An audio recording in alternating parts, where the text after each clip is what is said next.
main Okay. ran out. Is that okay?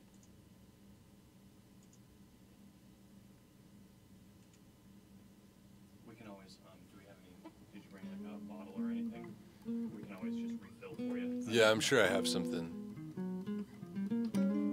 Smith, can you just mute it? Just mute this feed for now because we're streaming the sound here. Yeah.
Well, we already got 30 people.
Another song.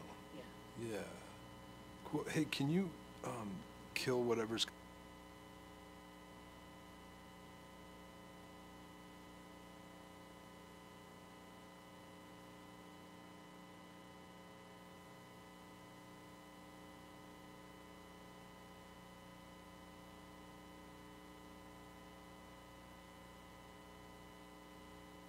Yeah. It's coming back to me like on a delay. Oh, your guitar? Somebody's... Do you guys hear that?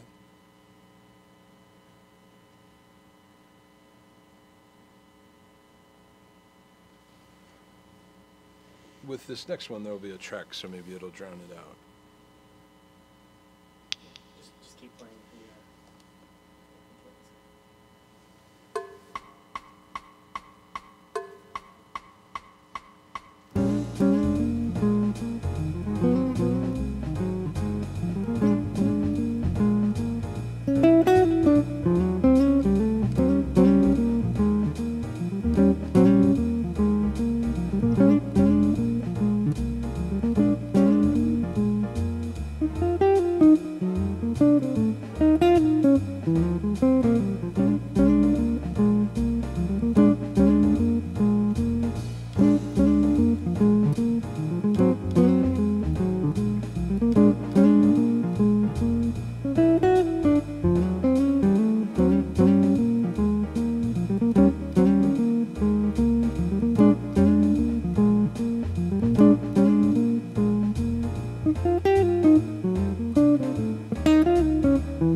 Sure.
Okay, hi, so this is Ian Argys, and I'm here at JamPlay Studios. This is for the July 4th live event.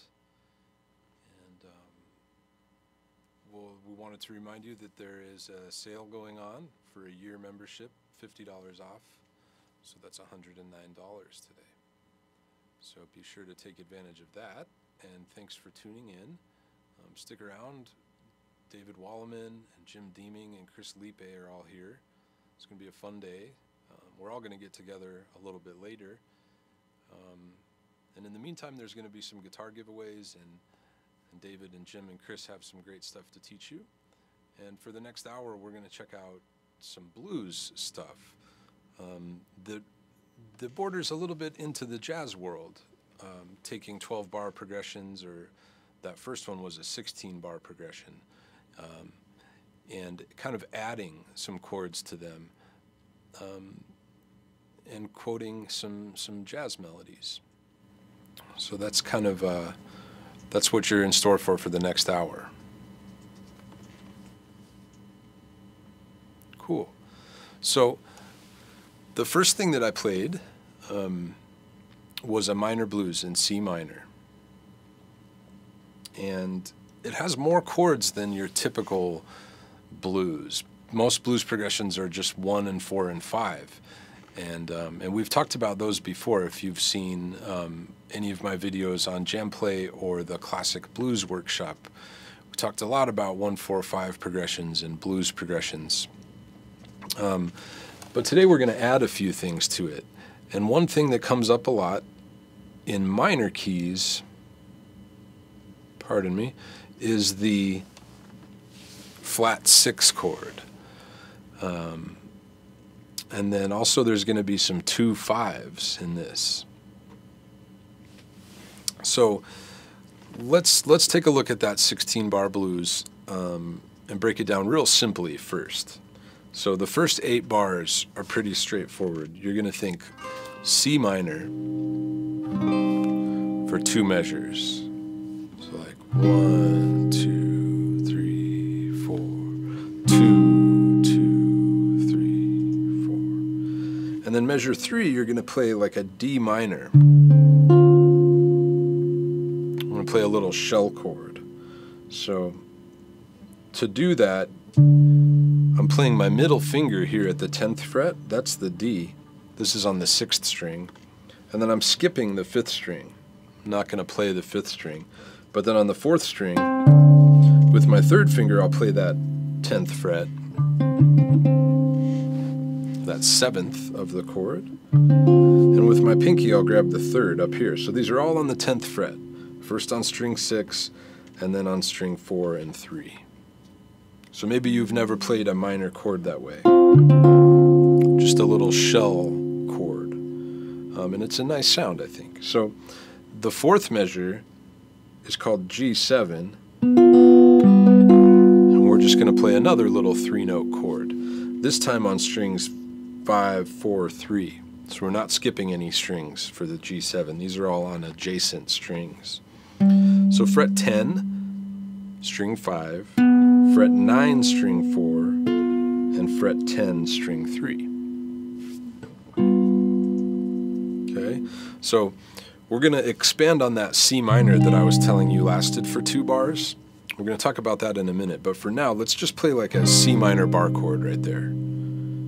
So 2 measures of that, and then your D minor shell chord, and your G7.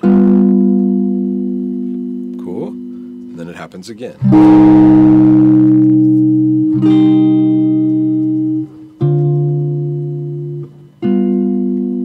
Okay? Now the next half, we're going to play that same C minor, but this time we're going to use the shell voicing that we did for the D minor. So instead of playing C minor as a bar chord, and instead of playing D minor at the 10th fret, we're going to play C minor at the 8th fret. Okay? Then we go to an F minor. Another shape that might be new to you.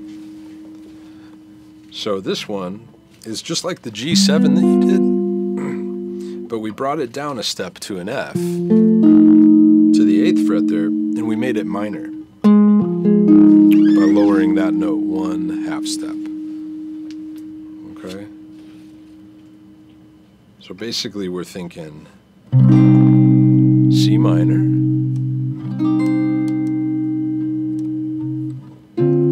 D minor, G7, and that repeats.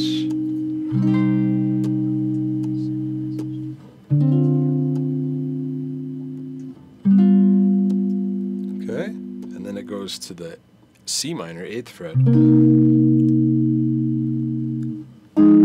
F minor, up to G7, and then to an A flat major 7. So let's check out those 4 bars. Bars 8, 9, 10, 11. Okay, so C minor, then F minor. We talked about this one, right? And then we went up to a G7.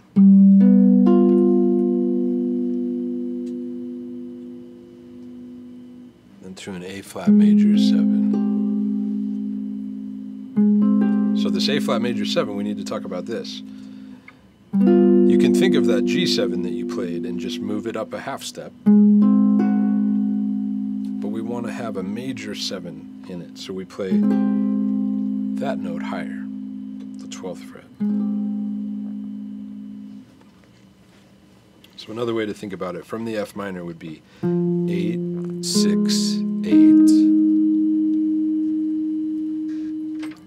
10, 9, 10, 11, 10, 12.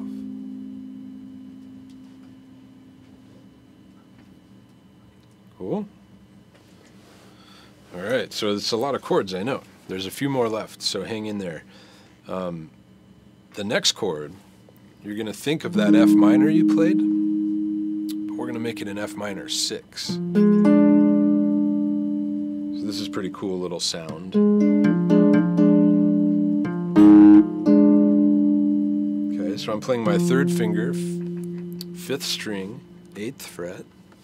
I'm playing my 1st finger, 4th string, 6th fret. And I'm playing my middle finger, 3rd string, 7th fret.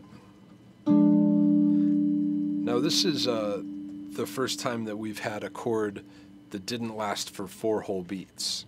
So this chord is just 2 beats. And then 2 beats of the G7 again. We go to that A flat again, but this time we get to play a flat 7. Remember, the first time we played the major 7 at the 12th fret. This time we're just going to play a regular dominant 7 shape. So 11th fret gives us that note. Cool. And then we go back D minor, G7, C minor, G7. Whew. Seems like a lot. But the cool thing is, as you spend some time with this, you'll see that a lot of these shapes come up again and again. And I think it'll really stretch your ears to hearing some new kind of minor sounds that are still deeply rooted in the blues. Ian, can you walk him through a play along a couple times? Oh, sure, we could play along with that. I mean, have them play along with you. Yeah. So, assuming that you all have a guitar in hand and that you've already got those shapes down, we can try to play through that. So the first thing you're going to do, right, is grab the C minor. I'm thinking pretty slow. 2, 2, 3, 4. That's the D minor, and then the G7. Back to C minor.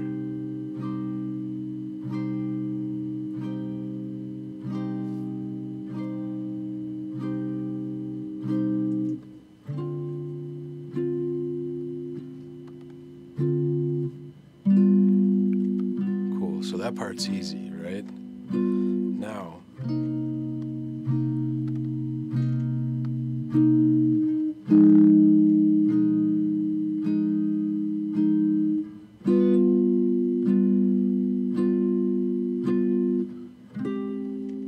there's that major 7 we talked about.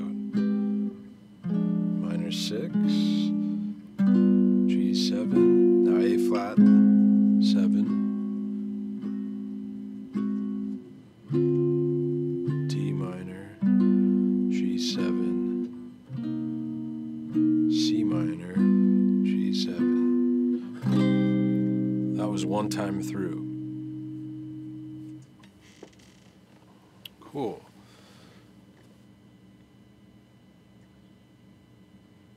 All right. So let's expand, like I said.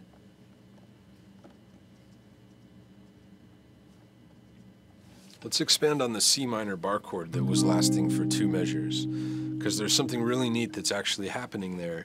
And I think it's really easy, and you're going to have fun playing it. And it's a sound that you're probably familiar with. So what's going on is that the C minor chord is still happening for 2 measures, but the bass note changes. The bass note descends by half steps from the root. So what I've done is I've taken the bar chord, but I've decided to just play the top 4 notes of it. Top 4 strings, you know? I'm assuming that a lot of you are familiar with that little half bar minor chord. And then I'm just going to let this finger come down.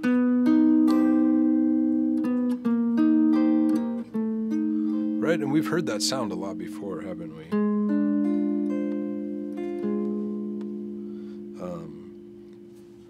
You guys might have heard something like...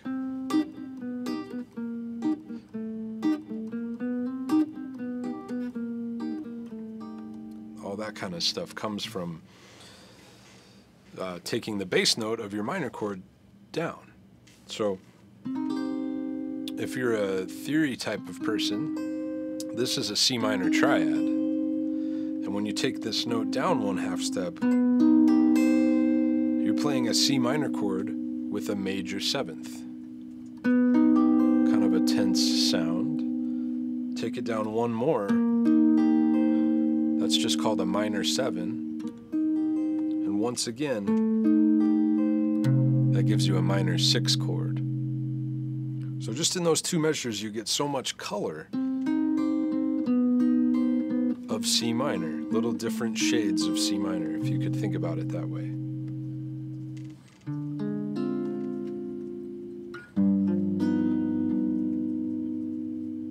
And as I was kind of playing in the beginning, experimenting with some of that stuff, you heard it happen in different parts of the guitar, like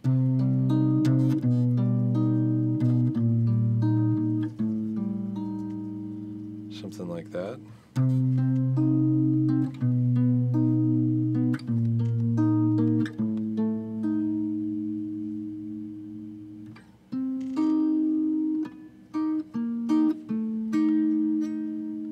Great. So let's play together again, and this time we'll plug in the descending bass line. We're going to keep it pretty slow, about like this. 1, 2, 3, 4. These are half notes.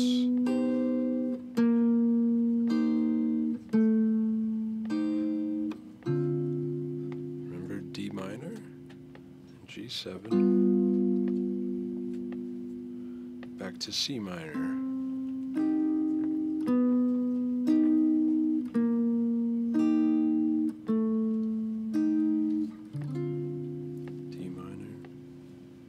G7, C minor, F minor,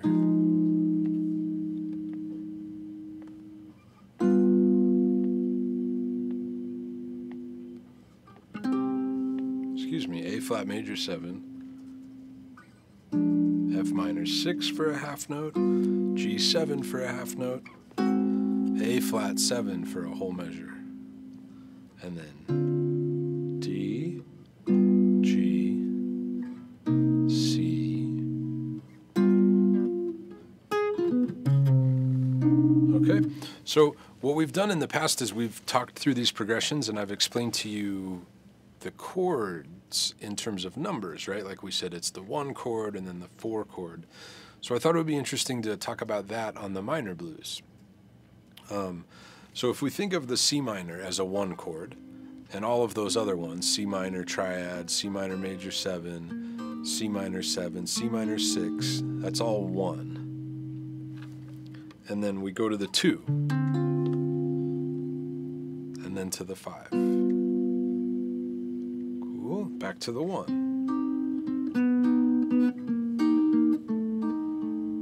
To the 2,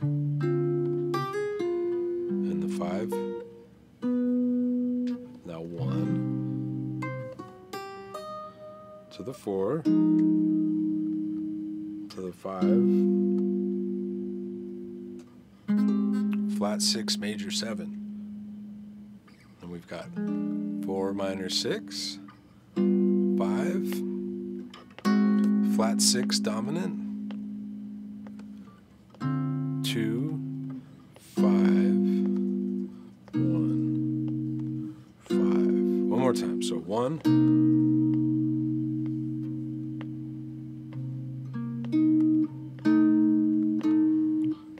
2, 5, 1.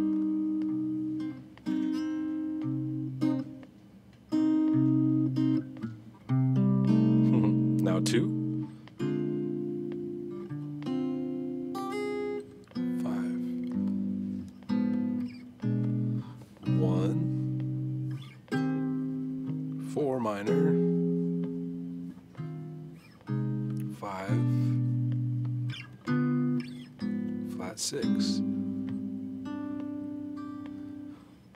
4 minor 6, 5 7, flat 6 dominant, 2, 5 1.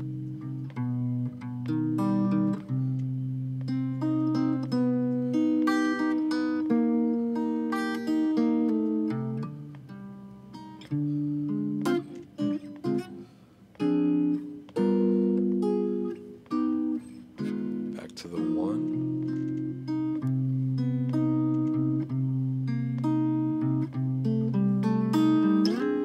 This is 2,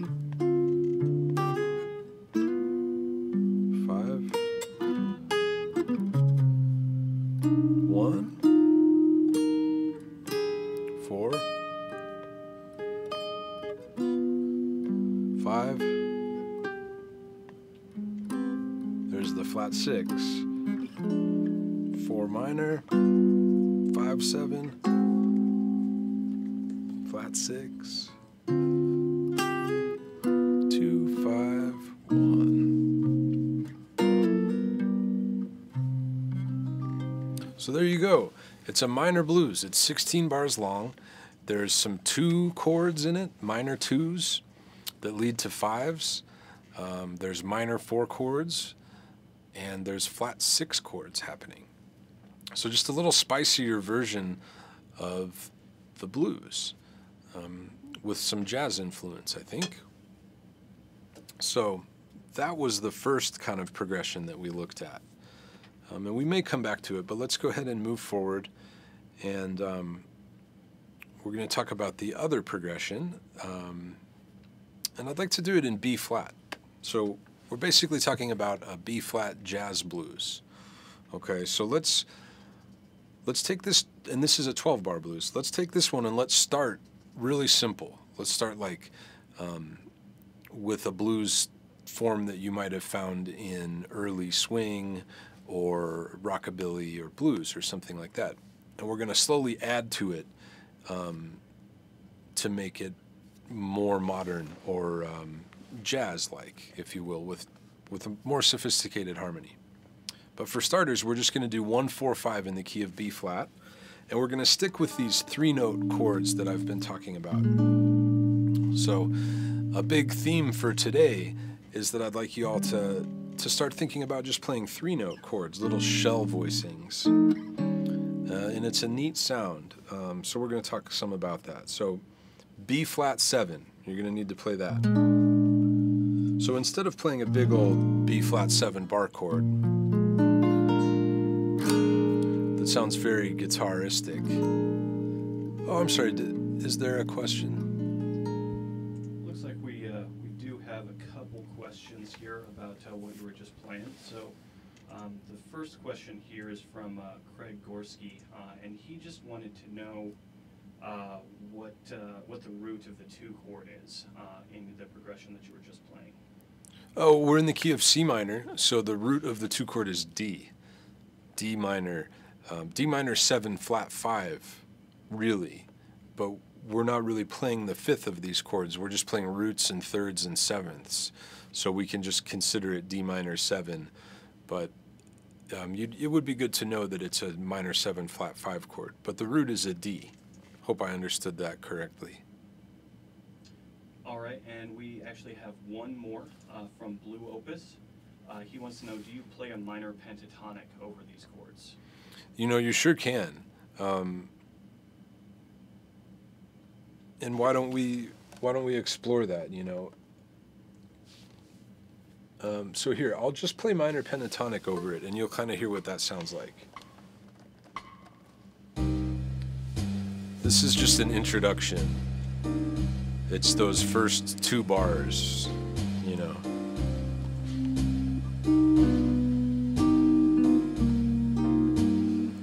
And now we're in the form, so.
Alright, so that was all minor pentatonic or blues.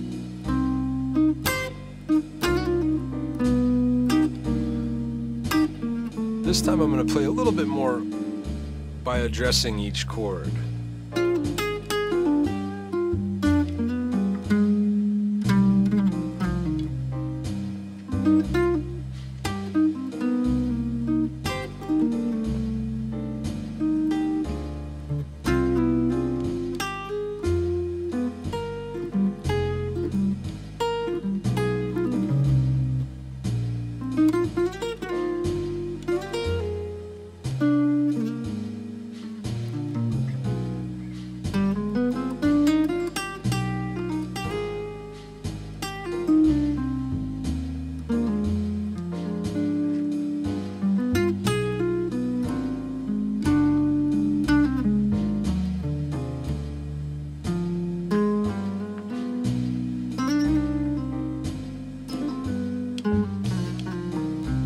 Okay, so I think you can hear that the pentatonic sounds okay, and it definitely sounds really great interspersed with other stuff, but since there are some more changes, like it goes to a 2 chord and a 5 chord, it can be really helpful to hit some of those notes that are particular to the chord that might fall outside of the pentatonic scale. You know, like the G7, you really want to hear a B natural note.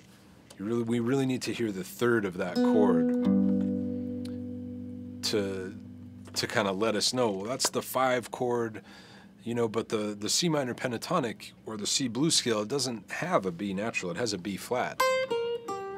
So that's one case where, you know, the B flat's not wrong. None of the notes are really wrong.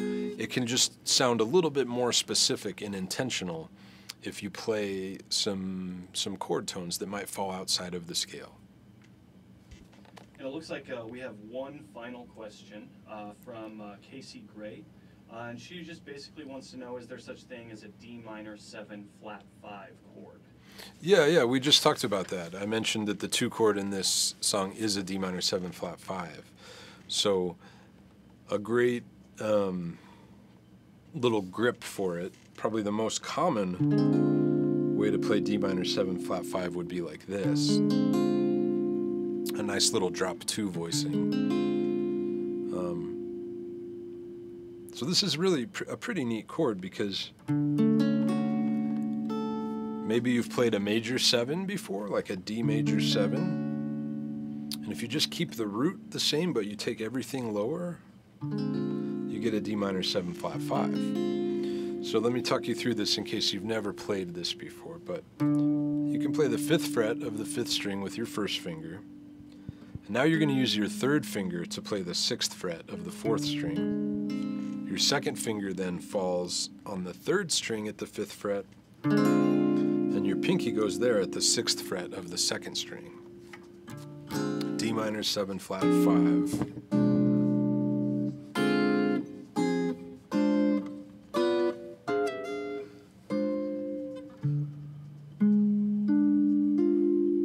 Stuff like this, okay? But this will be your best voicing. And remember, we were playing the shell version of that here when I just called it D minor 7, but if you want to play that flat 5, you can do it with your first finger.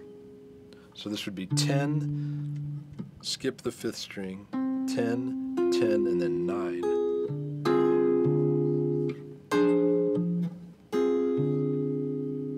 Cool.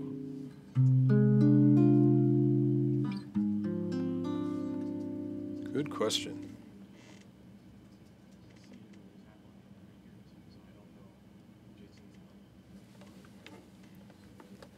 You guys are coming through my speakers, by the way.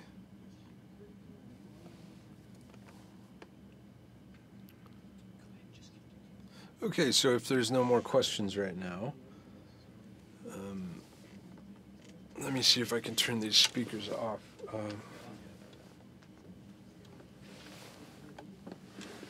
Or can they just kill the mic in that room? There isn't a mic, you're just hearing them through the walls.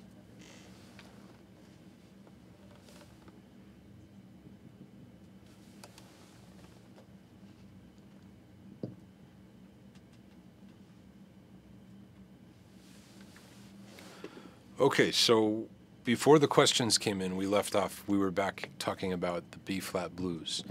And thank you for the questions, by the way. Keep them coming, and hopefully the answers are somewhat helpful. But yeah, the B-flat blues, okay? So a B-flat 7 chord, a little shell voicing for it. 2nd finger, skip the 5th string, 3rd finger, pinky. So what I was saying was that instead of playing a B-flat 7 bar chord, you can see that these 3 notes are in that chord, but we're only going to play them. We're going to say those are the good notes, the juicy notes, the only ones we really need to hear the sound of the chord, and we're not going to bother doubling them, okay, or adding extra notes. So that's your B-flat 7. And if we're in a really simple blues, that'll just last for 4 measures, right? 2, 3, 4. And then as you all know, we go to the 4 chord in measure 5. So here's the 4 chord, E-flat 7. It's the same shape that we discussed pretty extensively in that minor one, okay? This is the dominant version of that, E-flat 7, fret 6, fret 5, fret 6. For 2 bars, back to B-flat 7, and now to the 5 chord, F7, so I just scooted the E-flat 7 up to the 8th fret for 1 measure, 4 chord for a measure, 1. So it's 1,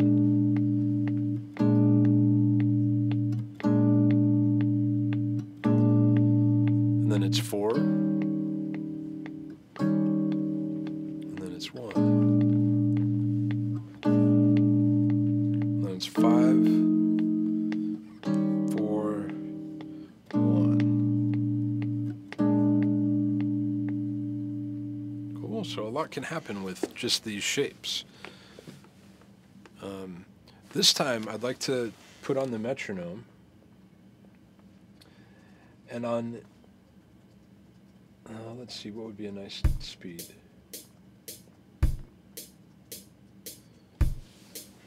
What we're going to do is I'm going to play the downbeat of each measure with a shell voicing. I'm going to try to play the downbeat of each measure with a shell voicing. And in between that, I'm going to play blues scale stuff. And check it out. It can sound kind of neat, I think, if I can execute. I think you'll like the sound of playing shell chords and then filling in with blues scale. It's almost like you're more like a piano player who can play a chord in one hand and some notes in the other hand. So we're finding ways to make as much music as possible with just this one instrument. Check it out.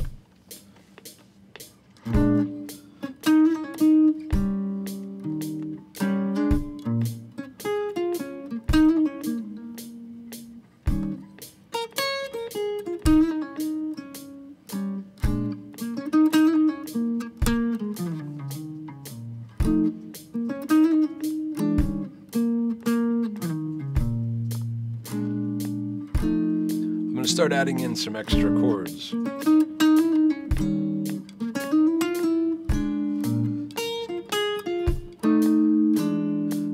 But they're all the same shapes that you've learned.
Hey, Ian, can we take a real quick break for a question? Oh, of course. Questions are good. All right, we just had a general question from Dizzy Viewers. He just wants to know what year is your Gibson? Oh, this is a 59 reissue Gibson. So the only really significant thing about that is that it has the chunkier neck profile that changed to a thinner one in the 60s. And this guitar is, you know, less than 5 years old. All right, and then we actually just had one other question that we might as well get to while we're here. This question is from James, and he wants to know, is it bad form to bar the 6th string with your thumb like Hendrix? I've been getting some tingling and some numbness feeling since I started playing like that. Well, I would listen personally. I would listen to my body on that. You know, if you're having pain with that, that might be the sign that, you know, maybe that's not the way to go. Just as far as form goes, and is that proper or improper? I mean, one look at somebody like Jimi Hendrix or Tal Farlow. You know, these guys used their thumb. So if that's part of your thing, I definitely wouldn't be the one to tell you not to do that. But if it's hurting your hand and you used to not do it, you know, maybe you can find another way. All of our hands are different, and all guitar necks are a little bit different too. So, like doing thumb stuff on this guitar, not so comfortable as like on a Telly or a Strat or something. Good question though. Just trust your body on those things. Okay. So back to the B-flat blues. We started out with just a really simple progression. 1 chord for 4 bars, 4 chord for 2 bars, 1 chord, 5, 4, 1. But then I started adding some things in, right? A lot of guys like to do a quick change in bar 2 to the 4 chord. That's easy, right? B flat 7, E flat 7, back to B flat 7. Okay? So instead of 4 bars of B flat, we're going to do 1 bar of B flat, 1 bar of E flat, and 2 bars of B flat. Cool? So this time, this next 4 bars will be the same. 2 bars of 4, 2 bars of 1, 1 bar of 5, 1 bar of 4, 1, and here's the addition, 5 at the end. Okay, is that making sense? So this time we added a 4 chord in bar 2, and we added a 5 chord in bar 12 to our just very basic 4 measures of 1, 2 measures of 4, 2 measures of 1, 1 measure of 5, 1 measure of 4, 2 measures of 1. Okay, so that's still our framework. We're just going to insert more stuff inside that framework. The first 2 things that we inserted this time around was an E-flat 7, or were an E-flat 7 on bar 2 and an F7 on bar 12. So I'll play through the new progression for you in time.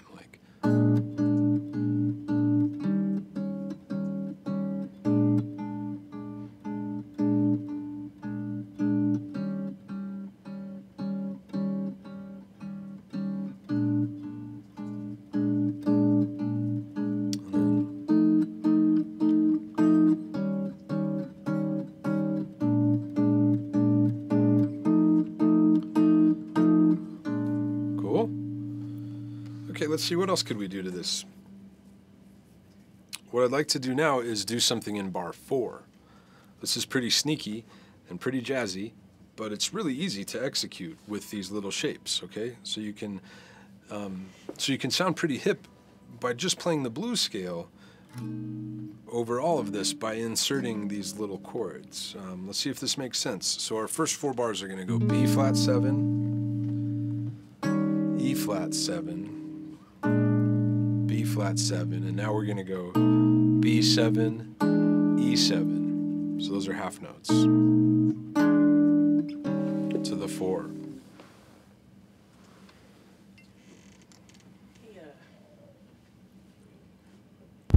Hey Ian, is it okay if we ask a question real quick during that break? Oh, please, ask away. We're just testing this mic here to make sure it's working right. All right, Frank Matzi has a question. He says, how does the neck profile affect how the guitar plays? Fat versus thinner for a new player? Huh, well, I'm not sure exactly. The thicker neck is just like you have a little more to grab onto.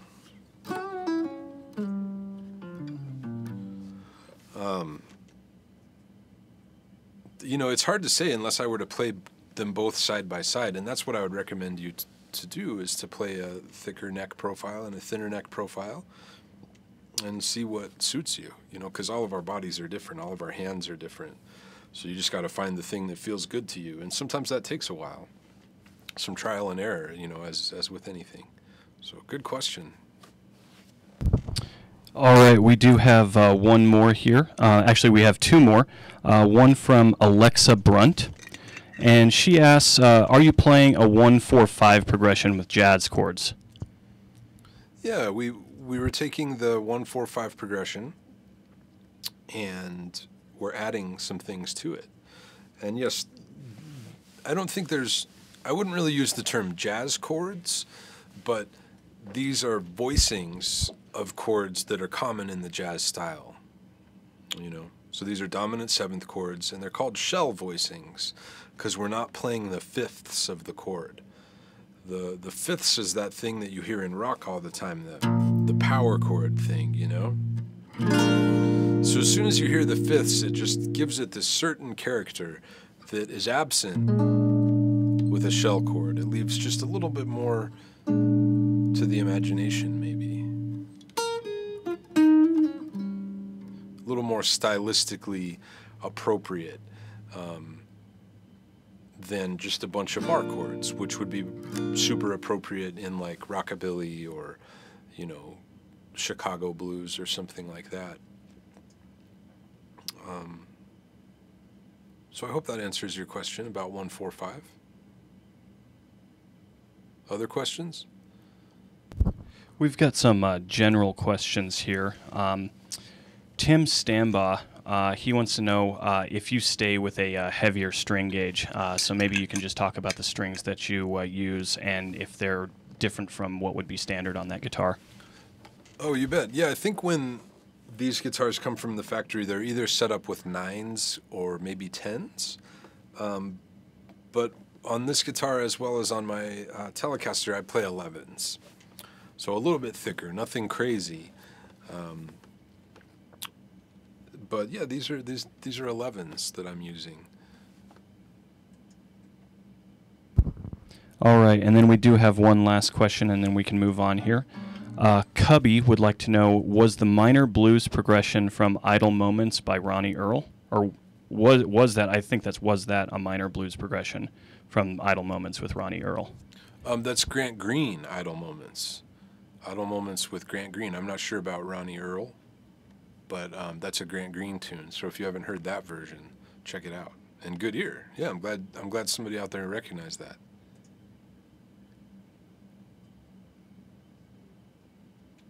Okay, cool. So in lieu of other questions, we'll get back to it. We were talking about the first 4 bars of the blues and adding in bar 4, B7 to E7. And then bar 5 goes back to the E flat 7. So now our progression is like this.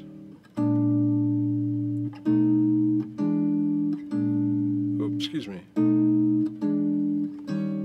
4.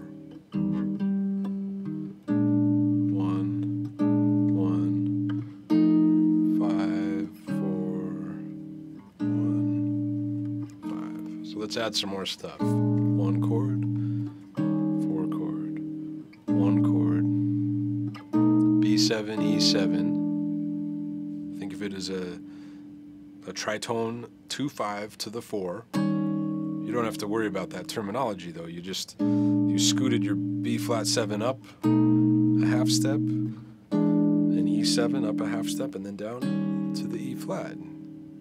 So simple physically and complicated technically or theoretically.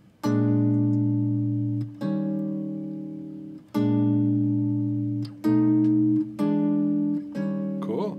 Now we're going to do this, and then we're going to do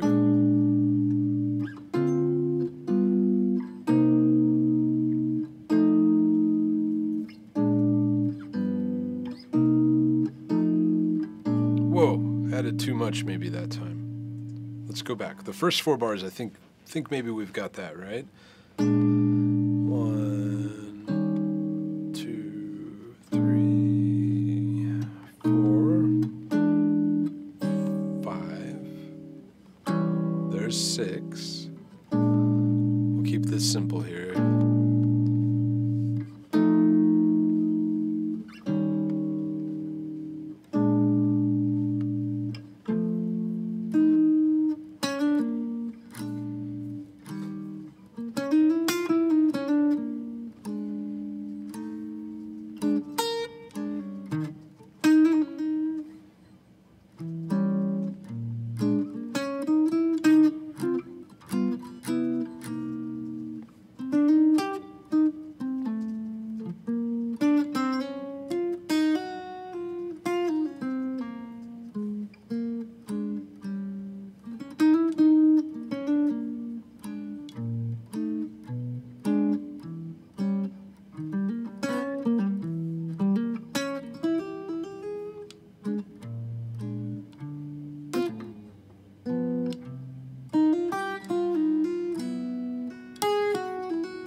it looks like there's a question coming in.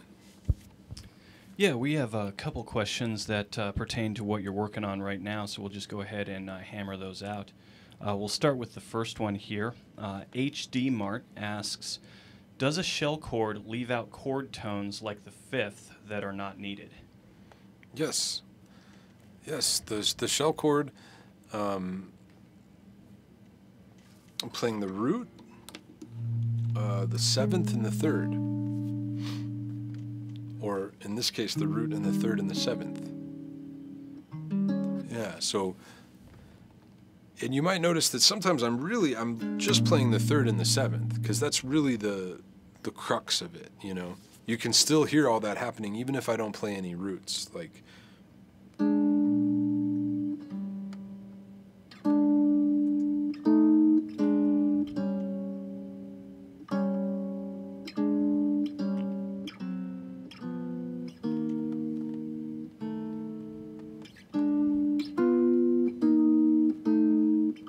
So it's cool, it's neat. What you start to notice is that the important notes are always on string 3 and 4. Whether you're playing a 6th string root, like this B flat 7 where we're skipping the 5th string, or whether you're playing a 5th string root, like the E flat 7, you know, where you're playing 3 adjacent strings. In either case, the root is the lowest note, and the 3rd and 7th are above it. When you're in a root 6 position, the second to lowest note is the flat 7, and the highest note is the 3rd. And then interestingly enough, when you go over to 5th string root, the order changes. So now the second to lowest note is the 3rd, and the highest note is the 7. So what we're talking about here is actually pretty advanced voice leading, like that goes back to the time of, I would say at least Bach, thirds resolving to sevenths, sevenths resolving to thirds. It's real tidy. It's real neat and tidy that way. There's not a lot of extra stuff. The notes are close together, and then when they move, they just move only exactly where they need to, you know? So I hope that makes sense, and there's more questions. Yeah, we've got a couple more here. It looks like you, with that, you probably answered Dan Lehman's question as well. He wanted to know what a shell chord was, and it looks like you covered that. Francisca, she has a question. She wants to know, what is the best way to start using these kinds of chords, shell chords? She mostly plays major and minor chords. Cool. Yeah, I mean, the blues is a good place to start because the blues gets you some dominant chords, some chords that maybe have sevenths in them. Let me think, though. I mean, a great exercise is actually just to play the shell chords up and kind of harmonize a scale as you go.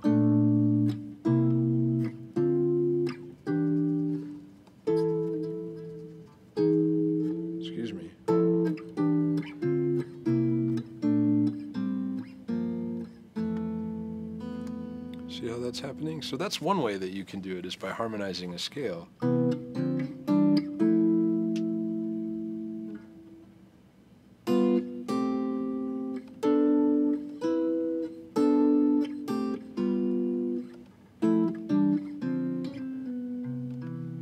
it's really pretty sounds, and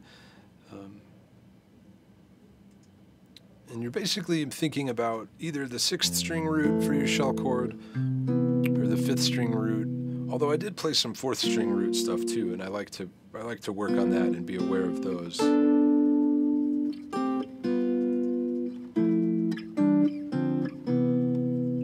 It's just a nice sound. I like the shell chords. And yeah, regarding the question about what are shell chords, hopefully that's clear at this point. It's basically a 4-note chord with one of those notes omitted. So you're hearing the 1st, the 3rd, and the 7th. That would be a ground floor explanation of that. We could elaborate, and of course there's exceptions to that, but for now I think that's a good way to think of the shell chords. All right, and let's do one more question here before we move on. Okay. Diana P. asks, can you use other scales besides B-flat blues with this progression? Yeah, with the B-flat blues progression, absolutely. So in that case, if you're trying to play over each chord, you're probably thinking, depending on which progression we're doing, you know, we could play a Mixolydian scale.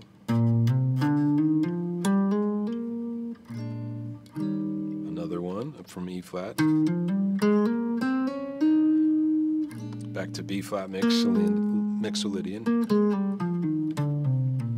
Now for this B7, E7 thing, since they go by just in half notes, I'm not going to play a full scale, but I am going to address each chord. I'm going to play the first, second, third, and fifth note of the scale. Then back to E-flat 7, I'll play Mixolydian. And then kind of like an E diminished thing. Back to B-flat Mixo.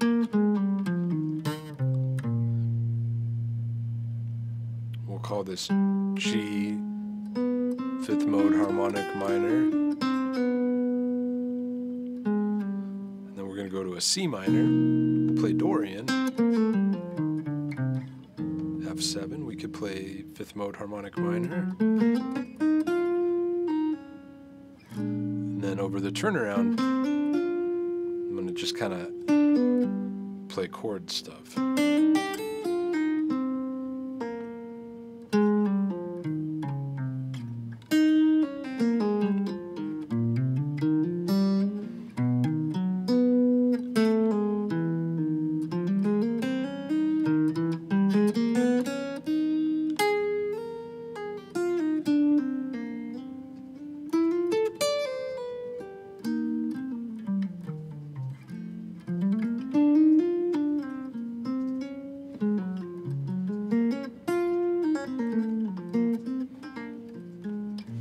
So lots of scale choices. We could obviously spend a lifetime talking about them, but that gives you maybe just a little glimpse into some of the possibilities.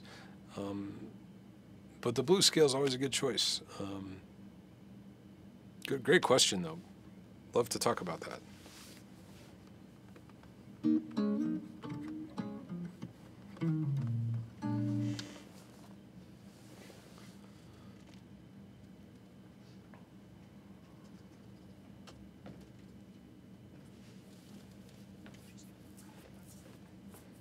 All right, cool. So I think we're wrapping up here for my segment about blues. 4 more minutes.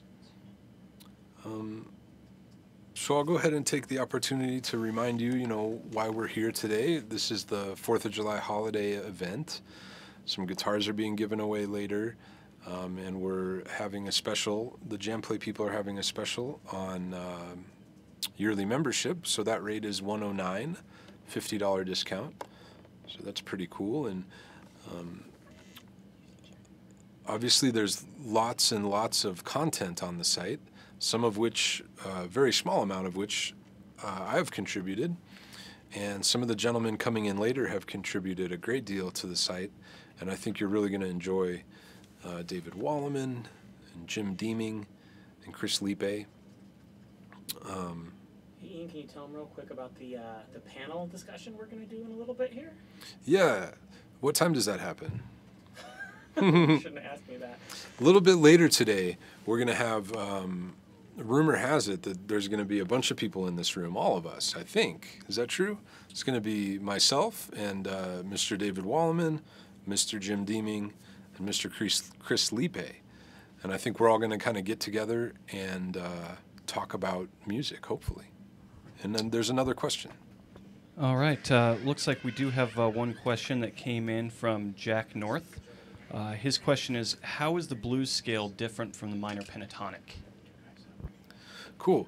The blues scale is different from the minor pentatonic in that there's one extra note.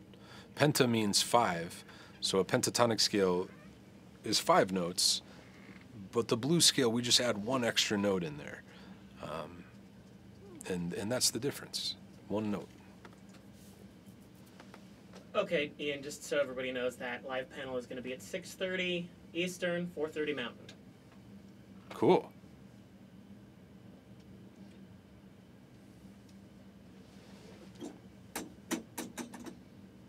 All right, everybody, that was your blues lesson and your Q&A with Ian Argys. He's going to be back later for our four-way Q&A panel. You got to stay tuned for that because things are going to get wild. I have it on good authority.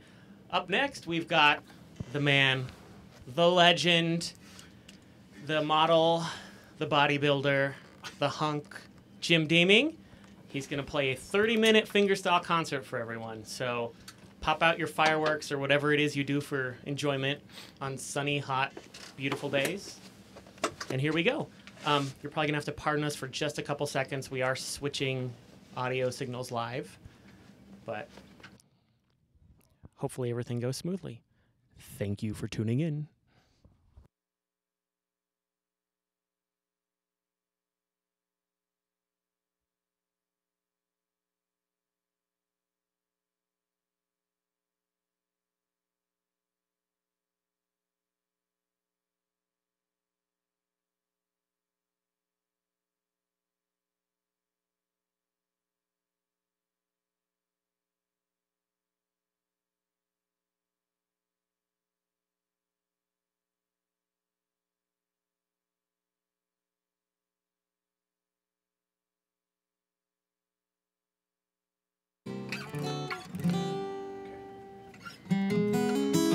All right. Hello, everybody. I'm Jim Deeming with JamPlay.com, and they've asked me to do a little bit of picking for you, and then we're going to dive into about a 30-minute fingerstyle lesson, and we'll take your questions after that for about another 30 minutes. So sit back and enjoy the next hour and a half, and by the way, I'm hoping that you'll work along with me on the lesson part. So get your guitar, get your thumb pick if you have one, and we'll do some work here in a little bit.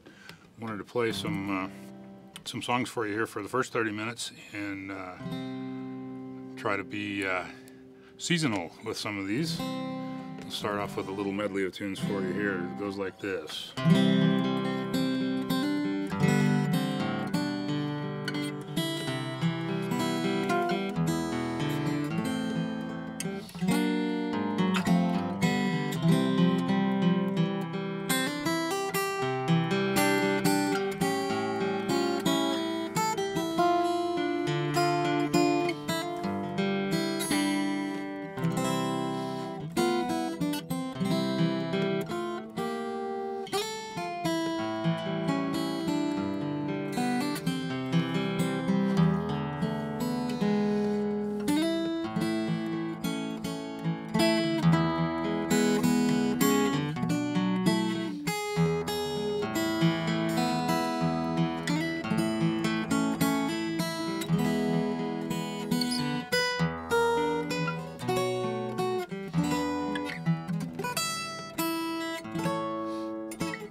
Alrighty.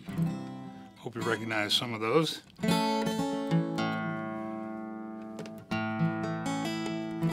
want to tell you about my guitar real quick. This is a new guitar to me. Just got it a couple months ago. It is a custom-built guitar. I'll show you the headstock here. Built by Robbie O'Brien in Parker, Colorado. And my wife had this custom built as a surprise for me for our 30th wedding anniversary. And it is absolutely amazing. I'm really happy with it. And if you're interested in building guitars, by the way, what Robbie really does is he teaches guitar building. He has videos, and you can even go to his house and build a guitar in his shop if you're so inclined. And that's O'BrienGuitars.com is his website, O-B-R-I-E-N, O'Brien Guitars. And I highly recommend you check him out. I'm going to play an original tune of mine now, and there's a bit of a story behind this. I don't know about you, but whenever things aren't going very good and I get the blues, so to speak, really the last thing I want to do is listen to sad songs. And my wife and I had received some pretty bad news at one point in time, and I was driving to work and I was kind of bummed, and so I started punching all the buttons on my radio, and it was a whole bunch of sad, depressing songs. This is not what I want to listen to. So I happened to look out the window as I was driving down through this valley, and there were a whole bunch of kids running out of their dad's garage carrying hammers and saws and a bunch of wood, and they were running down to an obvious destination tree and going to build themselves a tree house. And we had a neighborhood tree house where I grew up, and had a lot of fun there. And just the sight of those kids running to that tree house as fast as they could go just kind of picked me up, and I thought that'd be a cool theme for a song. And so when I got to work, I took not this guitar. I have what I call a truck guitar. It's an ugly old thing that rides around in the back seat of the truck for just such an occasion as that. And literally this song in its entirety landed in my lap. It arrived done. And so I stayed in the truck for about half an hour to try to memorize it so I wouldn't forget it. And here it is. It's called The Treehouse. And the subtitle that I don't put on the CD is Last One There's a Rotten Egg.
There you go.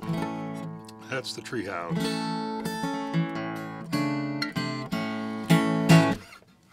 going to do something a little different for you now on this guitar. Because it's rosewood and it's a dreadnought-sized body guitar, it tends to sound really nice in alternate tunings. I use several. I like to use drop D, open G, and dadgad, and I like to use a tuner when I do that.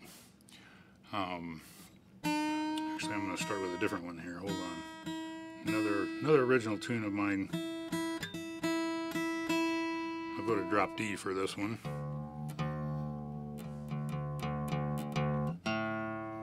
Check the tuning.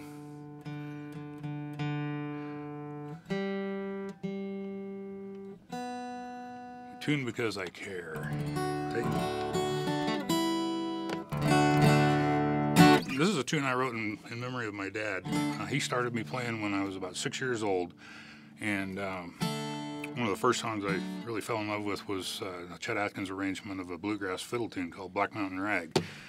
And my dad used to tease me, and he'd say, you know, you ought to always carry a thumb pick in your pocket every day, because you never know when you might meet Chet Atkins, and he's going to want to hear you play Black Mountain Rag. And being a young, impressionable kid, the habit developed, and I've had a pick in my pocket every day of my life since then. And so that became the name of the song I wrote for Dad. It's called A Pick in My Pocket. It goes like this.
There you go, A Pick in My Pocket. Also the title track for an EP release I have put together. And you can find me on cdbaby.com if you're familiar with that. A lot of music out there on that side. Now, as promised, I'm going to dadgad tuning.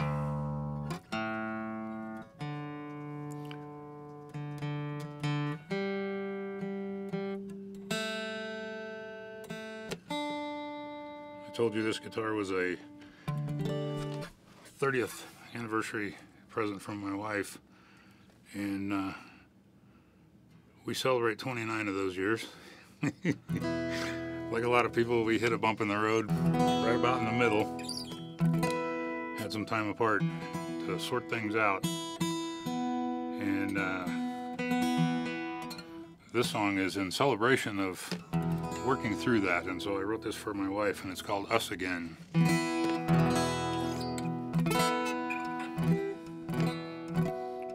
they are.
us again.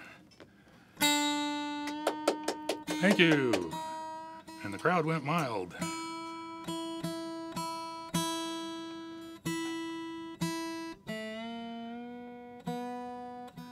How are we doing on time, clock watchers?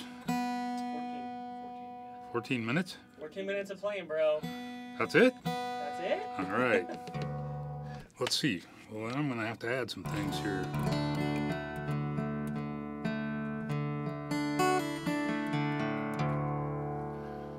Here's some old ones we can probably get away with.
Actually, now I'm going to play a tune for you that you can learn from me in a lesson on JamPlay.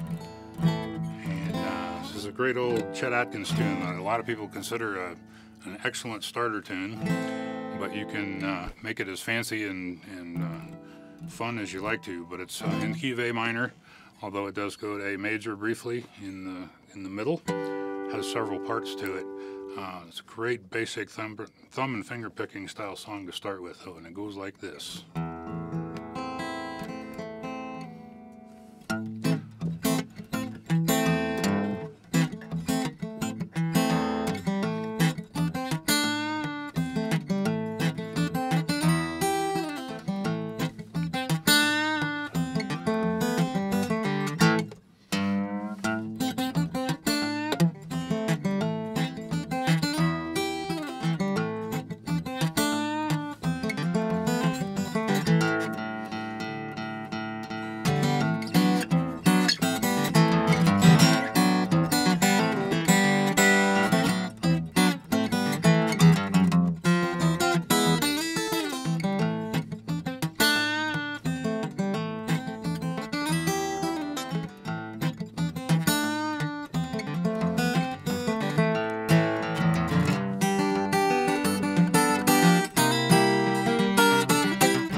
go. Windy and Warm.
Alrighty.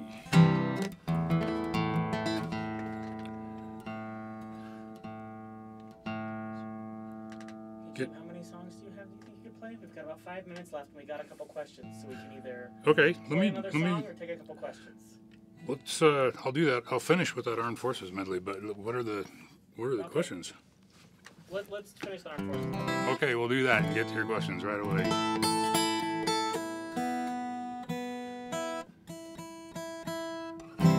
It's hot here in Fort Collins, Colorado today, and I rode my motorcycle today. So the guitar is still adapting. It's the altitude also.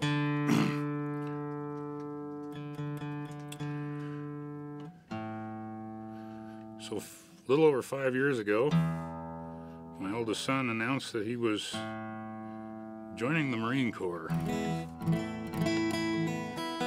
And he just got back a few months ago.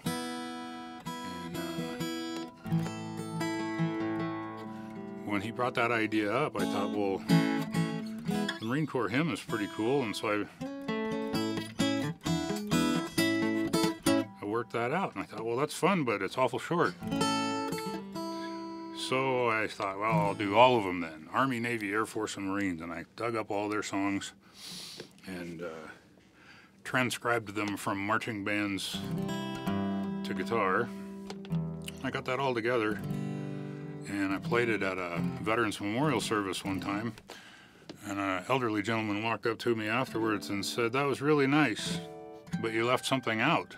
And I said, "Really, what's that?" And he said, "The United States Coast Guard has been in every major conflict since World War II."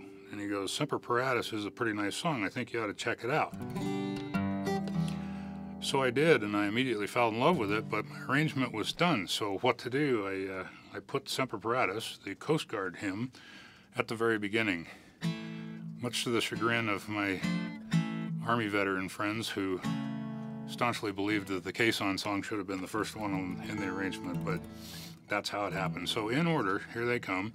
Coast Guard song, Semper Paratus, then the Army song, Caissons Go Rolling Along, and then the Navy song, Anchors Aweigh, Air Force song, The Wild Blue Yonder, and finishing with the Marine Corps hymn, and that's the 5. And here they come. When I play this, it's pretty common for veterans of these various branches to stand when they hear their song. I won't be able to see you do it, but you're welcome to stand if you hear your branch.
There you go.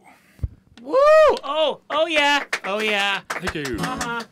Hey, Jim, so we're going to ask those questions real quick. Okay. We're hoping that while Jason's getting those all organized, you would go ahead and just talk a little bit about the sale that we're running and maybe what they can see and do involved with you. I take it there's a link on the screen they're watching, right, so that they can take There advantage is. of this? If they're on the JamPlay site, if they're in live stream, no, but they know where to go, jamplay.com. They know where to go. Okay, and the deal is you can get a one-year membership to JamPlay for $109.95, right? About 30 cents a day, and that's $50 off of the regular price of a full one-year membership. So do that now before you forget. And also, I think we're doing some giveaways today too at some point, right? So I think some guitars, some shirts. So be sure to stick around. Since you're done with your concert, how about we have you pick up one of the guitars that we're going to give away? Perfect. I'll take the Martin, I'll please. Take it for you. Jim Deeming's going to be playing the new Les Paul. Very cool. So this is one of the new guitars. This is the only acoustic we're giving away. Okay. And this is probably Might need tuned. All right. I tuned it. Jason tuned it, so it definitely needs tuning. Actually, it sounds really good.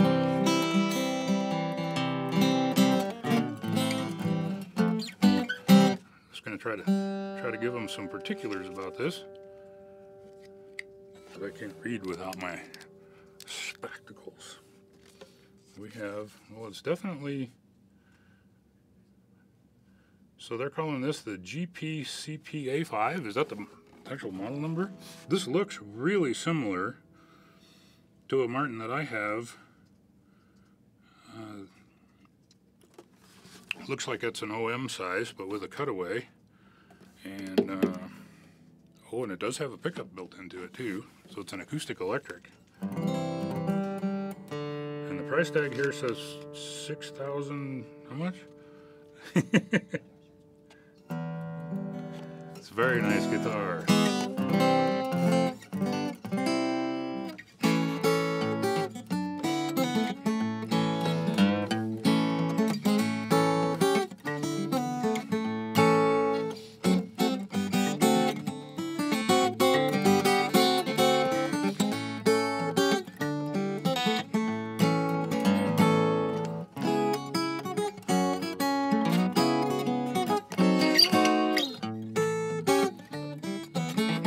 Yep, I'll take it. Did I win? Well, you guys just lucked out because, or you ran out of luck because Jim got the guitar. Okay.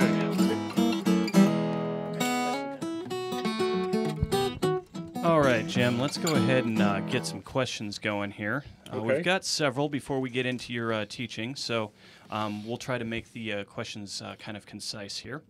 The first one is from James, and he asks, Jim, may I ask you what you find about the cutaway as opposed to the normal dreadnought? I've been considering making the switch. Does it impact the sound negatively at all? Not to my ears. There are people that insist that, you know, the reason you want a dreadnought is you want the biggest box possible to project to the maximum amount of sound. When my wife knew when she was commissioning this guitar, after I had my first cutaway, I said, man, I can't live without it. Even though you probably noticed that I don't spend a ton of time up here. But I have pretty large hands anyway, and on the rare occasions that I do, probably the highest I ever usefully get to would be 31, 50, the 17th fret, basically your second dots up here, but only occasionally. But an example song, and you can watch this, there's a YouTube video of me playing my cover of a Bela Fleck tune called Big Country. I play that in drop D, but I capo it at the second fret just because I'm trying for a bit more of a banjo flavor to it. And one of the moves I make up there has me going, I think, let's see, all the way to here, all the way to that 17th fret. And I go really fast, all the way from down here, bang, right up to that fret. And that just wouldn't be doable without the cutaway. But I don't personally notice any compromise to the tone or the volume of the guitar at all. Now that may have a lot to do with the fact that that's a rosewood spruce top, really high quality instrument.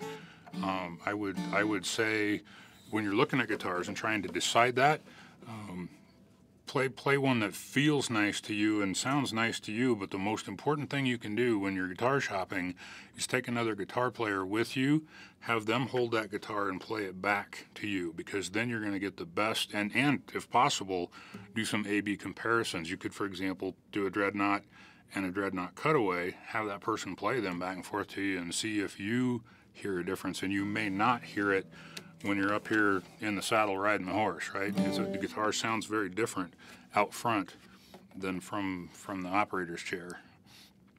Does that help? All right, the next question here is from Mark Egan.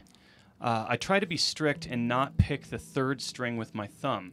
Can you talk about why and when you use your thumb on the third string? Yeah, there's several times when you will doing the Chet Atkins, Merle Travis style that I do. It's absolutely okay to do. First of all, do it when it's appropriate. One example I can think of, and I'm going to be talking about picking patterns during the lesson portion. But for example, take your D chord. Okay, this basic Chet Atkins alternating thumb pattern covers 3 strings. your thumb is doing the 1/5 bounce, the bass line, and then in between that, on an 8th note, it's going down to the 4th string.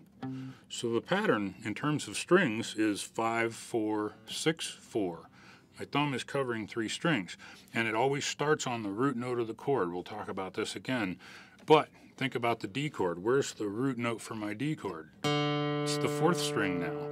Well, now to get a decent 3-string bass line going, I am going and hitting that 3rd string with the thumb.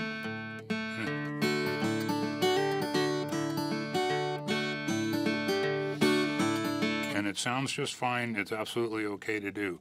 It's a good idea to get solid patterns with your thumb and try to keep your fingers consistently in the same place. Maybe what I do a lot is I'll have each finger resting on 3 strings right in a row. So first finger is on the G string, second finger is on the B string, third finger is on the E string. That's where I'm at rest. That's like parade rest for me, right? That's where I sit when nothing's going on or I'm about to take off on something. But that's not a strict rule. You move your fingers and hands wherever they need to go to do the job, and that includes your thumb. Now, the other answer to that is when you're doing banjo rolls, your thumb's going to go all over the place. And if you've ever watched a banjo player, you'll see them do the same thing. Your thumb may get involved in rolls all over the first 3 strings. So it's okay to do that. All right. The next question is from Alexa Brunt. When using a thumb pick, how can I keep from catching on the strings? Sometimes when I use one, I get stuck. Yes, I totally understand what you're talking about. Look at the thumb pick for just a second. For those of you that aren't familiar with it, basically it's a wrap around your thumb.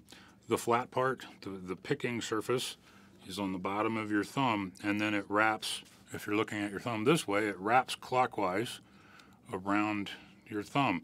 That's designed so that, under the assumption that you're always going to be playing downstrokes, okay? And it tends to hang on good if you're familiar with an oil filter wrench, right? The idea is that as you twist it, it grabs tighter. There's a little bit of that effect going on with the thumb pick. Having said that, I wear mine tight enough that I can get away with an upstroke, and although it does take a little bit of pressure off, this pick will still hang on. As far as the problem of hanging up, usually what's going on there is when you're sticking your thumb into the strings to play, you actually go too far and the strap hangs up on that string. I have that happen once in a while when I get really excited and I'm overplaying. The neat thing about a thumb pick, the important thing to learn is that unless you're playing with what I would call a really shallow one that's just barely sticking out, if you've got a nice long paddle like I do, then what you have here is a tiny little volume control.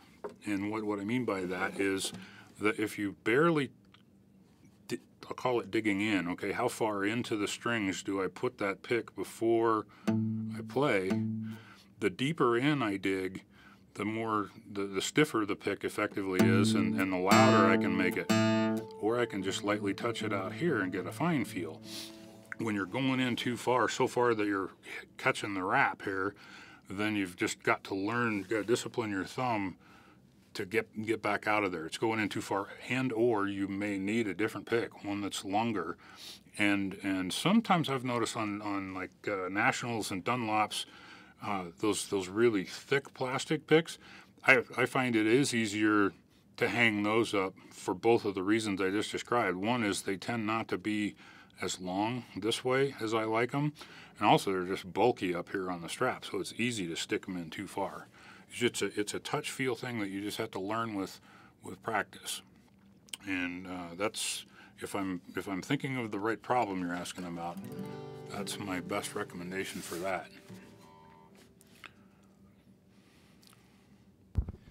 Okay, so the next question here is from Jack North, and he asks, are your picking fingernails natural or acrylic? They are acrylic, and they're in terrible shape right now. My daughter is a professional manicurist, and right after we're done here, guess what? Today's her birthday, so we're driving up to Cheyenne to go see her. and for her birthday, I'm going to ask her to redo my nails. Here's the deal. I don't have extensions on. First, understand that. All I have her do is add an acrylic layer on top of my natural nails, and then I grow them out. Right now, they're about the longest I ever let them get.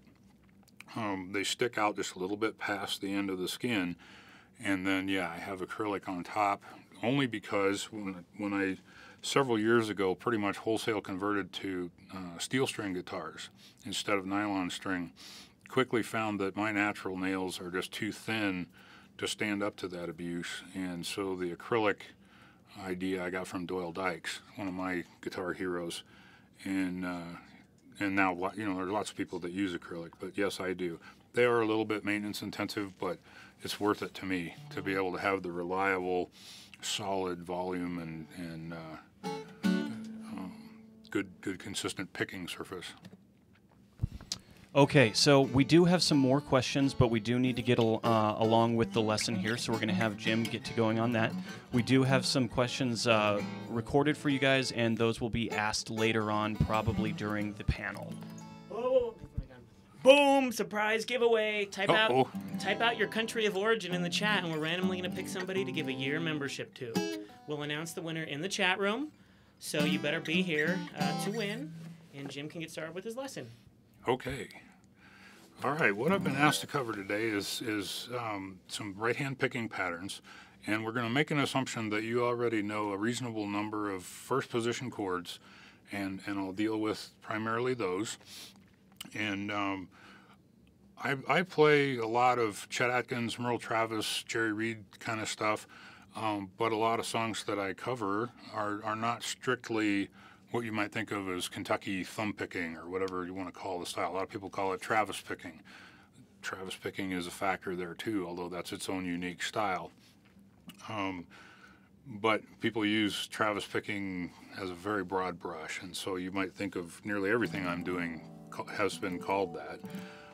Anyway, what it comprises of is, as I mentioned a little bit ago, the thumb is going to find some pattern to do, and then the fingers are going to work around in between it. And right now we're only talking about patterns. Once you've got patterns down, you can take the next step. Let's say you had this pattern, and then you could start adding a melody line later.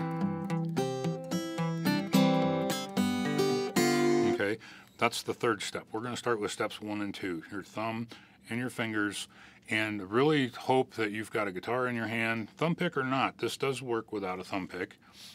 It just won't make you a millionaire. You got to get one of these to get rich. And so what we're going to do is first we're going to start with the thumb, and I'm going to deal with the pattern, and I'm going to talk more about chords and using your thumb on chords. Okay, let's start with just a basic C chord. A lot of people call this the cowboy C chord. You'll notice right off the bat that I'm not playing the full 6-string version, right, where I'm fretting the G on the bottom and then the C underneath it with the pinky. What this does is it ties up all my fingers, and I don't have anybody to run off and grab melody notes, right? So what I do instead is I use the ring finger on the C note, this root note of the chord, and then when I'm alternating between C and G, which is the typical, bass players call this the 1-5 bounce, because that's the one note, C, D, E, F, G is the 5 note. Yes, sir. Okay, just wanted to let everybody know that we did pick somebody at random here. Sorry to cut Jeff off, or not Jeff, but Jim here. So the winner that we picked at random was Ryan Weisenhunt. So Ryan, you need to email us at support@jamplay.com with your information, and we'll get you a 1-year gift card. And we've got an announcement. My veins are pulsating out of my chest in pure rage. Only type your entry once, my peoples, because if you type it more than once, it makes this very hard to view and very hard to manage. I saw some people typing their answer out 10 or 20 times. If you type your answer more than once, we are not going to pick you. And if you consistently do it, we won't pick you for any prize. We'll put you on the ban list. So 1 entry per person. We got to do honor system here, people. All right, bye. Okay, so don't do that. If you got to do something multiple times, do it with your thumb. Not on the keyboard. All right, so the 1-5 bounce, in the case of a C chord, It's the C note and then the G note, 1 and 5 in that scale, and it goes like this. And you've probably heard people strum this way, right? Well, we're going to keep that same bass pattern, and then instead of strumming, we're going to do something interesting with the fingers. We'll make up multiple patterns that this works with. Start with, get your guitar, you ready to go? Tune up, ready to go, C chord. Start with, rather than maybe a pattern, let's start with plucking. And you can do either 2 or 3 fingers here. Remember what I said earlier about having your 3 fingers resting on the 3 smallest strings, 1 finger on each. That's a great starting position for a 3-string pluck. All right, so you could, instead of strumming, you could do this.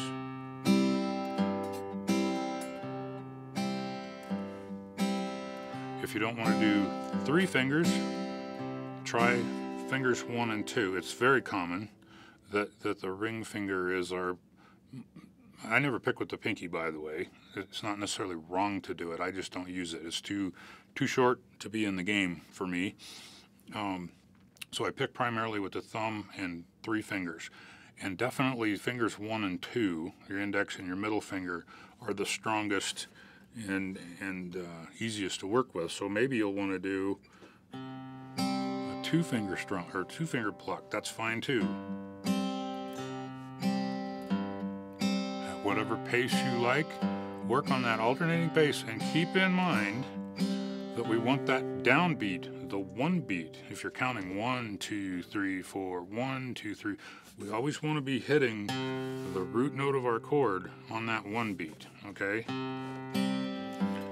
So this is a very simple 2 or 3 finger plucking pattern. Now, as far as technique on picking on the right hand, you'll notice that my fingers are curled up pretty aggressively. In fact, you probably, when I'm ready to play, you can't see the tips of my fingers because they're curled up underneath, and then the thumb is sticking out over the top here. You'll notice other players, Chet Atkins played this way, Tommy Emmanuel plays this way. You'll notice that their fingers are straighter and more directly in line underneath the thumb, which probably, to be truly nitpicky, is probably the preferable technique. I never developed a good feel for picking with my fingers straight. This is me and Jerry Reed play this way. So I'm digging in and pulling out those strings just a little bit, but that doesn't mean it has to be aggressive or rough. You can try to think of sweeping or brushing through those strings, okay? I push in until my skin, the tips of my fingers, makes contact with the strings, and then I sweep the nail through the string. If you try that and you're not happy with how that feels, you may need to experiment with how long your nails are. One more comment about nails. Tommy Emmanuel doesn't use nails, okay? He keeps his filed down short, and he relies strictly on calluses. He gets exactly the same touch and feel and sound as everybody else, but he's just got Superman tipped fingers. I can't do it. I get blisters when I do that. Okay, so this is the 3-finger pluck. Now, if you've been doing it with 3 fingers, let's modify that one way. What we're going to do now is we're going to separate these. We're going to pluck fingers 2 and 3 at the same time, and then right after, then we're going to pick with the index finger. Okay, this is it, and really slow. All right, so it's the thumb, 2 and 3 together, and then the middle finger on the third, or excuse me, the first finger on the 3rd string.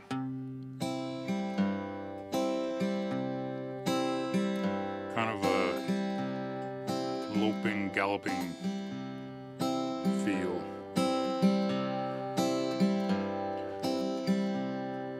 And maybe that feels a little off balance to you, and you can smooth this out by making your index finger do double work.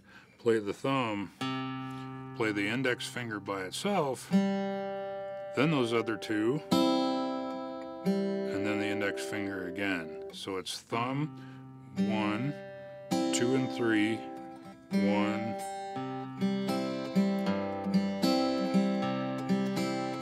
that. If you're not using your third finger and you're only using fingers 1 and 2, do the same exact thing. Separate fingers 1 and 2.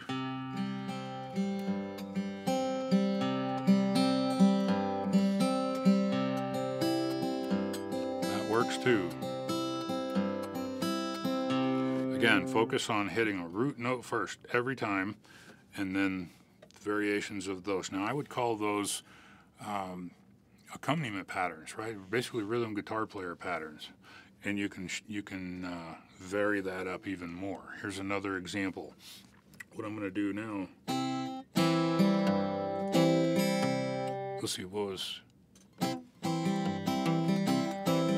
I'm going to break this down. Now what I'm doing is I'm playing the thumb,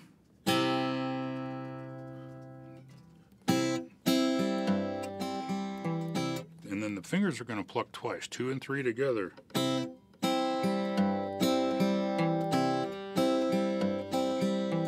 This really works better with a three-string thumb pattern. What we're going to do is this now. Remember I said before, 5th string, 4th string, 6th string, 4th string. On the 1, it might take you a bit to get that thumb to remember to go down to the 4th string every time.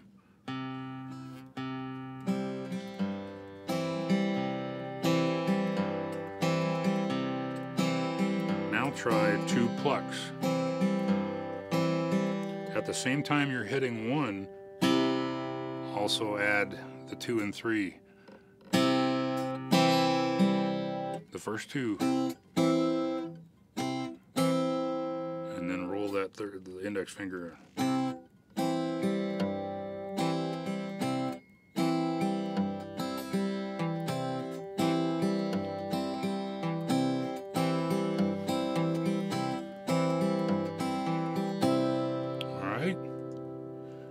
There's lots of different patterns that you can do for rhythm guitar playing. What I'm going to do now is I'm going to go into more of a finger picking. You might think of it as arpeggiating a little bit. And I'm going to simplify the thumb pattern back up for you again, and I'm going to play one that you've probably heard a million times. I want you to see how easy it is to play, and then hear how useful this simple little pattern is. What we're going to do is the thumb is going to alternate now from the root note down to the 4th string. So just back and forth. And then on the downbeat, that middle finger on the 2nd string, try that. Just on the downbeat. On the 1 beat, also play that string. It's another C note.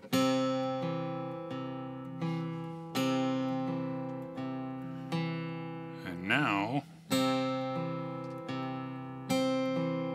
we're going to add a syncopated note. So 1, 2, 3, and 4.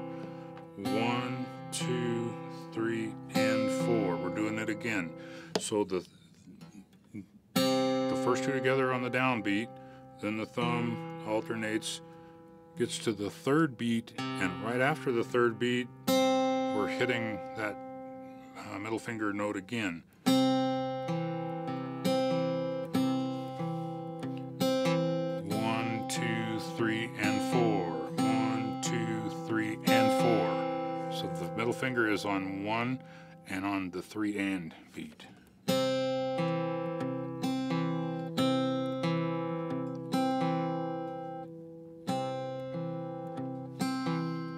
Get that down, and now we're going to add the index finger.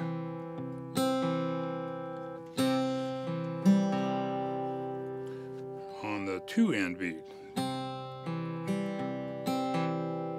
Right, so they're syncopated. Thumb keeps doing this. Don't let that thumb stop.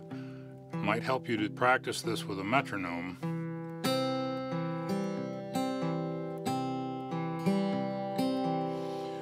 I'm going to play it a little bit faster just so that you can hear hear it at speed, but then I'll slow back down again and work with it one more time on this. But what we're trying for is this.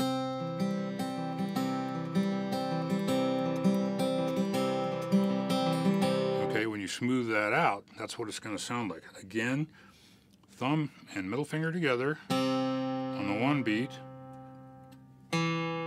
thumb on the 2 beat, index finger immediately after that on the 2 and beat, thumb on the 3 beat, middle finger on 3.5. It may help you to write this down.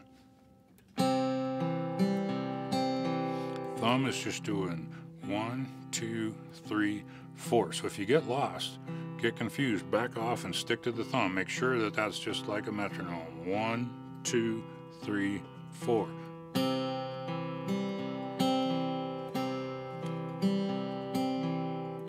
Okay.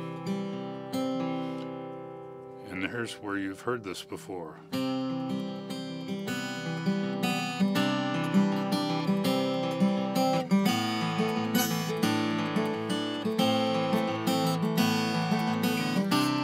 Got Jason all excited over here.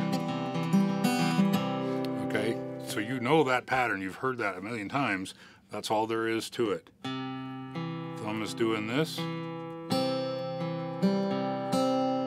And then 2 syncopated finger notes. We getting any questions on that, Jason? Got a question.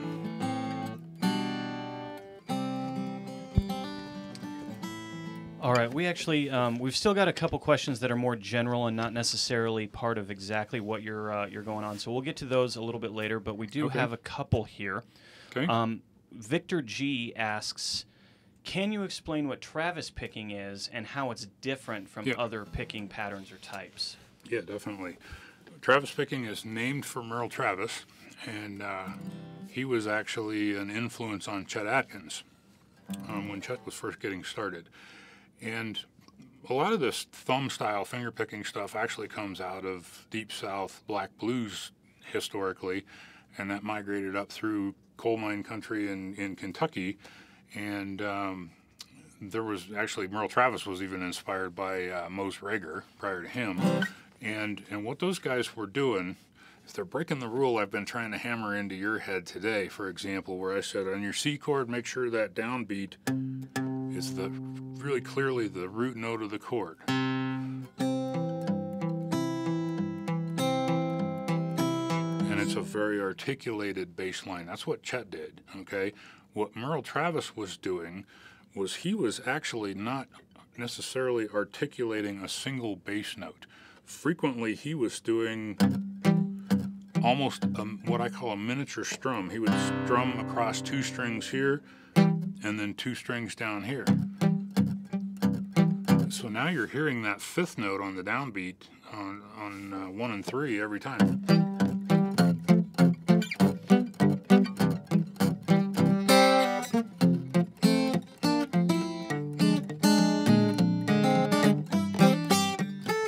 I don't play that way, so it's hard.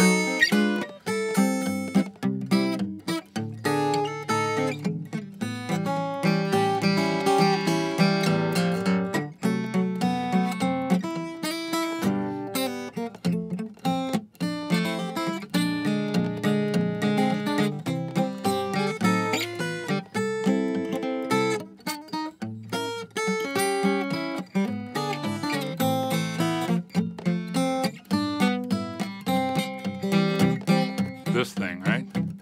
Whereas Chet would play that.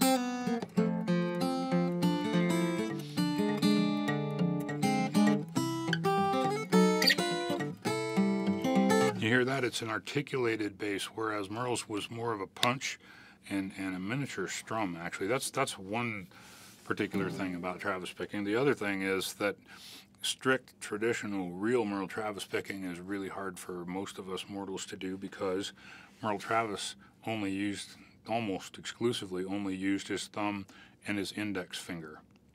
A lot of times if you find old YouTube videos of him playing, you'll see his fingers 2, 3, and 4 clearly resting on the face of the guitar.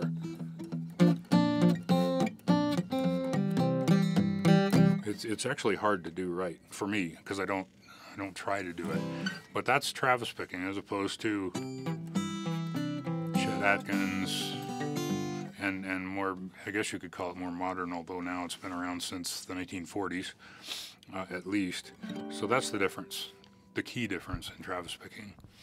All right, we've got one more. You've kind of been covering a lot of this, so the question may be answered, but we want to make sure we get to it. Janet Gadd asks, what is the best way for a new guitar player to learn how to pick? I just know basic chords now. I've been playing for 6 months. Okay. To learn how to pick. So what we're doing today is a good start. Find a pattern. You're going to want to learn to control that thumb, get your bass pattern going, and then experiment with some different finger patterns. And I recommend, on JamPlay, by the way, I have an entire series that is getting you started doing what we're talking about today, but it's multiple lessons long. And just like I'm doing today, where that lesson series tends to start and focus initially is on plucking patterns, like rhythm guitar. And then we increase the complexity of the patterns as we go along. So as far as how to get started, some basics like that are useful. But whenever somebody asks me, what's a good exercise that I could use to learn a new technique or whatever, and my answer to that is always get a good song. Get a song that has that technique in it, and use that song, use learning that song as your exercise. So for example, you want to learn to finger pick, I would recommend a song like Freight Train, great old Elizabeth Cotten tune.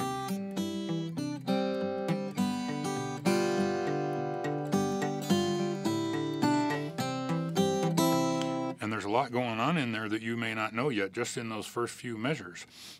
So the way you would get started and learn this technique is get your thumb going, get that alternating bass going on there, and then play that first melody note. And keep your thumb going. Now let's play 2 melody notes. And keep the thumb going. Now let's play the first 4 notes. And don't go any farther other than keep your thumb going. You see what I'm doing there? We want to keep one thing consistent and moving and not break rhythm, and then we add little bits of the melody in at a time, because what that does is it teaches you how to play 2 things at once, basically, right? A bass note and a melody note. It teaches you to stay on the chord, fret the note. Initially, as a new player, there's a whole lot going on there, so you can take just the first measure of that song and loop it over and over again until you get it. Then take the next measure. That's why I recommend doing this with a song rather than just boring exercises and patterns and scales, because you're going to need to do the repetition work to get this to stick. What you want to arrive at is that your thumb starts to kind of go on autopilot. And when I think about playing the guitar, I think this way.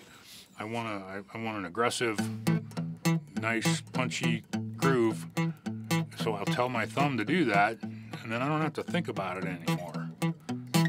My thumb's already got that down. My brain can focus on the fingers and the melody note, and the thumb is automatic. When you hop on your bicycle to ride down to the corner store, you don't have to relearn how to ride the bike every time you get on, right? You get on that bike and you say, I'm going to 7-Eleven. And your mind is going to 7-Eleven, and your body rides you there on the bike because you already, the motor skills or muscle memory is already there. You want muscle memory in your thumb, and some of that has to do with patterns and how those patterns change with different chords, with different grooves. Start with a song, because you got a lot of repetition to do to get that muscle memory programmed. All right, everyone. This is your host, Jeffrey Allen Booth, here to tell you that we are going to have a contest. Now, let's all take a meditative break. Let's calm ourselves and let's realize that we can only enter the contest one time, okay? It's really, really hard to pick the answers if everybody, or pick the winner if everybody enters at once. And I do want to know that both Jason and I have very high blood pressure, and if one of us keels over, the other one might keel over as well. So if you enter your answer more than once, you might have multiple murders on your hands, and nobody wants that. So, here's the rules. What we need to do is for everyone, and you have to wait until we say go. Don't start typing now. When we say go, everyone types out what their dream guitar is, the specific model and brand. If you don't have a dream guitar, just guess, but make sure it's like recognizable as a guitar instead of just regular gibberish. Now, once again, don't go until we say go. We want to give everyone a few seconds to queue up. This is for the M-Audio. What is it? The M-Audio M-Track Plus. It's a nice little mixer. It's worth about $130. This will go to anyone. I'm not going to say anyone. Almost anyone worldwide. If you live someplace where we can't ship to, that's out of our control. But so long as UPS or FedEx can get to you, it's good for anyone worldwide. So just a refresher on the rules. Everyone take a deep breath. Let's only enter once. Yes, feeling good now, feeling loose. Type out the guitar that is your dream, the brand and model. If you don't know one, just guess. Wait until we say go. We're gonna go in 15 seconds. 15, 14, 13, 12, 11, 10, 9, 8, 7, 6, 5, 4, 3, 2, 1. Go! All right, I saw people typing in on the stream before the countdown had finished. So the blood pressure, it's like, I'm at like 130 over 80 right now. What are you at, Jason? My blood pressure is falling. Jason's blood pressure, so he's gonna die of the opposite of, oh, look at that, here we go. All right, one time apiece, my friends. Jim, what are you gonna do if they enter more than one time? What's gonna happen? How's your blood pressure? I'm borderline high right now. You're borderline so high? Are you at risk of a heart attack if something should happen? Okay. Well, I am. I might have to run to the bathroom or something. All right, well, I might die and Jim might have to rush to the bathroom, folks. We're going to give you guys one more minute to type your answers. Have you guys ever seen on a TV show, where one person will eat bad food and they'll vomit and then everyone around them will start vomiting? If you enter more than once, it's going to be like that here, but with heart attacks. I'm going to keel over, then Jason, then Jim, and Chris is going last. Liepe is always on the verge of a heart attack, so it's not going to be pretty. So one entry apiece. Looking good so far, my friends. Dream guitars. A lot of Gibson Les Pauls. Just so you guys know, we are giving away a Gibson Les Paul, a pretty nice one later. It's one of the robotic cyborg Skynet guitars that will tune for you. I don't personally trust them. I suspect that at some point it will turn against you and throttle you with your own guitar strings. But you may be braver than I. All right, Jim's going to play us some exciting music. We're going to wait about 45 seconds still, or I don't know, let's say 30. And then Jason's going to pick. Jim, can you do a drum roll on that guitar when it's time? Oh, sure. We can... That's right, robotic Skyborg Gibson Les Paul. Skyborg is a great word. All right, guys, 15 seconds. I'm telling Jason win, and he is picking a random winner. This is worldwide, so 5 seconds. You got 5 seconds to enter. If you don't enter, you're out of luck, and I will laugh. I will laugh at your pain. Go! Pick the answer, Jason. Drum roll, Jim. Drum roll. Okay. Yep, lost it here. Hold on 1 second. All right, it was Bill Settlecheck. Bill Settlecheck, you've won the M-Audio Fast Track Pro. Now, Bill, or M-Track. You're here. Type out in the chat room. Type out, I'm here, I'm here. Yep, Bill, we're waiting for you to respond right now. You've got, what, let's give him a minute? Yeah, we'll give you a minute. Jason's kid won. If I had a kid. Jason's kid is dogs. We don't have...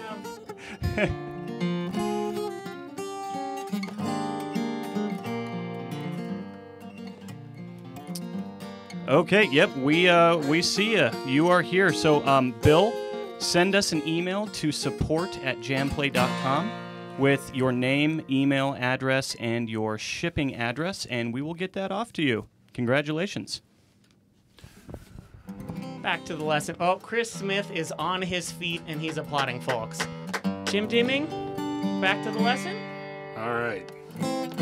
Just a note, folks, in 17 minutes, we are going to have a 4-way Q&A session, which might erupt into a brawl. With Wallimann, right? I'm going to win. Okay, let's take a look at it. Let's change chords to make this a little more interesting. Let's go to that A minor chord. Nice, easy, and it's only a 3-finger chord. Note that our root note, the 1 beat, is still on the 5th string. That's where our thumb is going to start, but this time it's an open A for an A minor chord, okay?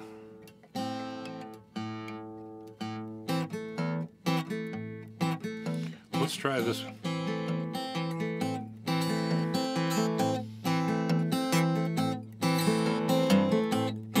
And that's a nice, you can make a neat little groove.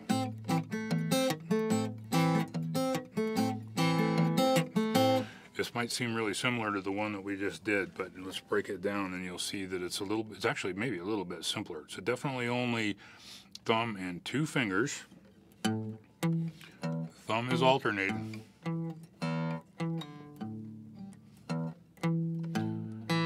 So 5, 4, 6, 4.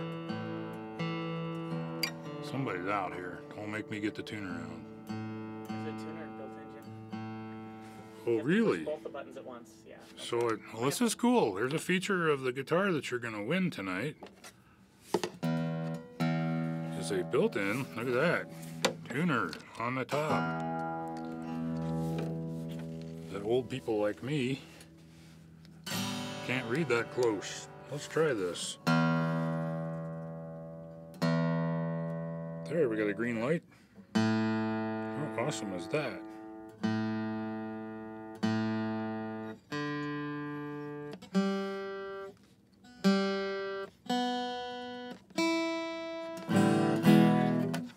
Turn that back off to save the battery. All right, A minor. You could probably play some blues with that.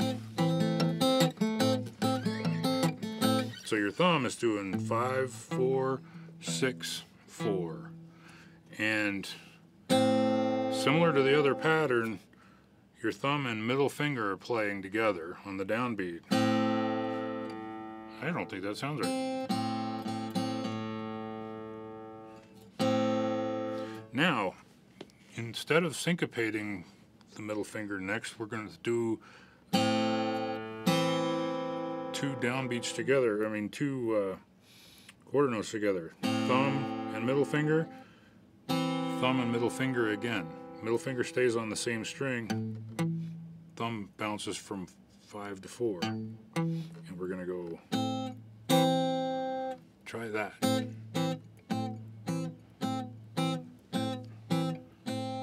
Get your finger used to plucking at the same time as your thumb, while your thumb moves to a different string and your finger does not move. Now we're going to add, after the second one, we're going to add the syncopated first finger in there on an 8th note. Try just that much.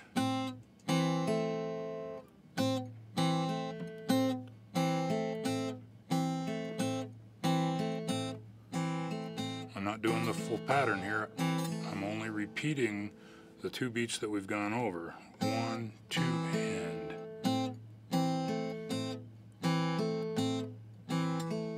Now if you get that, go hit that bottom with the thumb, and right after, not at the same time, but after, add that middle finger again. The middle finger's doing a lot in this pattern.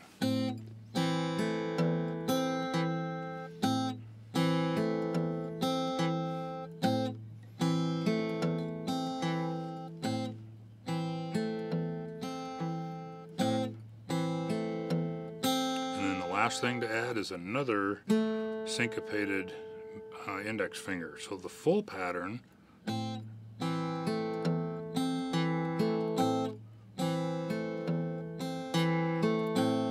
so it's right after the last thumb beat on the 4th string. Sneak one more of those in there.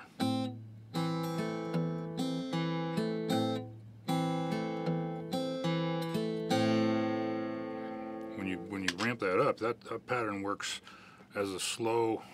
Excuse me, I got a cramp in the back of my leg. I have to move a second. You can use that pattern as a slow blues groove, or you can speed it up.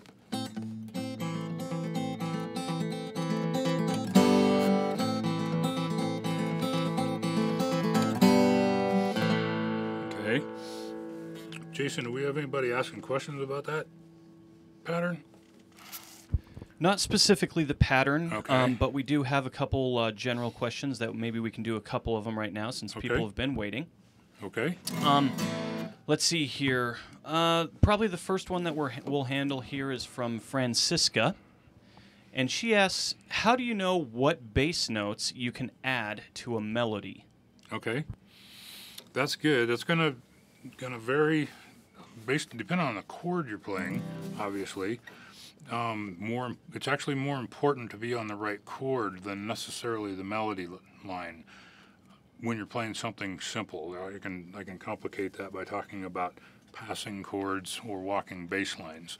But when we're just talking about bass notes within a chord, really the simplest for a lot of songs, the simplest you can come up with is probably the 1/5 bounce that I talked about. So for example, the C.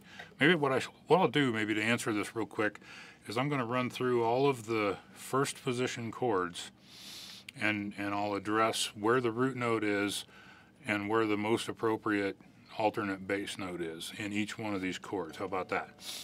So we talked about the C chord, and that bass tends to bounce between C and G. 5th string, 6th string, okay? We've been doing that for a while now. The A minor that we just covered is the same 2 strings, it's just different notes. Now it's an A, an open A, open E. So again, it's the same easy pattern. Alright. Now let's take something, and that's also true of an A major. A major and A minor have the same bass notes, right? Now let's change this up a little bit and deal with 2 chords that have their root note on the 6th string, okay? Now, the G chord, there's my root note, so I start there and then obviously the thumb needs to go somewhere else. I just go backwards from what we've been doing before. Now I start on the 6th string and go to the 5th string. That's a B. So G, B. Okay, and another chord that's similar thumb pattern on this is the E chord, because now our root note is the open 6th string. That's where we start the pattern, and then it also goes to a B. Sounds like Willie Nelson.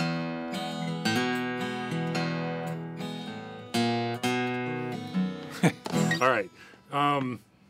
B. I just played a B7 chord there. Let's talk about that one. The B note right there is my root note for that. And the next best note to play for that is going to be going down to F sharp on the 6th string. So now you'll see me playing. Remember when my ring finger was moving back and forth? Now on the B chord, B7 chord, my middle finger is doing that bounce.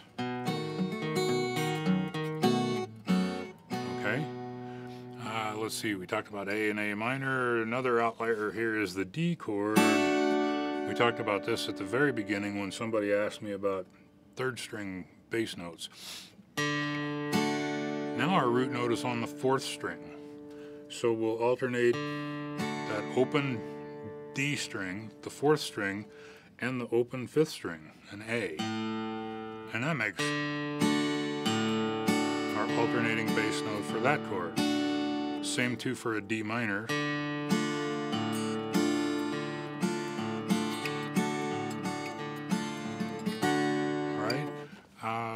let's see, did we cover them all?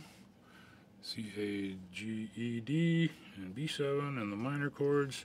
Well, your F chord, even though it's a bar chord, it's kind of considered a first position chord, especially if you're playing in the key of C.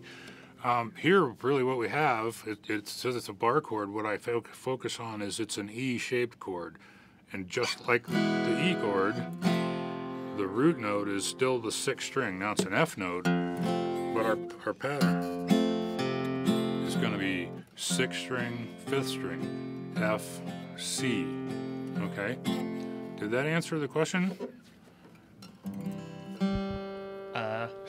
I guess. All right. Okay, we do have a couple more questions here. Okay.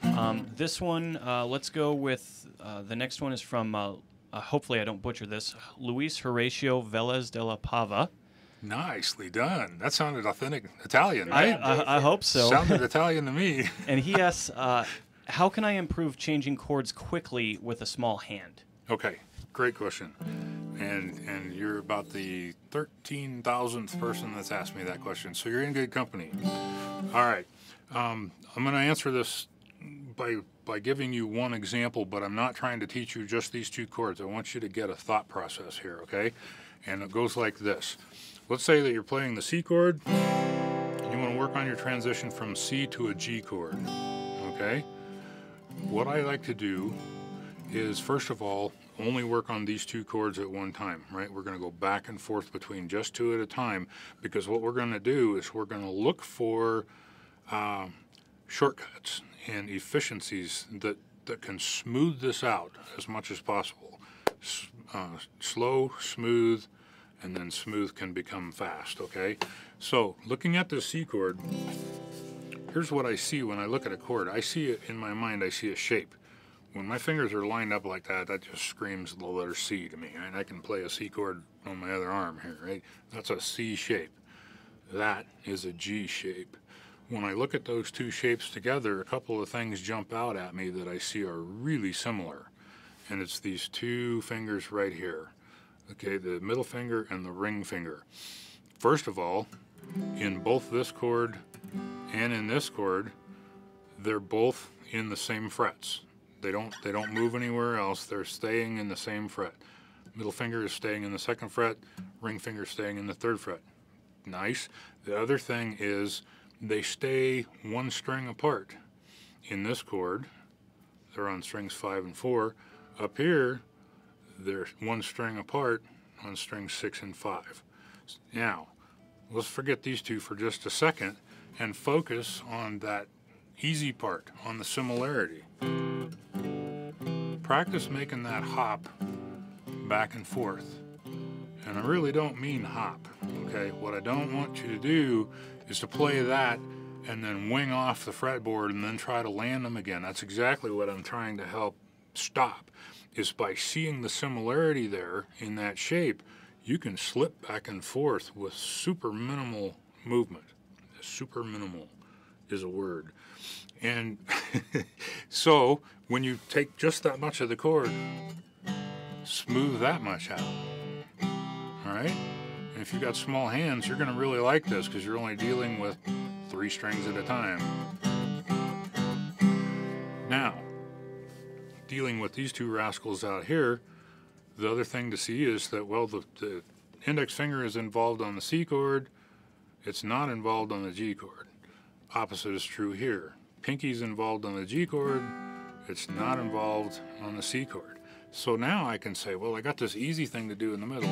And the only other thing I got to add to that is put this one down, lift this one up, and then the other way, put this one down, lift this one up. Yes, sir. 3 minutes? Okay. So when you start focusing on what's similar and trying to smooth it out, I think you'll find it'll improve pretty rapidly. Okay, now there are some chord changes where they just have nothing in common, and that's a different deal. You just got to practice. Oh, Deeming! Wow, sorry. I seriously thought I had that shut off. How rude. If one of you all had been in my class and did that, I'd take your phone. All right, So that's the thought process, okay? Try to find what's similar, even in shape, even if it's not the same notes, and work those back and forth. If you have a chord change where nothing is in common, let me think of one here, maybe from G to D, all right? Not much in common there. Well, yeah, there is. It's just less common, less similar. What we've got here, remember this relationship? Guess what? That's in the D chord too. Clear down here, but those two fingers, now what I got to do is I got to learn to slip from there to there.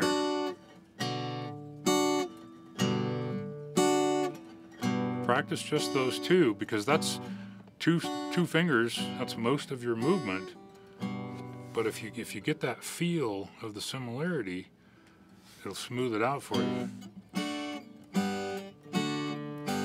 Back and forth between the same two chords is the best place to start. And I think we're getting close on time. If you're going from, well, here's an example, bar chords. I get this a lot. Well, how do I do smooth chord changes on bar chords? Well, let's say you're going from this E chord to this A chord. All right, what I'll do in a case like that is I'll try to pick one note, and in a bar chord it's usually the top note that my bar is playing. I'll make that my mental focus.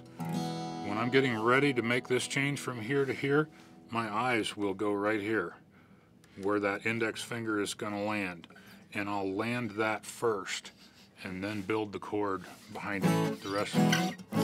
Okay? You can do that slowly at first and then smooth it out. Pick a target finger and a target note. Let your eyes go there and then build the chord. I'm getting signals we're out of time for this segment. It's true. It's true. All right, folks. Chris Smith is going to go ahead and switch us over to a splash screen for a moment. It is now time for our four-way Q&A. So we do have to bring a couple new chairs in. We do need to bring some various lotions and mists and sprays and incense. Some incense, and Jim's going to apply some lipstick so his lips look beautiful and moist. Now, don't worry, folks. We're not going to leave you hanging for the next 3 or 4 minutes while they get all the chairs set up and get all the guitars in order and fight for who gets the tall stools versus who gets the scrawny, pathetic little chairs. We're not going to make you do that. What we are going to do is give away some monthly gift cards. What? Monthly JamPlay gift cards. Now, this one's going to be basically the same as what we've been doing, but instead of one winner, there's going to be 3. Yes, that's right. 3 winners. 3 one-month gift cards. I know this may not sound like a lot, but there is a lot of stuff on JamPlay. And if you don't win, you can buy our year for $109.95, which is a pretty sweet deal. Pretty sweet deal, if I don't say so myself. Literally 30 cents a day. You know, a lot of people, when they're talking about their products, they say, well, just skip out of McDonald's for a day. You don't even have to skip out of McDonald's for a day. You have to skip out on the distance between going from medium to large for a day. That's it. Anyway, when I say go, what I need you guys to do is type in the age you started playing guitar and what inspired you. Try to keep it one sentence so it fits in the chat room. So your inspiration might be something simple like my grandma, instead of, well, my grandma made me a quilt that had a guitar on it and that inspired me to play. All right, so when I say go, you need to type that out in the chat room, and Jason Mounts, our resident contest god, also who you should be angry at if you don't win, will pick 3 of you at random, and it will be amazing. So, just to refresh the rules, type out the age you started playing and what inspired you to play. You must do both, and you can only enter once. When I say go, not a moment before. We're going to wait for 1 minute. And in the meantime, these events aren't free. We got 6 people here, so we got to sell some memberships, folks. Listen, JamPlay is like a sweet way to learn the guitar. There's 70-some instructors now, so if you don't like the way somebody teaches blues, close them out, say goodbye to them forever, go to somebody else. Same with beginner contests. Same with beginner content. Same with the bass. Same with everything. There's options. But the best thing about JamPlay is you don't even need to be, you don't make your own lesson plan. We make all the plans for you. You just pop in, follow the instructions, and you're good. Now, we're going to do the contest. So go sign up for the year at $109.95. This is the best deal we're going to have all year, the lowest price. It is more expensive than last year, but, you know, blame the Federal Reserve. All right. Go. Enter your answers. Go, go, go, go, go, go, go. Let's do it. Huh, huh, huh, huh, huh. Pump. Come on, everyone. Let's do it. Now, while you're all typing in the age you started playing and what inspired you, I'm going to tell you a little about what's upcoming next. It is our very first 4-way live Q&A. We are going to have Chris Liepe, the bald-headed guitar master. I shouldn't say bald because he shaves his head. It's optional. We're going to have David Wallimann, the French stallion of power. He's also an amazing guitar player. We're going to have Ian Argys, the lovable friend of my life. And we're going to have Jim Deeming, the man who plays so fast. When he goes camping, he takes his guitar and lights all of his fires purely by picking. They're going to be on answering your questions. No topics, guys. No topics. You can ask them anything as long as it's PG rated. We do encourage highly personal questions, but they do need to be PG rated. Okay, guys, keep coming with your answers. We're going to give you about 1 more minute to enter because I know some of you the video is a little behind. Just to be clear, if you find that you're like lagged way behind, the video is way behind the chat, go ahead and refresh your video, and that will sync you up again. And you might want to refresh the video just every 5 or 10 minutes or whatever. It will only take you away from a second.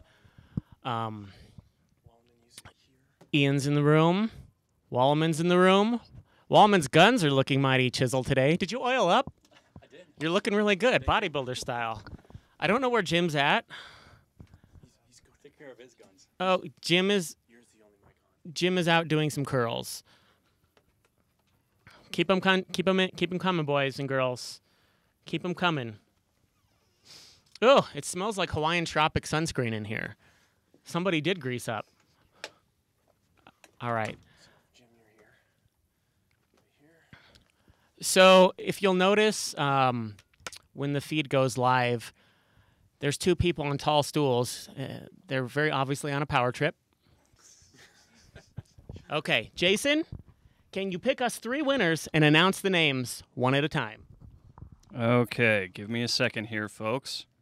These are for monthly gift cards. Monthly gift cards, and we're going to get 3 of them. Okay, the first one is going to be Jeanette 590. Jeanette 590, 1-month gift card. The second is going to be Jeff Mackey. Jeff Mackey, 1-month gift card. And the third one is going to be Joni Sen. Joni Sen, 1-month gift card. All 3 of you, go ahead and post in the chat here. So, I've got Jeanette's here to make sure you're available. Jeanette, go ahead and send an email to us at support@jamplay.com, and we'll get you a 1-month gift card. Jeff, I got you here. Go ahead and do the same. Please email us at support@jamplay.com, and we'll get that gift card to you. And Joni, we're going to give you 30 seconds here, and if you don't respond, we're going to pick somebody else. Do I need to do anything to that? You just need to plug into it. Are you plugged into what you were for?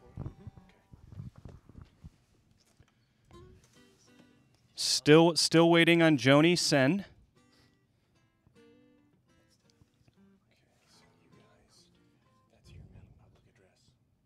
Okay, Joni, you are here. All you had to do is say you were here. So what you'll need to do now that you've proven you're here is just send us an email to support@jamplay.com, and we will go ahead and get you that 1-month gift card. Congratulations to you 3. I think this is going to be very unruly with everyone's guitars, so you got to be conscious that if you're demonstrating something on the neck, to turn it this way. Otherwise, we can't see it. Because like the way Wallimann's holding his guitar, there's no possible way we can tell what's going on. Which camera is the guitar cam? tinge this one, and then Chris can choose the bar angle. Okay. All right, Jason, mic it up. Everyone, this is a warning from the Federal Music Ratings Commission. We do have to warn you that it is about to get intense in here. Your computer monitor might explode. Your speakers might explode. You might have a heart attack from the sheer beauty. Jason is making a signal to me that I don't quite understand and storming off. Folks, he's using the restroom. Okay. Folks, this is not one guitar instructor. It's not two. It's not three. It is not four. Actually, it is four. This is why I don't announce radio. They're all up in your face. They're here to answer your questions. I'm just waiting for a verification from Chris Liepe that the audio is good to go. We are good to go. Can everybody hear us? We are good to go. Let's go live, Smith. Oh, we already are live. All right. Well, I'm going to shut up now. Actually, I'm going to read the questions since Jason has stepped out for a moment.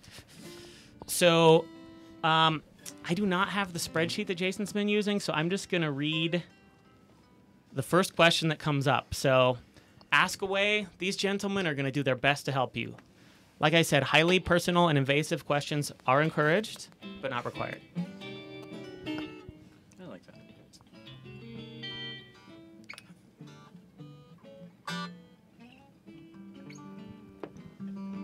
Wallimann is a cool dude. You're correct. All right, here we are. I have nerve damage and need to find a way to cheat on some chords. Do you have any suggestions? And he says his eyes were burned by the glory. Or the glare, but I'm going to assume glory. All right, Jason, questions back to you. Okay, now that we've got a large panel, which one did you ask? Oh, that was the question. Oh, okay. All right, well, let's get back to some questions that we've been kind of holding on to for a little bit. No, they haven't answered yet. Oh. Let me do this one real quick. The nerve damage question, right? Yeah, about chords. And that was addressed to you. Was it? Well, I have nerve damage in my elbow from improperly practice. Which camera am I supposed to look at? This one? Okay. All of them? I have nerve damage. No,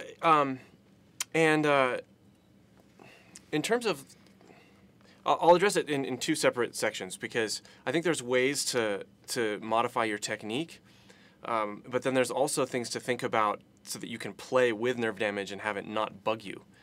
And I don't know, you said it was in your elbow, I think. Mine is right here, and it's the cubital tunnel nerve. And so sometimes my third and my fourth fingers will go numb if I play improperly or for too long. And there were a couple things that I did once I got that nerve damage, just technique-wise. Like, I don't have to cheat at all. The first, and I'm not doing it now because I'll hit Wallimann in the face, but is practicing with a footstool like this. Put my body more in line with itself. When I'm practicing like this, I was cutting off circulation back here. So by squaring up and practicing with a footstool, I think I harp on this every time there's an event. This really helped me just align my body. The other thing that really helped was doing just doing arm exercises initially with really light weights. Taking like 8-pounders or even 5-pounders and just doing curls, and then doing stuff like this, so that it strengthens the muscles around the nerves. And honestly, like, since modifying my practice behaviors, both in posture and I don't practice 8 hours a day anymore, I limit it to maybe half an hour a day of good playing. I haven't had problems. So there's my 2 cents. As far as the weights, Yeah. I would say just be careful because I recommended that to Petrucci, and you see what happened after you had trouble with chords. True, right, yeah. Yeah, I'm that's gonna go true. hide in a corner. I got the joke. Okay. You go ahead. The only thing I would add to that is I don't know about the elbow necessarily per se, but a lot of times I find that people, especially on an acoustic guitar, especially tackling bar chords or chords that you expect are hard to play, the tendency then is to try really hard. You squeeze really hard because you know it's hard to do. And you can experiment with take a bar chord, a bad old bar chord, experiment with just touching that bar chord shape and then ease into it until it starts to ring, and try to recognize how little pressure it's actually taking to do it. And maybe incorporate into your practice some focused time on easing up your grip or the strain, and to go along with posture. Make sure that you're sitting well, elbow tucked in when you're playing bar chords, things like that. Posture is important, and not overplaying is important. All right. Yeah, Okay. well said. All around. All right. I have nothing to add to that. Can you hear Jim better? Maybe turn up that shotgun. Turn the shotgun a little more. Okay. Okay, and while Chris Liepe is giving a little bit more level to the shotgun mic there so you guys can hear a little bit better, I'll go ahead and ask another question. This is probably to any and all of you, and we've been sitting on this one. It's from Jacques Provost, and I hopefully that's how it's pronounced here. Could you explain chord substitutions, how to determine them? That sounds like a jazz question to me. Mm-hmm. Absolutely. We have an expert in the house. Yeah, that's a cool topic.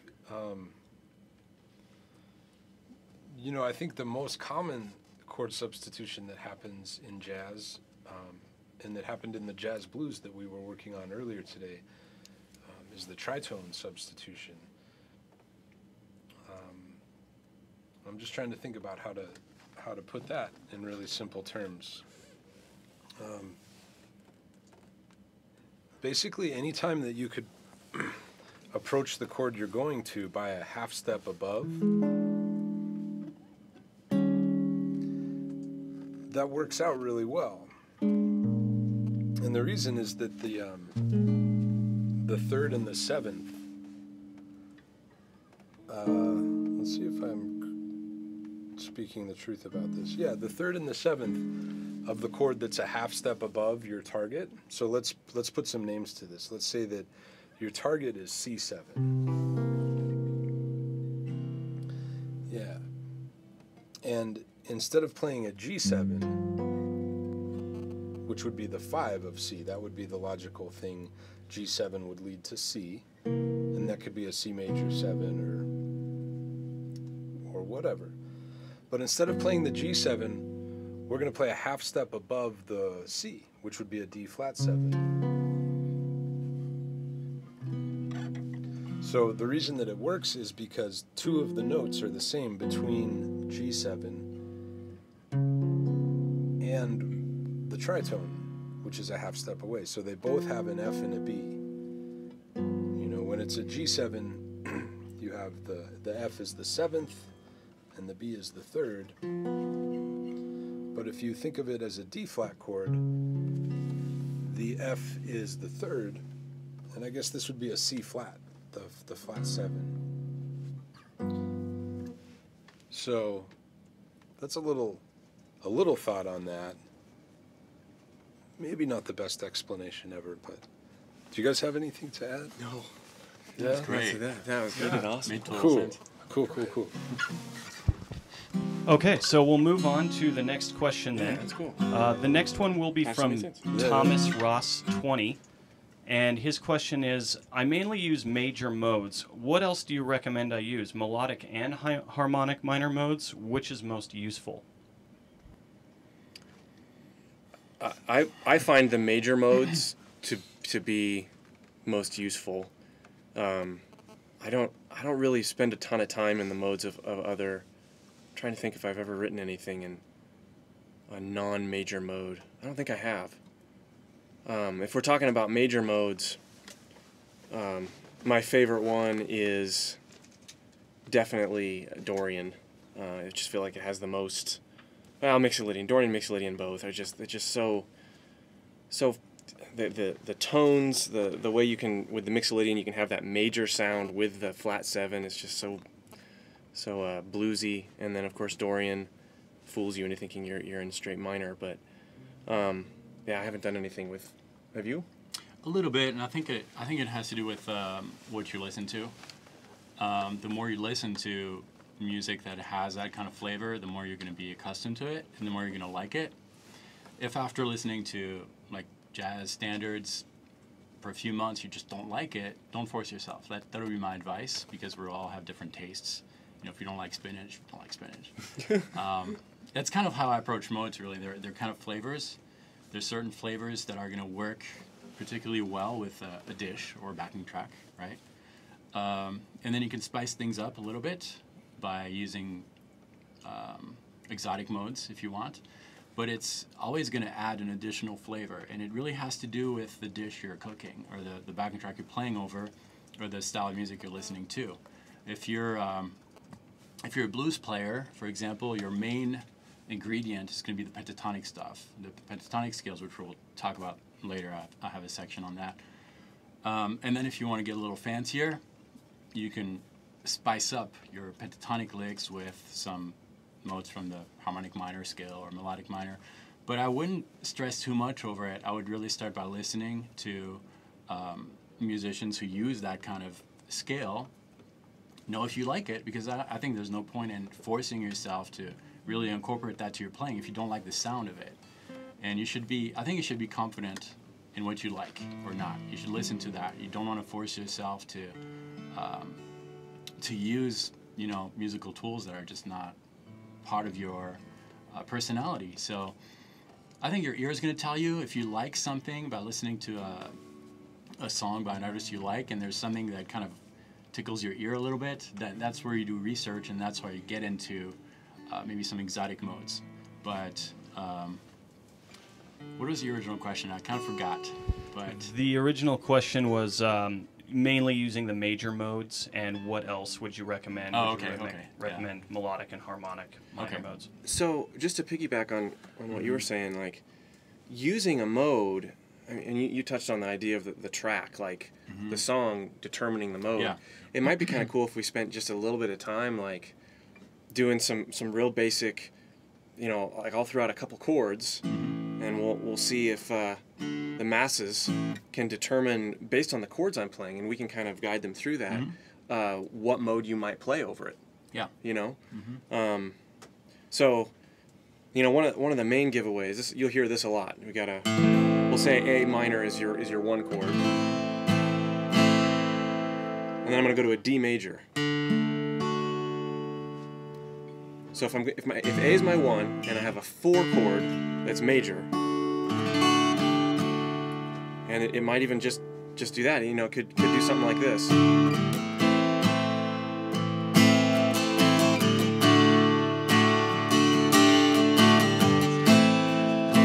So A to D, brief stint on G.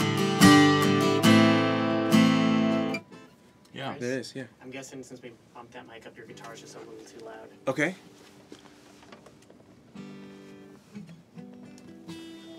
So anyway, anybody have any ideas from the masses? Which mode that might be?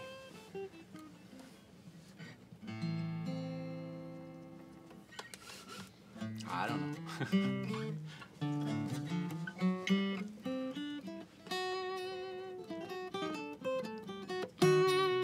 Well, should we give it away?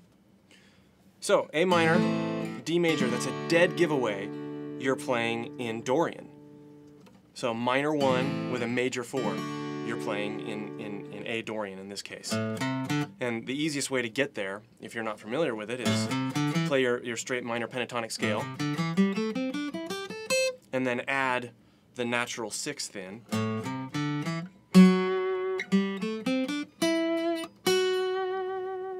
So, here, go for it.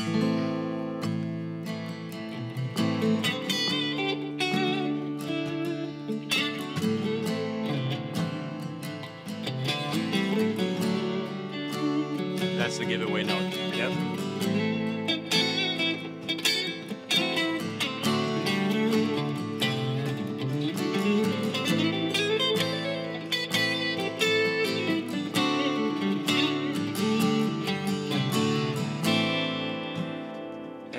Pure Dorian. And if we were just doing regular minor, that would have, you'd go from A minor to D minor, which sounds a lot different. You know. straight pentatonic over this.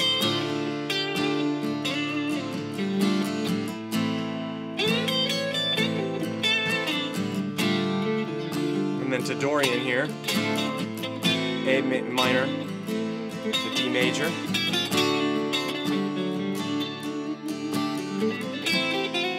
Yeah, definite difference. So the other one I mentioned earlier, we'll just say it. It's Mixolydian. A lot of people, a real basic Mixolydian chord progression might be, you're playing in G, but it could be any key, of course. And we'd have an F to a G. Or here's another one. Actually, this one would be even more common. D, C, G. The whole Sweet Home Alabama sort of feel. Let's jam over that real quick. Okay.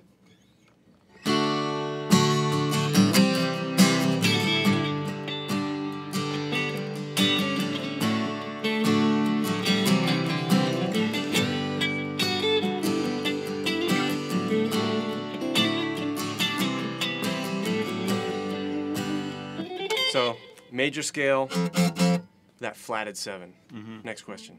I'll just add this. If this is a little confusing, if you're new and you feel like this is super overwhelming, and you want to get into hearing the sound of the mode, what I would do is print out a blank fretboard and take your basic chords that you have to play over.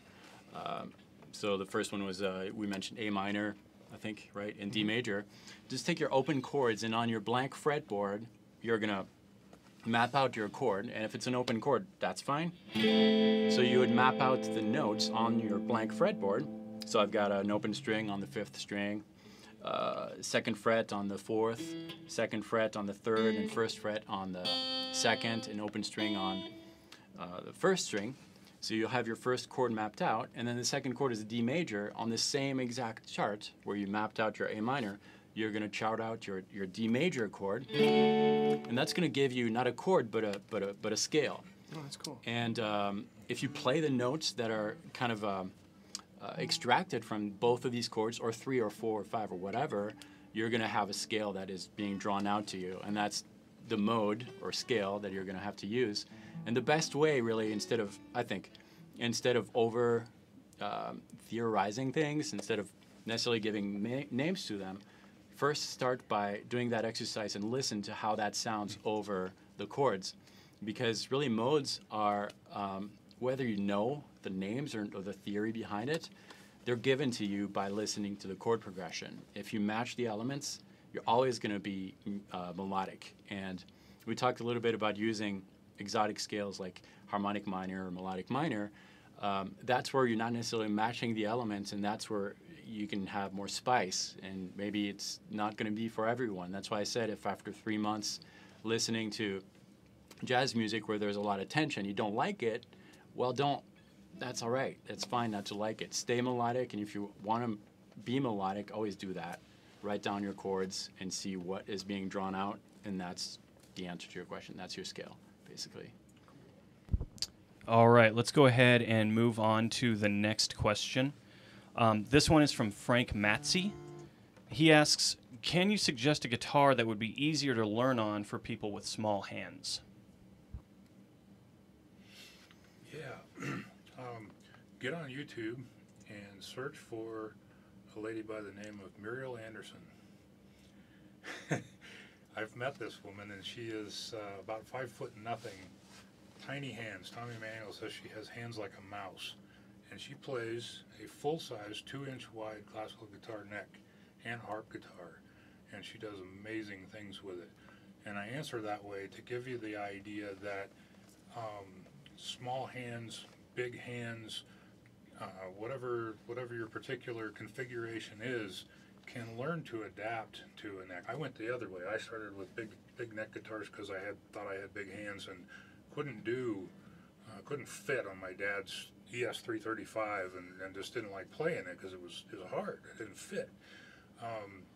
But when I made the conversion from nylon strings to steel strings, I also started using a lot of Merle Travis thumb over the top type chords, and quickly found that the 2-inch fretboard wasn't any fun anymore. And so I thought, oh yeah, all the fingerstyle guys use 1 3/4 inch, and that's what I'll do. And I still couldn't get those thumb over the chords the way I wanted them. And so I started dinking around with the 1 and 11/16" neck, and now it's the only thing I play. And it was just simply through repetition and practice, I adapted to something that 15 years ago I would have told you I couldn't play or didn't like playing. And the same is true going the other way. As far as making it easy, yeah, the best thing you can do is try different neck shapes, neck sizes, play the guitar. Go to a big box store, even if you don't buy the guitar from them. That's a great toy store to go try different guitars and see what feels the most reasonable for you. If possible, take another guitar player with you for a second opinion, a second set of ears. But don't let physical limitations psych you out into thinking that, well, I have to have a guitar a certain way because that's just what I'm going to need. You can learn to do almost anything. Sure, you want to, when you're starting out, you want to be the most comfortable you possibly can on a guitar, but just understand the sky's the limit into what you'll eventually be able to do. Cool. Okay. We'll move on to the next question here in line. This one is from John Matacola. He asks, if you lose the chord and beat, is it better to try and wait for the next beat or keep going and try to merge with the others? What would you prefer? What would you prefer if you were performing with that person? So they're jamming with another person then? Yeah, it sounds like he's jamming with another person, and he either goes off of the chord or he's off beat. Should he wait to get back in or try to merge in somehow? I would say try to listen to what's going on around you and just try to get back in with what else is going on, instead of, because otherwise other people are going to have to figure out where you're at, and then everything's going to be a train wreck, If you've got another guitar player or a drummer and they're solid, just try to get back into the groove. That's what I would say. And an easy tip, which works most of the time, and again, it depends on the style of music too, but if we're assuming that we're in a straight blues rock type of thing or campfire songs or something like that, I would focus on the rhythm. You listen to the other guitar player, but let's say, let's use your chord progression that you had. I think it was D, C, and G, for example. So we'll start together, and I'll get lost. And maybe I should talk before. Yeah, I don't know. Yeah, that's a good idea. I know that I'm gonna have to play a D, a C, and a G. At some point, I'm getting lost. Well, I know that there's a D in there. I just pick a chord that I know. I'm gonna be on that chord and pick a single note of that chord, because, like we just said a few minutes ago, scales are extracted from the chord progression you're using. If I'm staying on a single note, it's still going to match the elements. So if you focus on your rhythm, and let's say I'm getting lost, I've got my D major chord. I'm going to try to pick a higher note because that's going to be differentiated from what he's playing. My highest note that I have in my open D major chord is on that first. So when I get lost, I'm going to play that note, which is in the D, and I'm going to try to stay in the rhythm. Hopefully it'll sound okay. So let's give that a try. I'll start with you.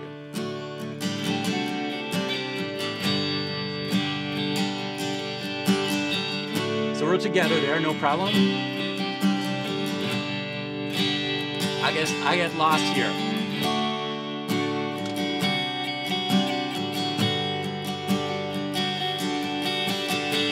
Okay.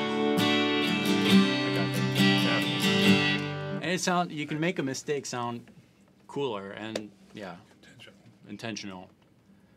Yeah, that's great. Just a quick tip like that. So don't worry. I would focus mostly on the rhythm and listening to the other player, like you said. Or And like you said. if you make a mistake, do it again, and then it's jazz, right? There you go. Yeah.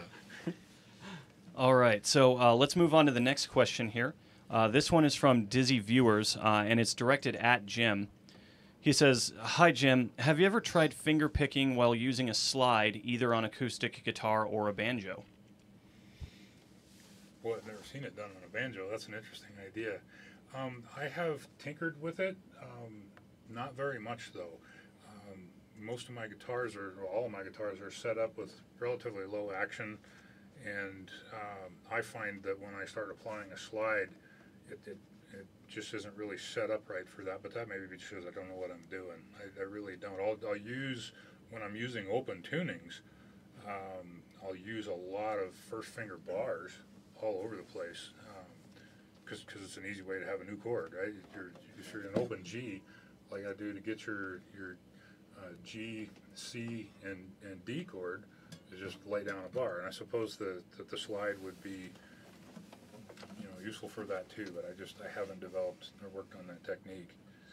And on the banjo, that just sounds like a really fascinating idea. I've never heard anybody do that. Yes. I talk a little louder. Okay. I got your mic all the way up. Scream. Okay. So I'm sorry, but no, I don't have much. Do you guys play slide? No. None of us. Wow. Not professionally. Yeah, not professionally. Yeah.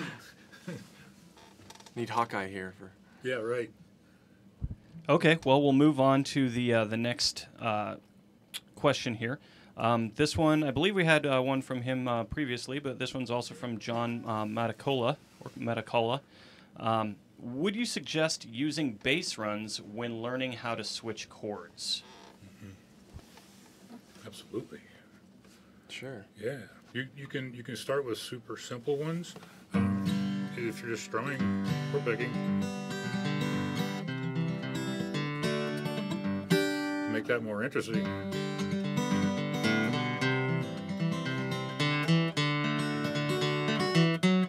And really all those are is just teeny tiny little scales that are walking. Remember I talked about root notes in my lesson section. Root note of that G chord, the root note of the next chord, the C. All I'm doing is a little tiny G scale to that. There's your walking bass line. From the C chord to the D chord, I'm going from this root note to that root note. Maybe you do a half step there. All they are is little scales, at least in major chords. You could do other fancier things, maybe even some passing chords. It gets really fun. But absolutely, that's like salt and pepper. David talked about spicing things up. That's one of the first things, especially if you're only strumming. Moving bass lines is one of the first fun things to get in the bag. Definitely recommend it, which I think was the question. Yeah. Okay. Makes sense. So it looks like we have another one actually from Dizzy Viewers. And this one is probably good for all of you and is a little bit on the cheeky side. He wants to know, have you ever got wasted to write a song? To write a song or when writing a song? He put to write a song, but maybe it could work for both. Specific goal. No, I have never. Wouldn't work for me. I'm wasted right now. I haven't. On purpose. I haven't. Nope. Okay, it looks like that's a resounding Hard no. enough to play sober. All right, so we'll move on to the next question here. This one is from Bruce Gullub, and he wants to know, what's the best method for learning scale forms?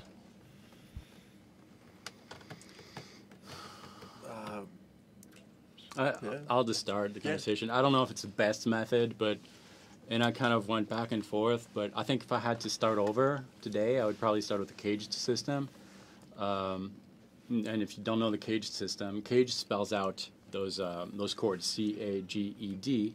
And the idea behind that is that if you take your open strings, the ones that you first learned when you started strumming, each of these chords have a what is the word that I'm looking for? A shape, yeah, and a characteristic. So C, C, A, G, E, D. The characteristic of the C chord, and you're considering the open C, okay? The characteristic of that chord is that it has its root on the 5th string, and from the player's perspective, when you're looking at your guitar, it happens on the left side of that root. So that's the characteristic of that C part of the caged system. And you can apply that to any other chord. So any chord that has its root on the 5th string and that happens on the left side, it's going to be associated with that C shape. So I'm using C as a shape, not as a chord. We started with a chord just to get the characteristic, but then we kind of apply that to other chords. So there's tons of chords that use that characteristic that have their root on the 5th string and happen on the left side. For example, this E minor 7 chord here is a C shape because it has its root on the 5th string and it happens on the left side from my perspective.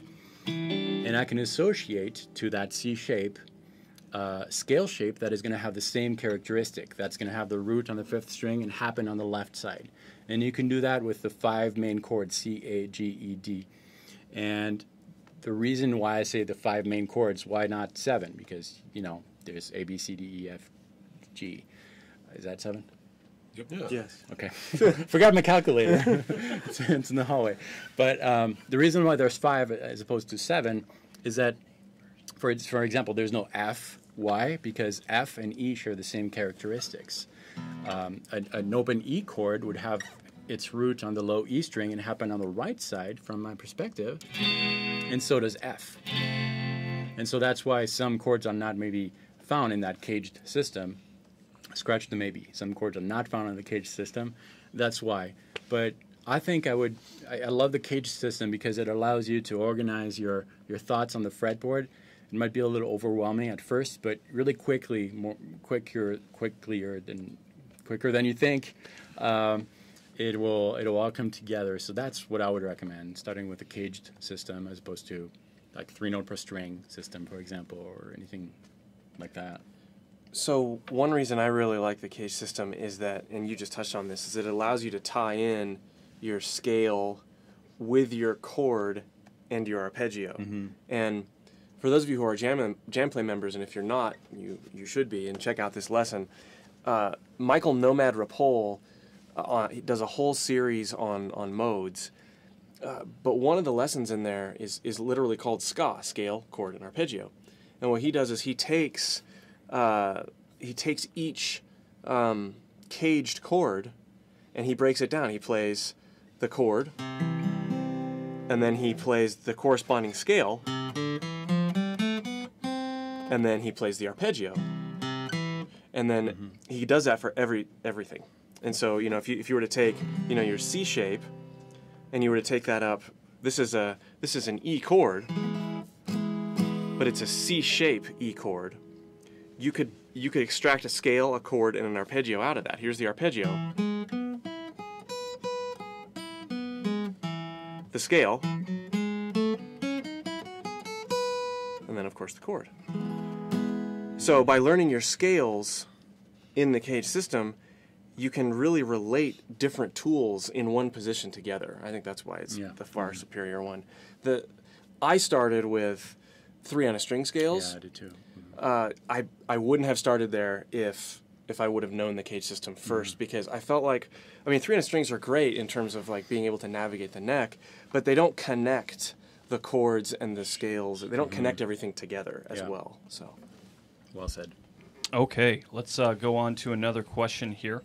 The next one is from James, and this one is directed at Chris. He says, Chris, I'm looking to get a Fender Deluxe Strat. Do you recommend swapping out the N3 pickups for something else?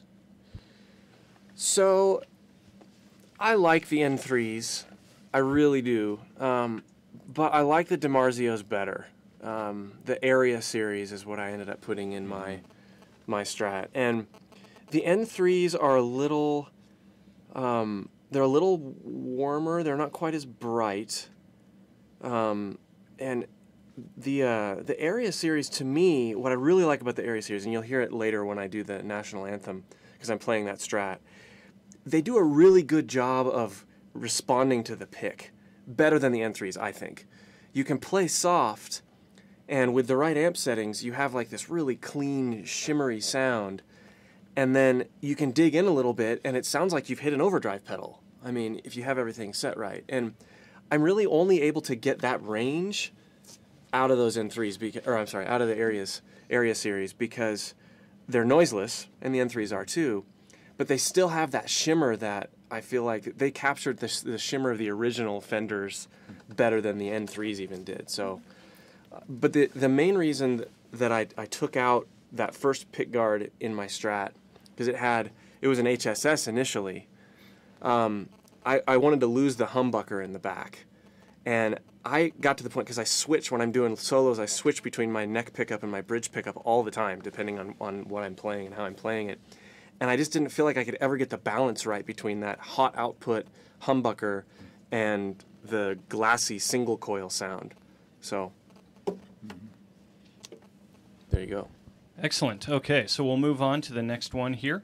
It is from Dan Layman's.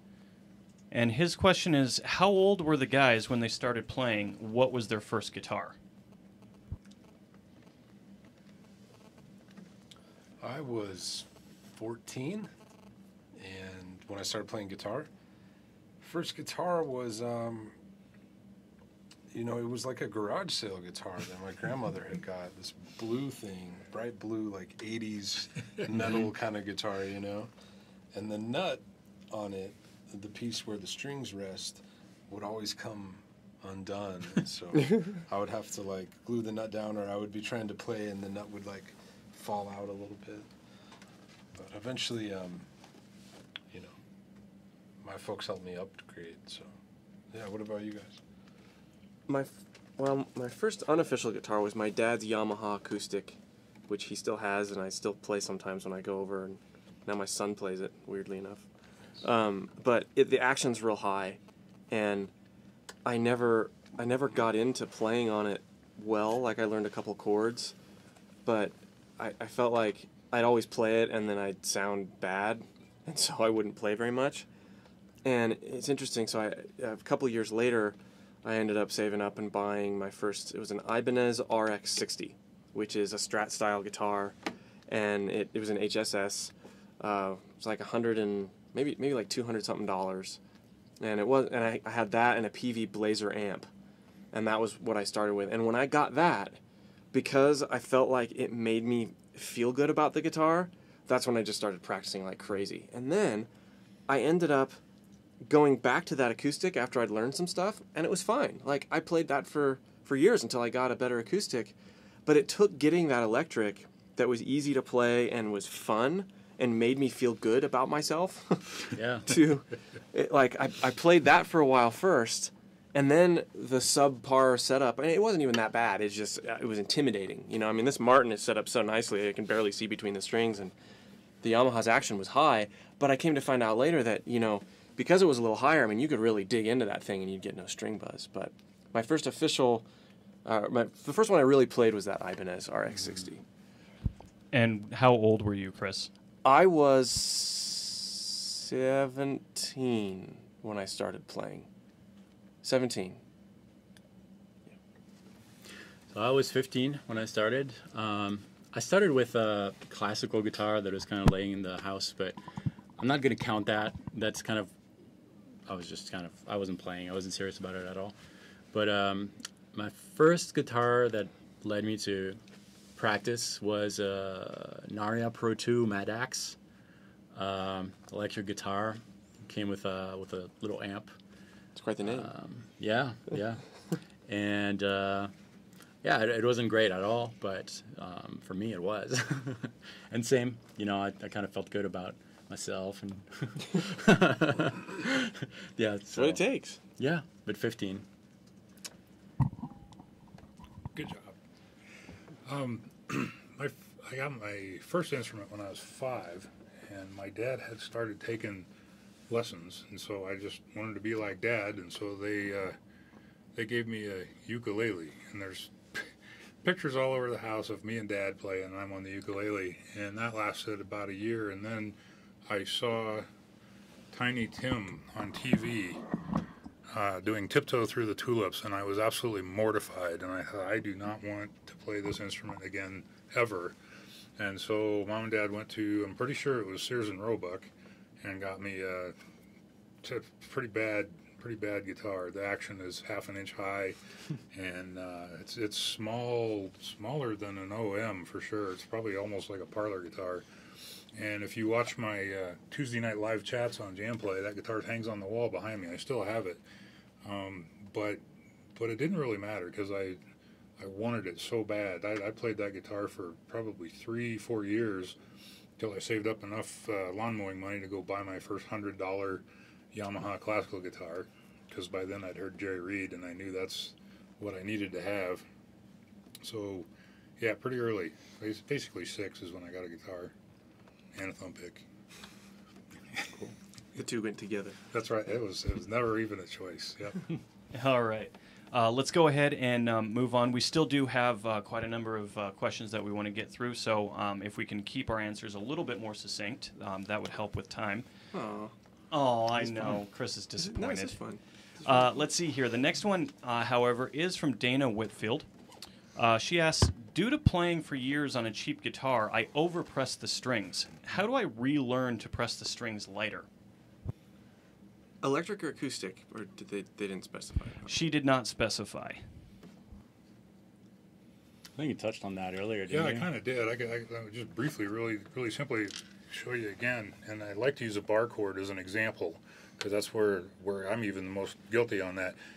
Take your finger, play a bar chord, just play a bar rather, and just touch it, okay? So that all of the strings are dead, but they're uniformly dead, and your thumb is right behind that finger, and then just gently start to squeeze until it rings, and then stop and let go. Then do it again. Get that feel in your hands of how minimal it takes, and then just add the rest of the chord in. So going from dead, add the chord, just gently squeeze, and make sure they're all ringing clear. And if you're having trouble with that B string underneath a bar chord, it's probably a posture problem more than squeezing hard enough.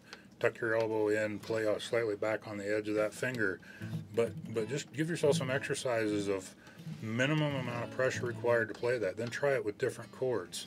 And then the other thing is you're just going to have to focus on it. You're already aware that you're doing it, so you're going to have to frequently do a self-check and just make sure, is my hand getting tired? Am I relaxed or am I tense?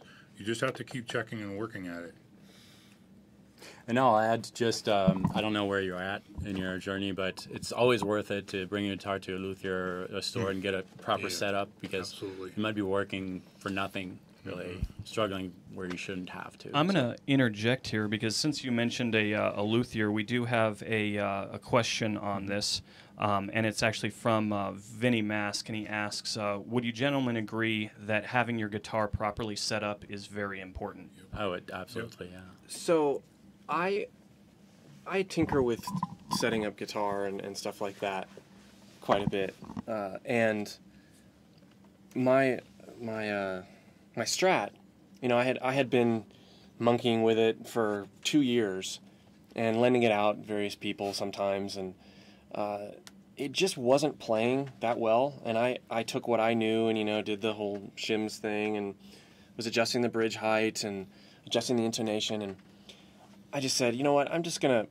go take it and get it set up professionally, and it was just a night and day difference. Like, someone who does this for a living all the time, like I tinker with it, but I don't really know what I'm doing. Huge difference, and it made it feel like a brand new guitar. So that just happened to me, and I would recommend it any day of the week. So I don't have them set up that often. I tend to do it myself a lot, but then when I finally do get one set up, I realize what I'm missing out on. So. All right, let's move on to the next question here. This one's directed to all four of you. It's from Jeff Mackey, and the question is, if all four of you started a stadium rock band, what would your band be called? Try to be funny. Be called the David Wallimann Band. That's right. Exactly. That's a good question. I don't have an answer for that. Maybe they'll think about it and we can post it on the forum later. Mm-hmm. Yeah. Okay, let's move to the next question here. Let's see here. This one is from Alex Presto, and he asks, can you explain and maybe demo how to prevent string noise when soloing, arpeggios, etc.? You want to go first? You want to go? I'll go first. I make a lot of string noise. Yeah, well, I was going to say, it's really hard. And, I'll talk about it from a real simple acoustic and maybe even chordal perspective first, and then since you've got the telly, I'll let you do the soloing. But I find string buzz usually happens for two reasons. I'm not pressing in the right place on the fret, or I'm not positioning my hand I'm not arching my fingers enough to apply the pressure where it needs to be applied. So, and you know, a lot of times this really comes into play when you're doing something like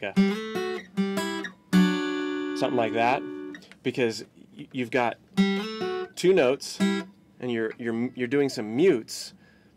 It's really easy to not apply the pressure correctly, or to maybe even get some weird buzzes in there. So what I try to do is make sure that my fingers are arched, so that in this case, in this sixth line, I'm arching them so that I'm actually muting this string with my third finger, and I'm muting my G string with my middle finger here. So I'm not going to get any accidentals in there. Accidental.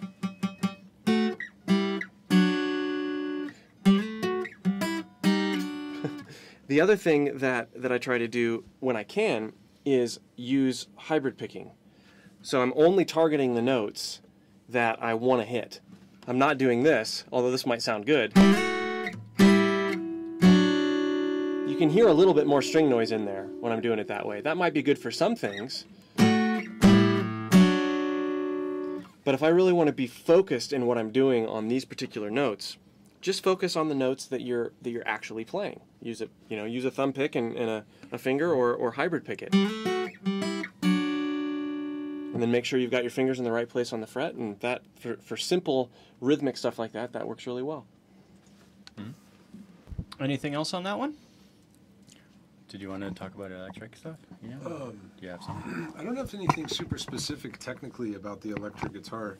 I just think maybe it's worthwhile noticing that, or pointing out that at any point you might run into something, I think we all do, that's like problematic, you know, and that's a good thing, you know. I would say, like, you're asking the right questions, and sometimes something as simple as having a clear intention about addressing that and slowing down and just being, maybe that's just something to be aware of, you know, and maybe it'll take care of itself a little bit as you identify the problem and start to be conscious of it, you know. Okay, excellent. Well, it is 5:25 right now, so we need to actually be moving on to the next segment. So unfortunately, we don't have any time for more questions. We do still have some questions recorded, and we'll try to get to those in a little bit here. And I'm going to hand over the mic here to Jeffrey. Oh. He called me by my full name. He must be mad. Guys, it is an exciting time of the evening.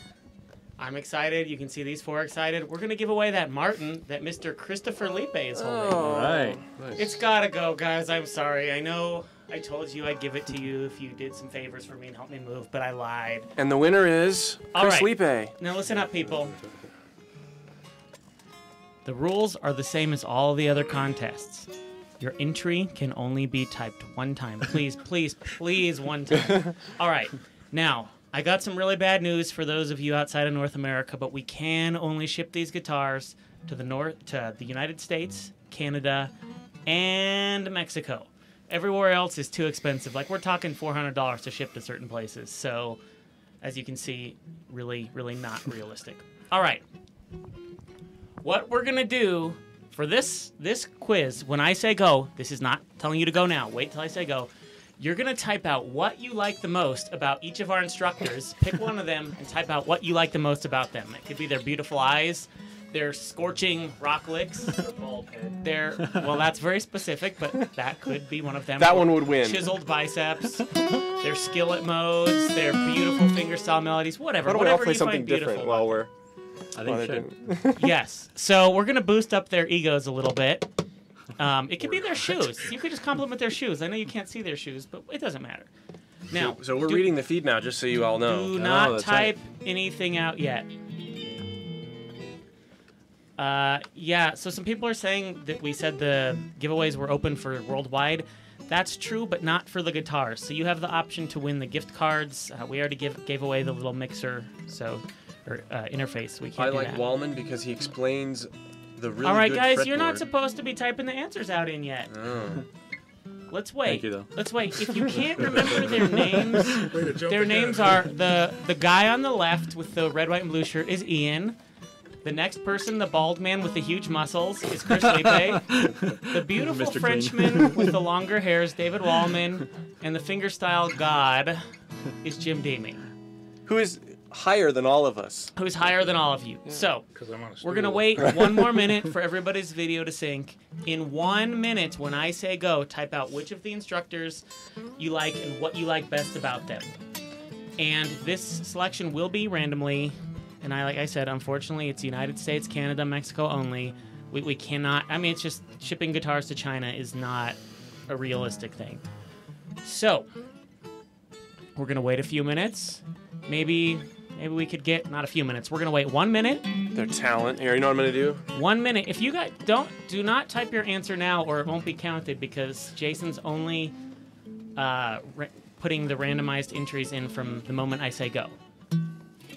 So, one last time. When I say go in about 45 seconds, type out which instructor on the screen right now you like and what you like about them. Their shoes, their hair, their face, their complexion, their guitar skills. Maybe you know what kind of car they drive. You appreciate that. Chris Dawson is suggesting push-ups, which... For push-ups for I don't even know how that fits. Like... Push-ups for Jim. I like the way Jim teaches. Yes, Jim is going to do push-ups while we all watch. Yeah. All right. Does everybody understand the rules of the contest? Because we're gonna go Could you in explain it about one more time 15 for me? seconds. I'm not explaining it for you, Chris. I know you won't understand no matter how many times I explain. All right, guys. It's coming up. Here we go. Final explanation. When I say go, type the name of the instructor you see before you and what you like the most about them. Just, One I entry did just per put person. the guitar on the floor. 1 entry per person. If you type more than once, I'm gonna drop the mic. Maybe I'll pick it back up since I'll feature it. Okay, yeah. not giving away the Chris is computer. gonna show up the guitar. It is the guitar we're giving away. All right, everybody, are you ready? Go, go, go, go, go, go, go, go. 1 entry per person. 1 entry per person. Pick one of the instructors that you like and say what you like about them. Chris is reading the chat. It's too fast. Well, he will cry. Whoa, good grief. Whoa. Yeah, there's no. Hey guys, no, this is your ego. You go back and read it later. Oh, okay. How many people are in the room? 554. Can they enter more than once? No. Okay. If we see you answering more than once, you automatically disqualify. If we see you, you will be disqualified, but know that we will all be judging you. And Ian's going to lay out some insults that will make you cry, so I would just watch out. It's fast. It is, yeah, it's too fast. I can see my name and then that's about it. We're going to give you guys about 3 minutes. We're already a little late on Wallimann's lesson, but that's okay. I've seen a few comments on my hair. We're going to give... How rude. People, that's rude. We're going to give you about 2 minutes and 40 more seconds to do your entries, and then we're cutting it off because, like the railroad, we got a schedule to keep. It's not really that much like the railroad, though. It's a lot like the railroad. If we don't get our guitar lessons on time, people can't get home. Well, hey, why? Okay. While we're waiting, why don't we do a quick question? Oh, 1 question. I like it. Keep it quick, guys. Okay, so let's see here. I actually thought this was a really good question, so I'm going a little bit out of order here. But this question is from IQB, and he or she asks, is it common to have to play around a broken string on stage? Common? I've definitely had to do it before. Hopefully you don't have a floating bridge. I've done it a bunch of times, really. But if I had it, in the times where I have played with a floating bridge, you just have to stop and get another guitar. You know, throw the busted one off stage and just grab another one. But if you know, acoustic guitar with a solid bridge, or I've got a telly that's happened to me, I think only once on. And yeah, you just gotta know like where your notes are so you can adapt. You know, learn your 1-string scales. I see some of you guys type in multiple entries. You're out. Yeah, I wouldn't say it's common for me, but when it happens, it really feels like it's common. But happens more times than you want it to. yeah, Personally, most of the times it happened is when I was playing with a full band, and I just pretend to play the rest of the gig and nobody notices. Unless I have a solo or something, but... It's all dubbed anyway, right? It's all dubbed. Yeah. Nobody takes, pays attention to the guitar player anyways. Well, yeah, it doesn't happen that often, but... All right, we're waiting for the last couple answers to come in. I would like to say that I love Jim Deeming because he is a sweet soul, and I love David Wallimann because he's a sweet soul, and I love Chris Liepe because he has chiseled abs and biceps, and I love Ian because he is awesome and nice, and he doesn't attack me viciously, and he plays like an angel. That is very touching. Yeah. Just FYI, we're all going to attack Ian viciously after the... Well, I'm thinking I might get a date, but... Oh. All right. Guys, this is the moment you've all been waiting for. If you're just now putting your answer in, sorry, too late. The winner is Jim Deeming. What? Do not listen to Chris Liepe. Do not. He's blinded with greed. Jim Deeming has enough guitar. Jason is about to announce the winner of this beautiful Martin guitar. Should I mute his mic right when he announces it? No. We're not going to mute. We're not going to mute my mic right as I announce it. That would just be How are you terrible. choosing them? Okay, so Jim it's at asks random. how I'm choosing them, and we basically software. just scroll through the chat room, and I put my finger in there, and Jeff says stop, and I stop, and whoever it's on, as long as that was the actual correct response that we were looking for, then we give it to him. In this case, we have picked at this point, and the winner of the Martin guitar is Ed Curtis. All one word. There's no space between Ed and Curtis. So, Ed Curtis, you are the winner of the Martin guitar. If you can name this chord. What we need you to do, as everybody is clapping, what we need you to do is type in the chat room to make sure that you are A, here, and then also verify that you live in the United States, Canada, or Mexico. Maybe we could have a little jam session while we're waiting for Ed. So Ed Curtis, we're gonna give you about 30 seconds to respond. Something to eat. Lost my pick. That's what a wallet's for.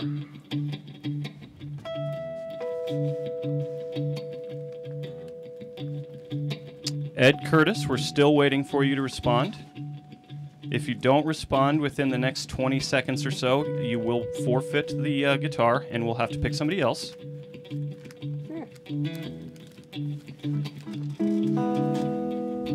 Jason, let's just go ahead and make that a minute.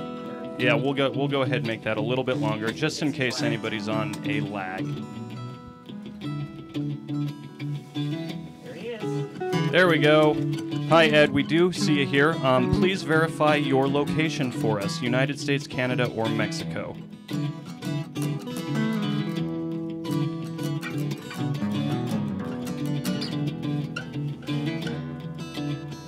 Okay, excellent. Ed Curtis, please email us at support@jamplay.com with your name, your email address, and your shipping address as well, and we will get that Martin guitar out to you. Yeah! Congratulations. All right. What a wonderful jam session. All right, guys. Now, we're going to have to clear out all the guys here. It is time for David Wallimann to do some stuff on the minor pentatonic scale, I do believe. What's that? Need a thumb pick? In the meantime, we're going to black out the screen. In the meantime, Jason's going to tell you a little bit about JamPlay and a little bit about our sale. We hope that you'll consider joining so we can put on more events like these. All right, everybody. Obviously, we're here bringing this live event to you today, and unfortunately, these live events aren't free for us, so we do have to sell some memberships. If you're unfamiliar with JamPlay, what we are is obviously an online guitar instructional service. We have over 5,000 archived lessons that, as a member, you have access to. You can view those lessons anytime you want to, any time of the day, as many times as you want and or need. We provide supplemental content, including tablature, written notation, chord charts, backing tracks for all of our lessons, basically anything needed to make them complete. Right now, we do have our summer sale going on. Traditionally, our year is set at $159.95. We are offering $50 off of that, so a total of $109.95 for a year of membership, and that makes it about 30 cents a day. If you are currently a JamPlay member, you can still take advantage of this pricing. Any time that you purchase will just be placed at the end of any remaining time that you do have on your account. So you don't need to worry about things overlapping or losing out on already paid time. So obviously, one of the things that you see here is that we do these live events in addition to our standard lessons. We also have Jam Chat on the site itself, where you can see people like Jim Deeming and Ian Argys, and they have normal chats several times or once a week. And this is just an area where you can go in if you have questions or if you want to just chat with people, you can do that. We also have an Ask a Teacher question box that we have under every video that we have. So if you have a question about that, you can actually ask a question there, and it will be responded to by one of our staff or instructors, hopefully within a timely manner. Usually we run a couple hours. Well, we are human, of course, but we try to make it as quickly as possible. So if you do have questions on anything, we do try to make it so that those get answered for you. We don't want to just leave you hanging with a lesson, and if you have questions that you can't get them answered. So that's kind of not how we operate. I want to talk a little bit also about our guarantee. We have basically a 7-day money-back guarantee, and we do actually apply those to all of the different membership types, the monthly, the quarterly, or the year. And so if for whatever reason within that time period you're not satisfied, you're having technical issues, it's just not for you, give us a call, send us an email, and we will honor that guarantee. We do also, for our memberships like the monthly and quarterly where they do renew, we also do that 7-day period on the renewals as well. We understand that sometimes people forget to cancel or you weren't aware that it was a recurring subscription.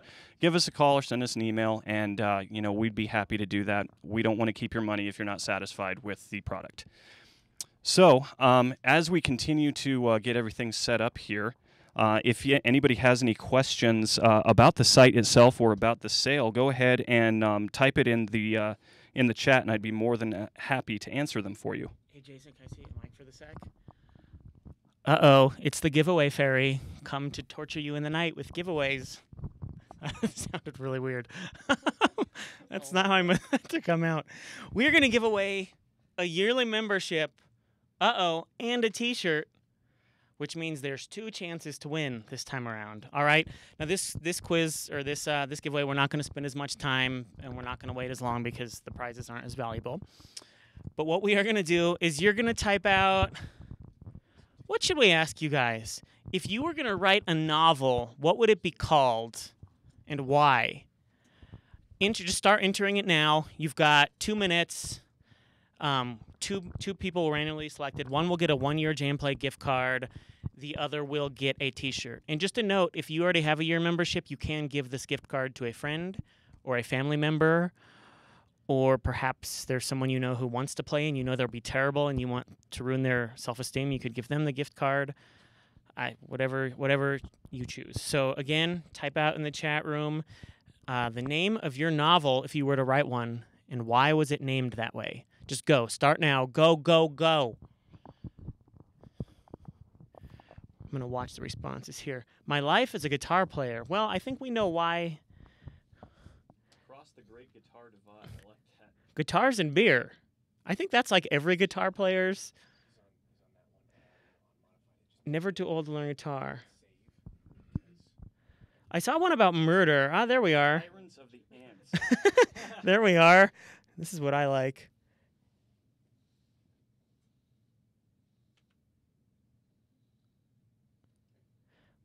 There's some pretty good entries here, my friends.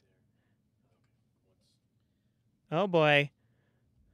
I see some mildly crazy ones.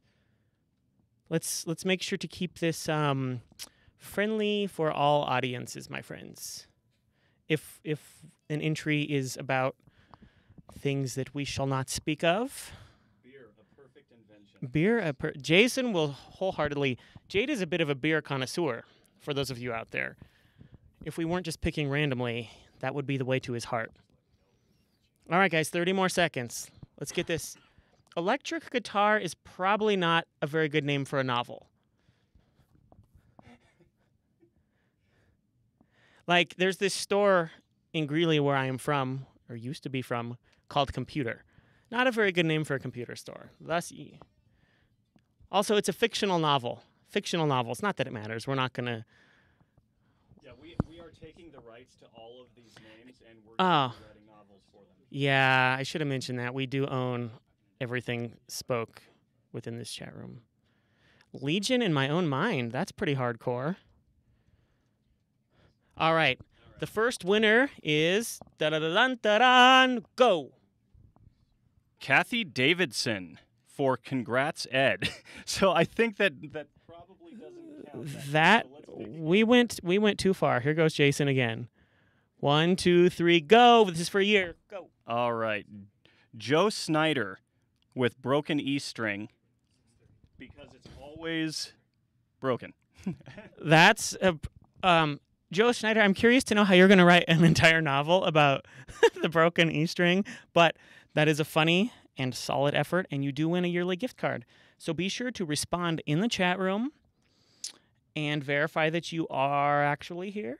And we're going to do the second giveaway now for the T-shirt. Boom, boom, boom. Here we go. All right. Renee Kirby, Sweet Sounds. Ooh, that's a beautiful, beautiful name for a novel. It could be about anything. It could be about young summer love. It could be about music. It could be about somebody who can't hear anything except for the beat of their own heart. Okay, so Joe Snyder, you won the 1-year gift card. Please email us at support@jamplay.com with your name and email address and that you won the year. Renee Kirby, you've won a T-shirt. Please email us at support@jamplay.com with your name, email address, shipping address, and T-shirt size. Thank you. Okay, well, now that that's out of the way, I'm waiting for the thumbs up from our brilliant genius audio engineer, Christopher Bartholomew Liepe. Is that your actual middle name? Yeah. That's terrible. Dude, Jason, somebody in this chat room is crying right now. I've actually always thought Bartholomew would be kind of a cool name. It has a very archangel-ish name sound to it.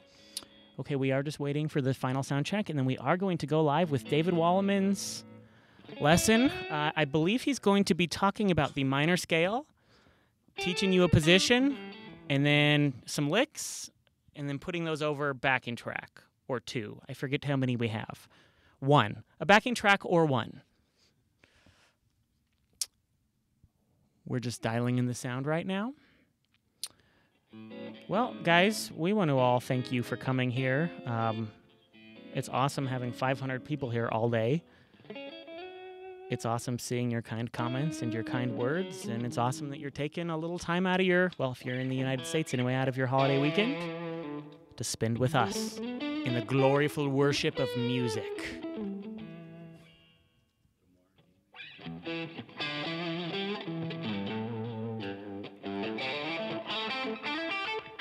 I would call my novel Flesh of the Fallen Beast. Dizzy, you did not miss all of the giveaways. We are still giving away some gift cards. We are good to go back to video. We're doing some more giveaways later, including another guitar. All right. Take care, my friends.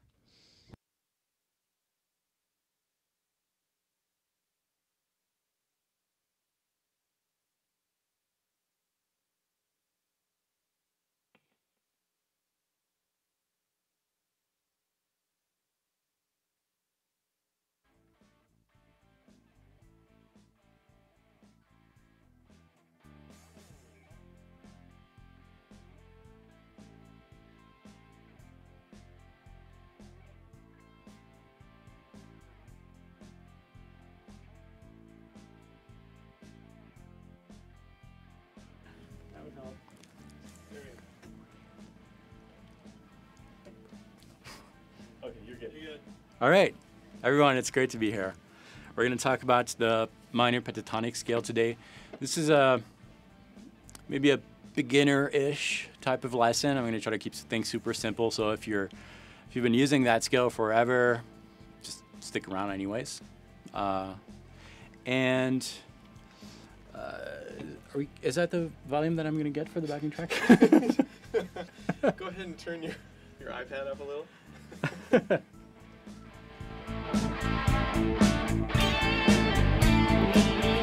That's great, yeah. So I have control of the track. I need to remember that. If you go on the page, there's some supplemental content you can download, like the backing track we're going to use, the charts, and a few licks also in PDF format. So if you want to follow along, but yeah, we're going to spend a little while talking about that. First, I want to tell you about the formula of the pentatonic scale. What is a formula? A formula is kind of the blueprint of a scale, and this can be applied to any scale. Any scale has a formula, a blueprint that you're going to use, and that blueprint is basically going to tell you which element we're going to use that scale with. And what I mean by element, I mean backing track, or your band can be the musical element you're going to play over, or even yourself. That can be the musical element you're going to play over by playing chords and licks with a scale. But these elements need to match, and the key to match things is that blueprint, that formula. So I'm gonna throw a bunch of numbers out there, and those are intervals. And intervals are basically the tool that we're using to measure the distance between two notes.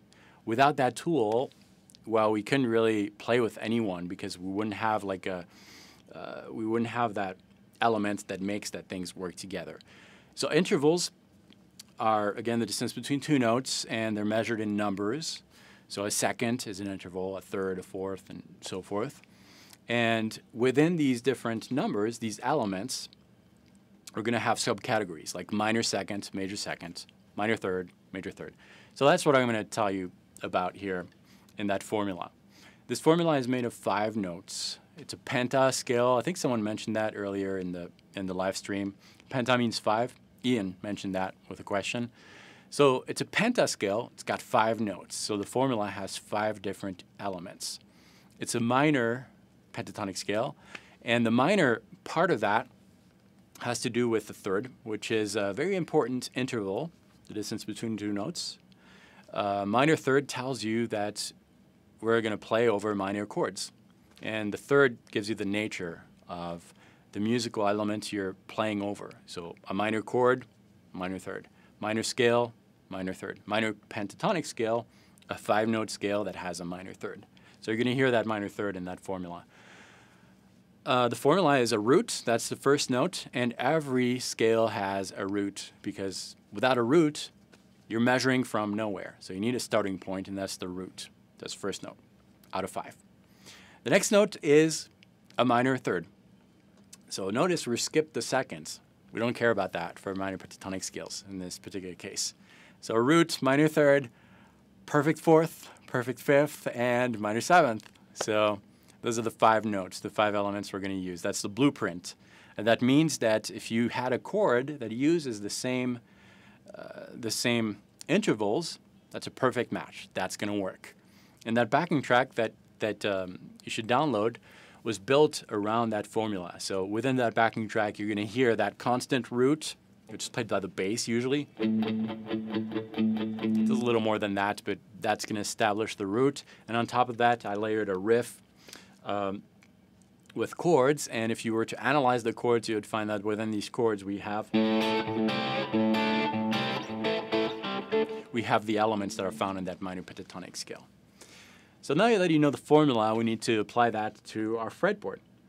And whenever you're dealing with learning how to use a new scale, we need to determine a starting point, a root, a key. And that can be anything you want if you're playing alone. But if you're playing over a backing track, you need to respect the root or the key that is given by the backing track. In this case, it's A. So we're in the key of A, minor pentatonic. That means that A is your root, that's your starting point, from which we're going to add a minor third, a perfect fourth, a perfect fifth, and a minor seventh. Those 5 musical elements. And there's a chart on the page that you can download too. And that chart lists 5 different fretboards with different shapes on there. And I'll just explain to you how that was born. Basically, I took a big fretboard of the guitar, a big blank fretboard, and anytime I had one of these 5 notes, I put a dot.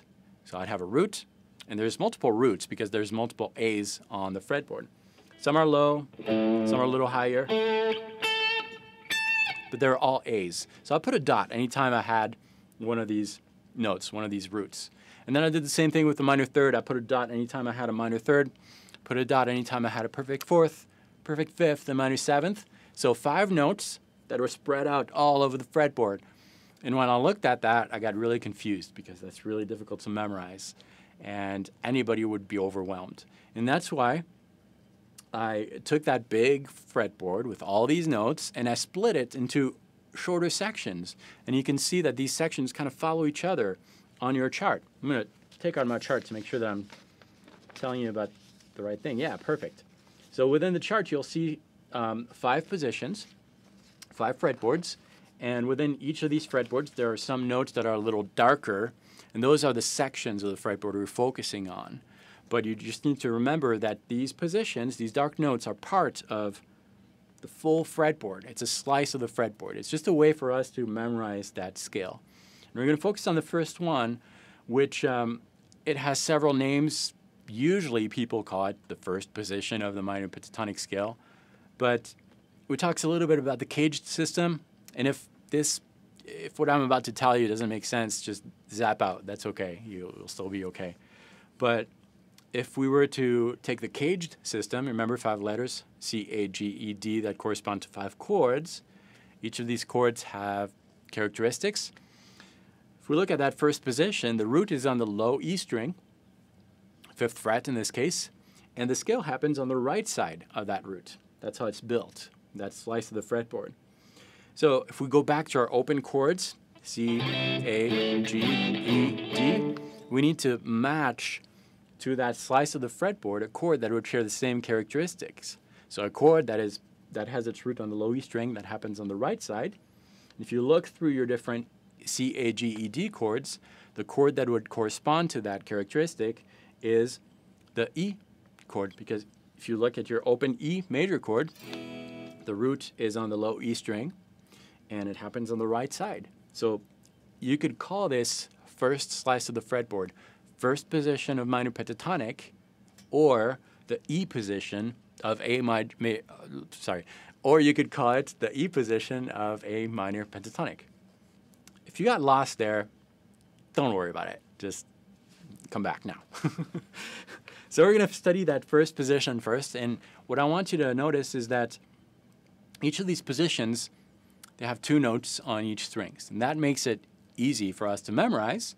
And it's also going to help us memorize licks and build ideas using that idea that there are 2 notes. And if you look at your fretboard from your perspective, you'll have a left note and a right note each time. And we're going to start by the very low note. So on the bottom of that chart, that's the root. And you see it's a red color. I think it's red. When I printed it, it's black and white, but I think it should be red.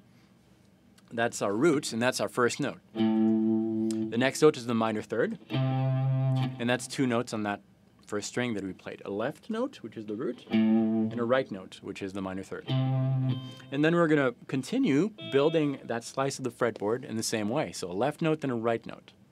Notice that all the left notes, they're on the same frets, so you know half of the scale already. Just play the 5th fret on all the strings, and you'll have half of that slice of the fretboard. That means, in theory, if over my backing track I played only these left side notes, it would work. Maybe it wouldn't be sounding very interesting, but in theory it's going to work. So we're going to try that. I'm going to throw my track. This is going to be a good opportunity to see if the mix is okay. So that's our backing track. Look at the left side. I'm just going to play these notes. It matches. It matches more than that, right? So it matches. That matches too. They all work, right?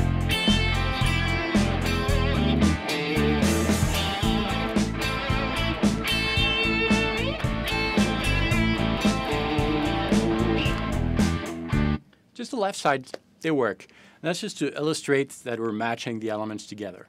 Now let's look at the right side from your perspective all the time. So we already know the left notes, 5. And then, so we're starting on the first string that you see. That's the 6th string. The first string you see is not the first, it's the 6th. It's kind of backwards like that.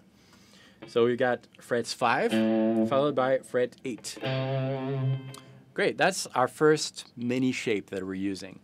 And as far as fingering goes, really, I don't think it matters as long as it's comfortable to you and as long as it sounds good, because nobody's gonna appreciate your music with their eyes. They're all gonna listen with their ears. And when you're listening to it, close your eyes, pinky, or ring, or index, you hear the same note. So it doesn't matter as long as it's comfortable. But for the purpose of this exercise, this learning, we're gonna try to stick to 1 finger per fret. So all the left notes are gonna be taken care of with the index. And then if we had to play the next fret up, which is the 6th fret, we would use our middle finger. Then the ring finger for the 7th and the pinky for the 8th. We'll just try to stick to that rule just for a little workout. So 5/8, followed by 5/7, 5/7 again, 5/7, 5/8, and 5/8. Notice that we're really dealing with 2 shapes. One of the shapes is index pinky, 5/8. The other shape is index ring, 5/7. So just 2 shapes. And notice also that the shape that we're using on the low E string is the same exact shape that we're using on the 1st string. And that's the case for all these positions. That's because that low string, that 6th string, is an E, and the 1st string is also an E. So anything I play on the low E string, I could also play on the high E string. And so forth. That's always the case if you're tuned in standard tuning, which I'm assuming you are. So we know that first position, and we're going to listen to that first position over the backing track. We'll hear how it sounds. I'm first just going to ascend and descend the position, and then I'll try to be a little more musical with a few techniques, simple techniques, simple stuff, but I'm going to try to be musical with them, and then we'll talk about those techniques, and I have a few licks for you also. But let's just kind of jam over this backing track. And if you were there about an hour ago in the Q&A, I said that the backing track is your main dish, and we're just cooking, we're spicing over it, adding some notes. That's basically your role as a lead guitar player. You're not changing the dish completely. You're following what is being laid in front of you and spicing it over. So let's give that a try over the backing track. Here it is. Just gonna ascend and descend that scale.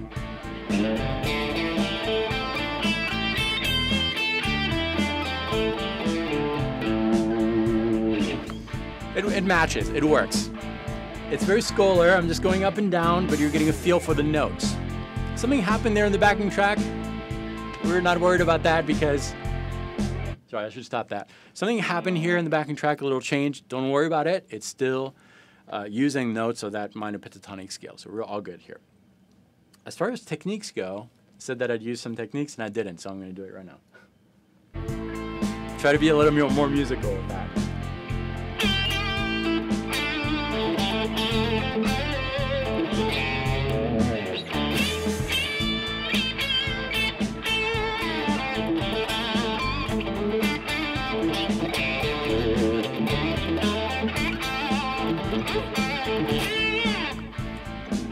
It sounds a little more interesting.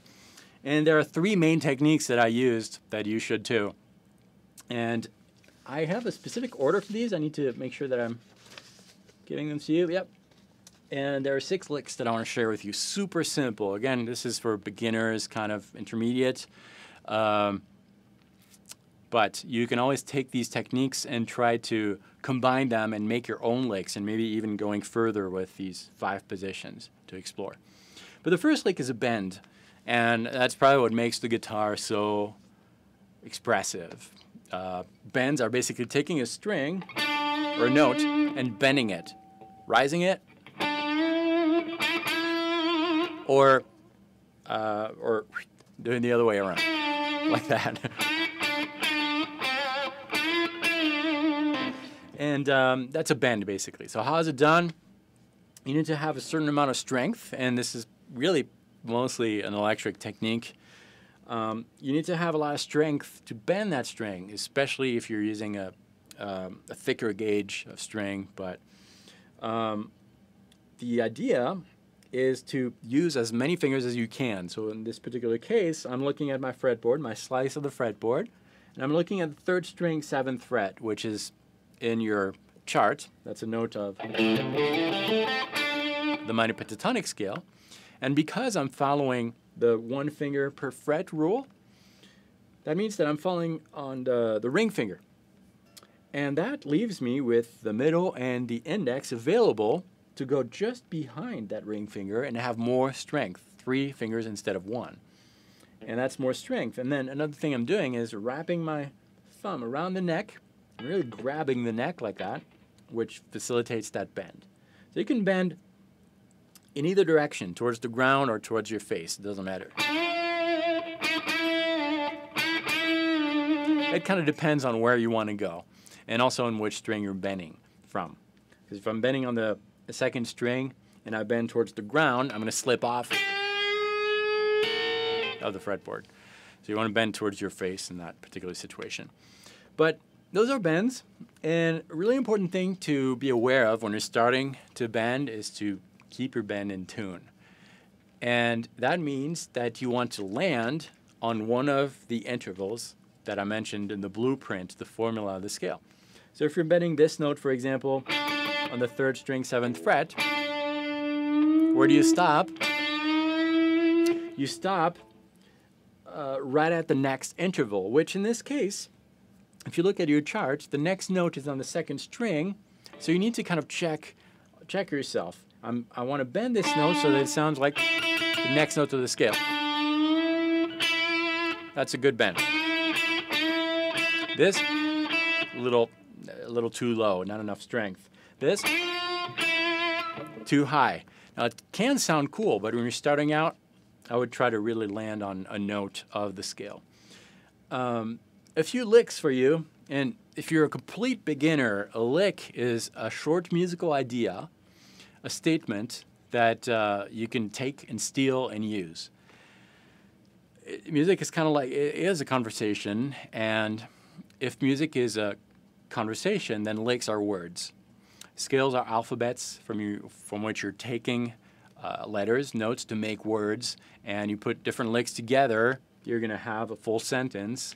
And if you simplify everything that way, it's going to really help your improv and your playing, and it's going to free yourself from all this mental clutter that can happen when you're learning all the theory stuff. Just take everything back to communication skills. So here's the first lick. So I'm reading it. I haven't memorized it, but it's very simple. It all follows that first position, or the E position. We're in A minor. And we're starting with a bend.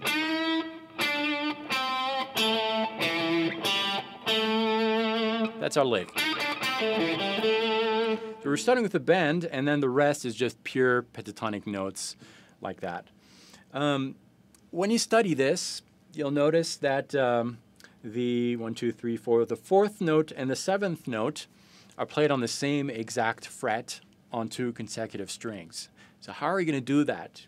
I could go with the bar approach, that by using the same finger here, but I'm not going to do that because I'm using a heavy sound, a heavy distorted sound, and that means that everything I play is going to be amplified more. And when you're doing bars like that, there's always the danger of having 2 notes ring at the same time, like that, which can sound okay, but I'm trying to really go for a single note at a time. So I'm going to change my rule, my 1 finger per fret rule here, and instead of using the ring finger twice, I'm going to use the ring finger, and then I'm going to use my middle finger here, right below. I'm doing kind of a roll. Hopefully you can see on the, yep, kind of a roll like that. And when I'm playing my lick,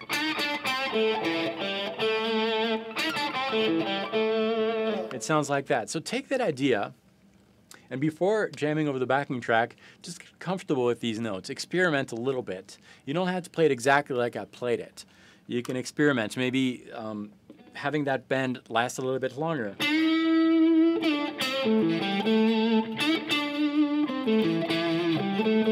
Maybe repeating notes. It's all part of the communication thing. Like some people have different accents Some people have stutters. Some people are excited when they talk. Try to translate that musically. So you have a stutter. And, something like that maybe. If you're excited. If you're kind of... So try to vary that lick with whatever you want to say. It's about what you have to say musically. Those are the... that's the way that I think you should learn licks and develop licks. Let's look at the next one, then we'll try them over the backing track. The next one also uses a bend. There are two bends, actually. The first one is the exact same bend that we used in the first lick. So we're on the 3rd string, 7th fret. We're bending that note. And then the next note is on the 2nd string, 5th fret. So that means that maybe my bend is going to go towards my face, because if it goes towards the ground, well, as I'm bending that note, I'm also kind of moving that 2nd string. You should try it home. See that 2nd string is also being bent, and that's going to be difficult to reach that next note on the 2nd string. So bend towards your face, which frees up that 2nd fret, that 2nd string, 5th fret, to be heard loud and clear like it should be. You might want to get used to those two notes a little bit so that they flow well. And then we're doing a classic Chuck Berry type of lick. You heard that and variations of that over and over. It's a cliche that sounds so good. So many variations. And that last bend that I played is on the 8th fret of the 2nd string. And again, we're going to break the rule a little bit. We could use the pinky, right? And normally, if we followed the rule, 1 finger per fret, we would use that pinky on the 8th fret.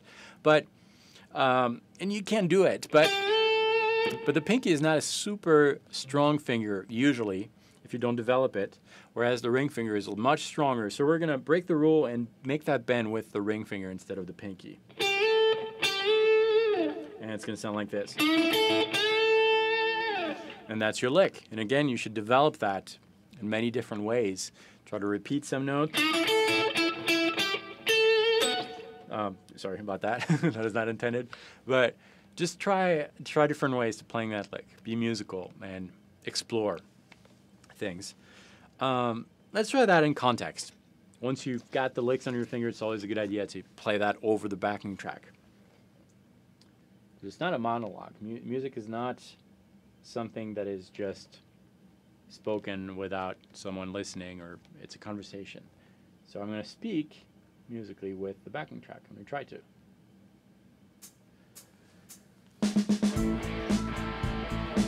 So we'll see how everything matches. Here's the first lick.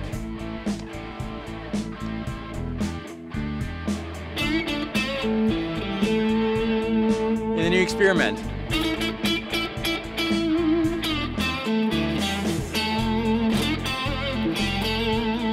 Try to play it in different ways. The second lick,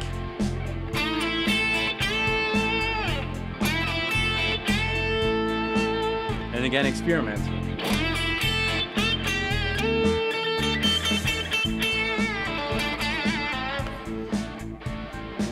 Okay, so it's starting to take shape here. That's your bends, and you can explore your fretboard and develop different types of bends. Some notes are more comfortable to bend, and that's good to know, but try to force yourself maybe to bend notes that are not as conventional, as comfortable. First start with the comfortable ones, but once you're at ease with that, try different notes. It can sound a lot cooler than just this one. And you might want to explore bending with the index finger too. A little trickier, but it's feasible, and that'll force you to bend notes from the left side here.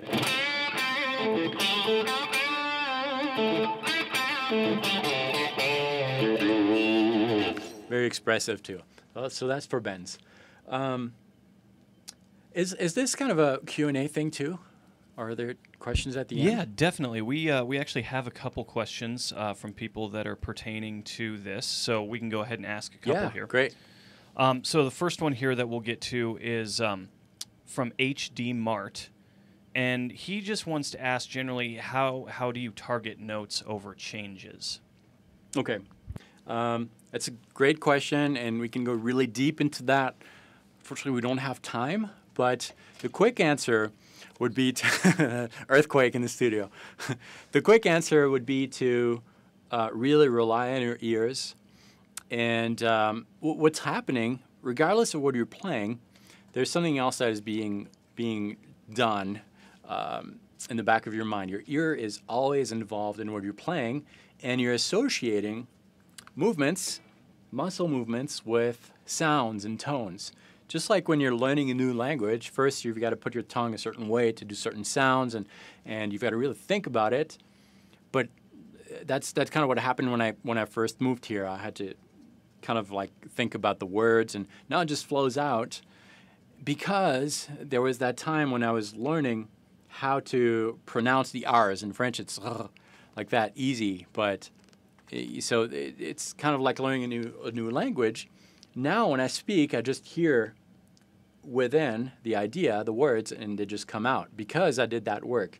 And that's what's happening here when you're, even if we're not talking about changes, we're playing over a backing track, and we are associating subconsciously muscle movements with sounds, words, licks, and eventually it's going to come out very naturally. So I'm not, when I teach, I don't really like to tell people you should try to target the 9th or the 6th or whatever.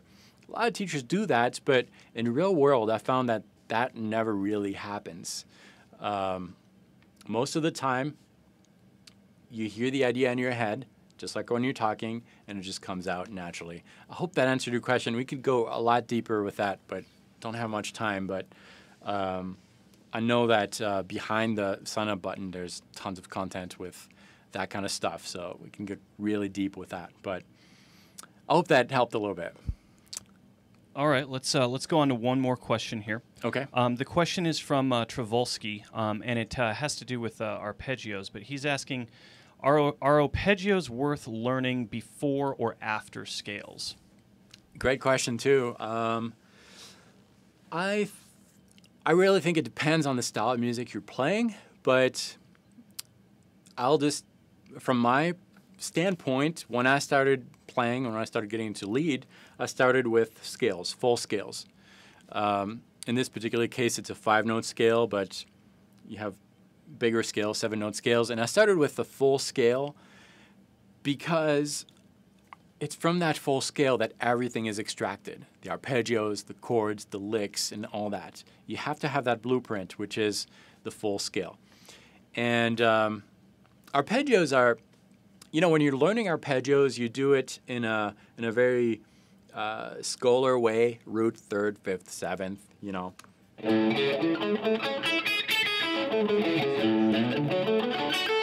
Right? It sounds good, it sounds like an exercise, it sounds kind of classical, but when you're actually playing, you're most of the time using pieces of arpeggios. And I think what's beautiful when you're playing is to just skip a few notes every once in a while, not even knowing the name of the arpeggio. That doesn't matter.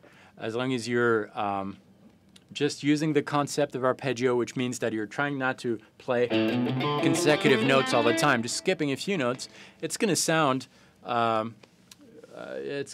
arpeggio-like automatically. But I would definitely start with the full scale. Hope that answered your question. And if we're good, we'll move on.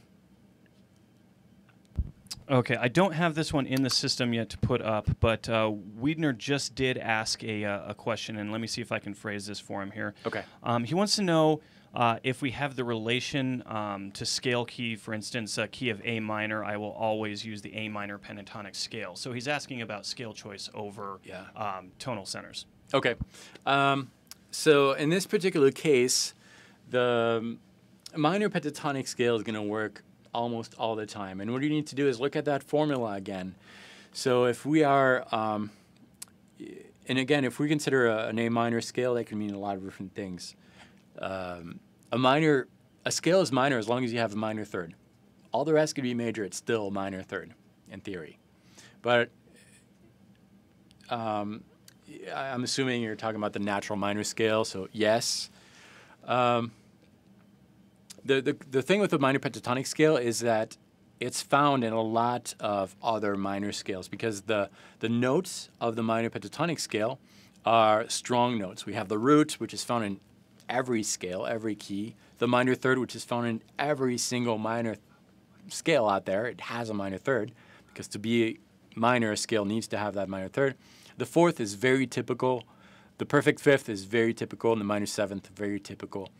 But you always have to consider matching the elements. But if you want to be safe, you hear minor, you can go minor pentatonic, and most of the time it's going to work. And then we can get a little more complex with that by altering some notes. For example, maybe we could change the minor seventh with major sixth. So still have a 5-note scale: root, minor third, perfect fourth, perfect fifth, minor sixth.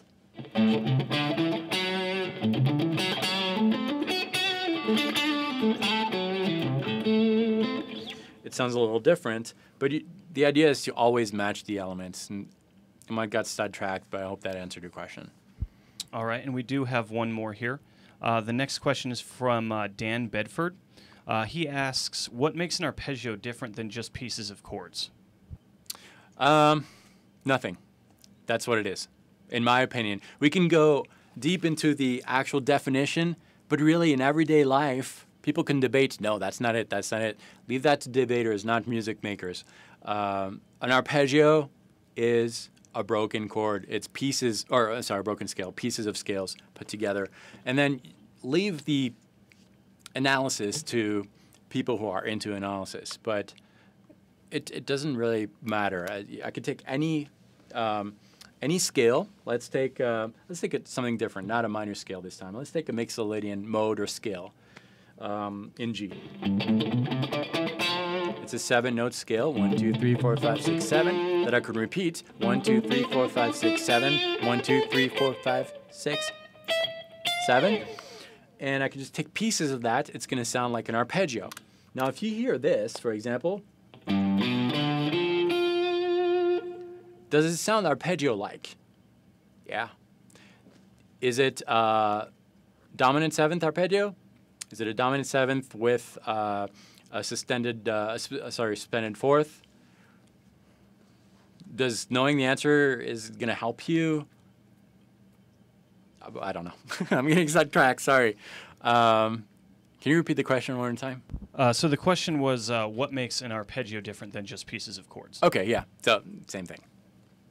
All right. So we do have another question that just came in from Woody. Hopefully I pronounced this correct, Ledoux or Leduc.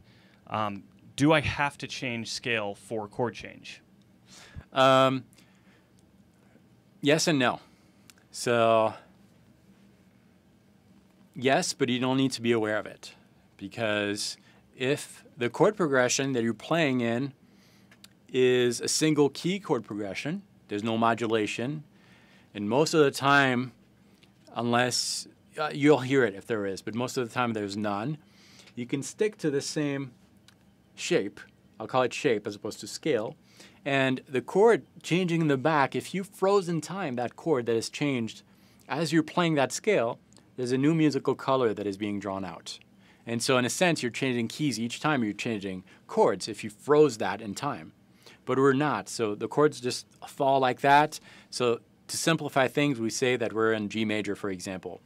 So you, as a lead player, you don't need to know that when I'm switching to, if I'm in G major, G Ionian, and the rhythm section is switching to C major, even though you're continuing playing with that G Ionian, you don't need to know that you're in C Lydian. It doesn't matter. It's not going to make a single difference because you can stay in the same shape. The chord changing is going to change the sound because each of the intervals that you're playing with your scale, if I play these just these simple notes here, which are taking from G major, over that you have the G major. It's going to sound like that, right? Now, if I change chords in the back and that chord is still extracted from G major, it's still going to work, right? Technically, the color is different. It's a C Lydian color, but you don't need to be aware of it. And if you do, it's probably going to slow you down, actually. Just let your ear take over. And, yeah, it's kind of like speaking. if you were to spell out every single word you say when you're talking, it's going to slow you down and you sound like a robot. Whereas if you just speak, that's how you're going to be more human. And that's how you can be more musical. Don't overanalyze things too much. Okay, and it looks like that's it for the questions right now. It looks like there may have been a question in regards to how you have your telly set up. Okay. Honestly, I don't know. I'm not a technical guy at all. If it feels good, it's good, and when it doesn't, I bring it to the store or the luthier to fix.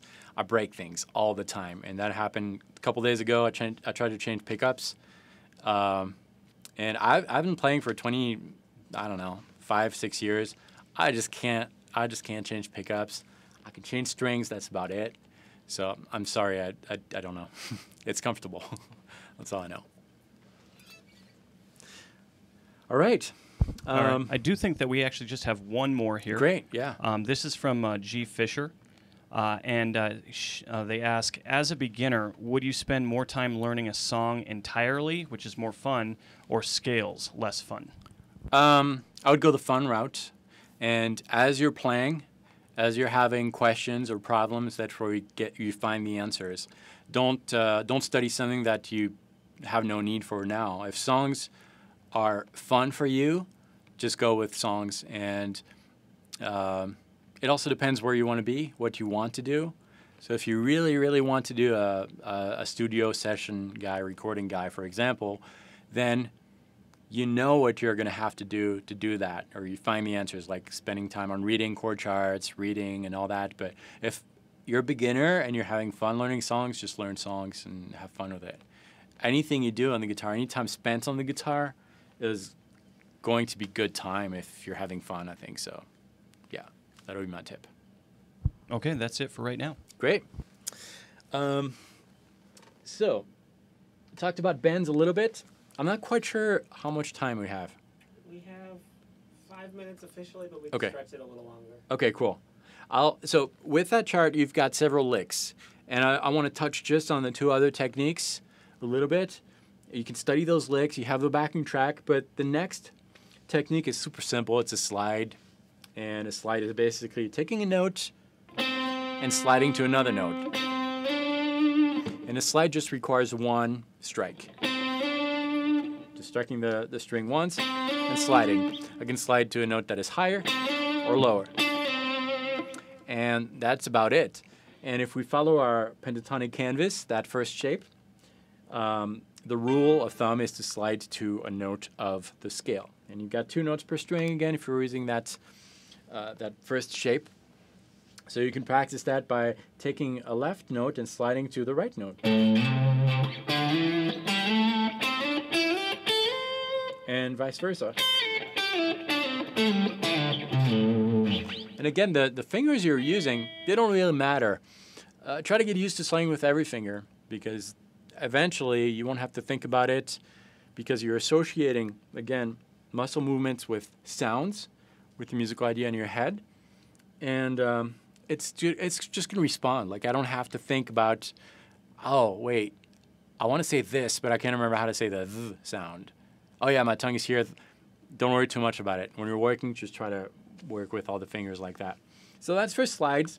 So I would encourage you to, over the backing track again, to develop some ideas using these slides. Short ideas, short musical ideas. Maybe incorporate some slides and bends.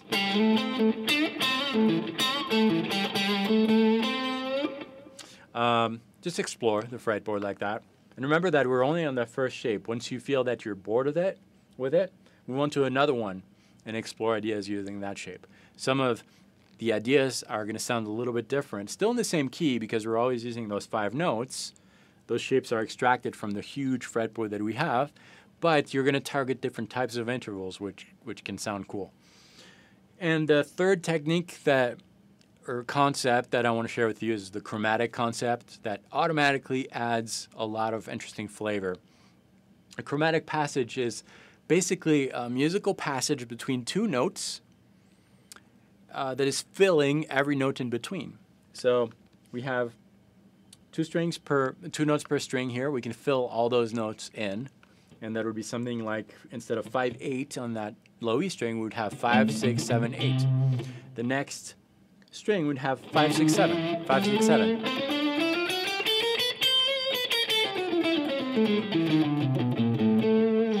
So all the notes in between might sound outside of the scale, a little off, but because we're playing them in a context, what we're really, what the listener is really focusing on is those high notes. Oh, sorry, those right notes and the left notes. Everything in between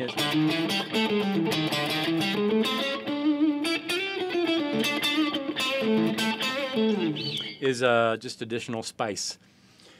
So there's a couple licks here using the chromatic passage. I'm going to jam a little bit with the backing track, trying to incorporate those three techniques, so bends, slides, and chromatic passages.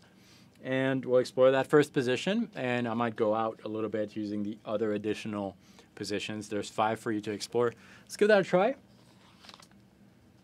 And again, we are in A minor pentatonic. I'm going to start with that first position, and just so that you know, I'll try to use the first position, the second, the third, the fourth, and the fifth, in that order. Here we go. Position 1.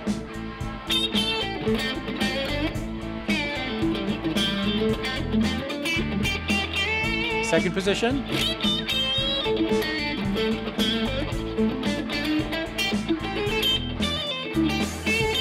Third.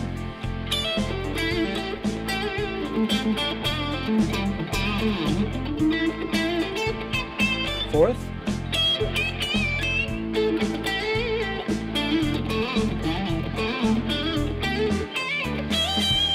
Fifth.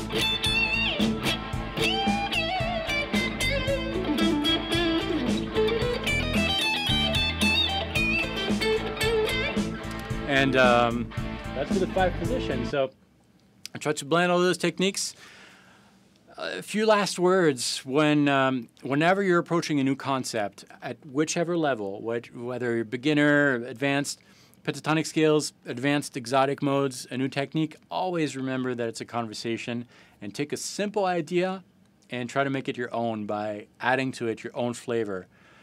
It's a conversation. You have something to say musically. Don't try to become someone else when you're playing. Try to develop your own musical personality, which is super important when you're playing, because you're unique, and we all want to hear what you have to say musically on your instrument. So I hope you found this enjoyable, and get the backing track, the charts, and I'm looking forward to seeing you behind the sign up button. I have tons of content there, longer lessons. We really go in depth, and I'm looking forward to seeing you there. Thanks so much, guys. Before you go here, Wallimann, we do have one question that was kind of left over from the panel that I think applies here. Great. That we'll go ahead and give to you.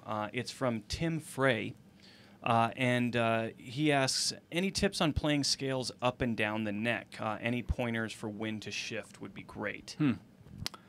That's a great question, and I wish I asked myself that question more, because I'd have a good answer. Well, to be completely honest, being bored is a good time to shift, because when you're shifting positions, when you feel that you don't really have anything else to say within that area of the fretboard, shifting positions, different areas of the fretboard, are going to bring out new ideas. But don't shift too fast. A lot of players kind of see this big fretboard and they're like, well, I played here. I've got to go here, now here, now here. And they never spend time developing ideas, which really, if you go back to the classic blues guys, they really milk that position. They extract all the juice they can out of it, and you should too, because you want people to understand what you have to say. So spend more time in one position, develop question and answer. Here's my question, and here's my answer. And the question and answer thing is a good way to go about that, because you're going to create shorter ideas and really develop everything. Don't switch too fast. when you feel that you said a lot of things in that position and you're just repeating yourself, that's a good time to switch. And then switching can be done with that slide technique too.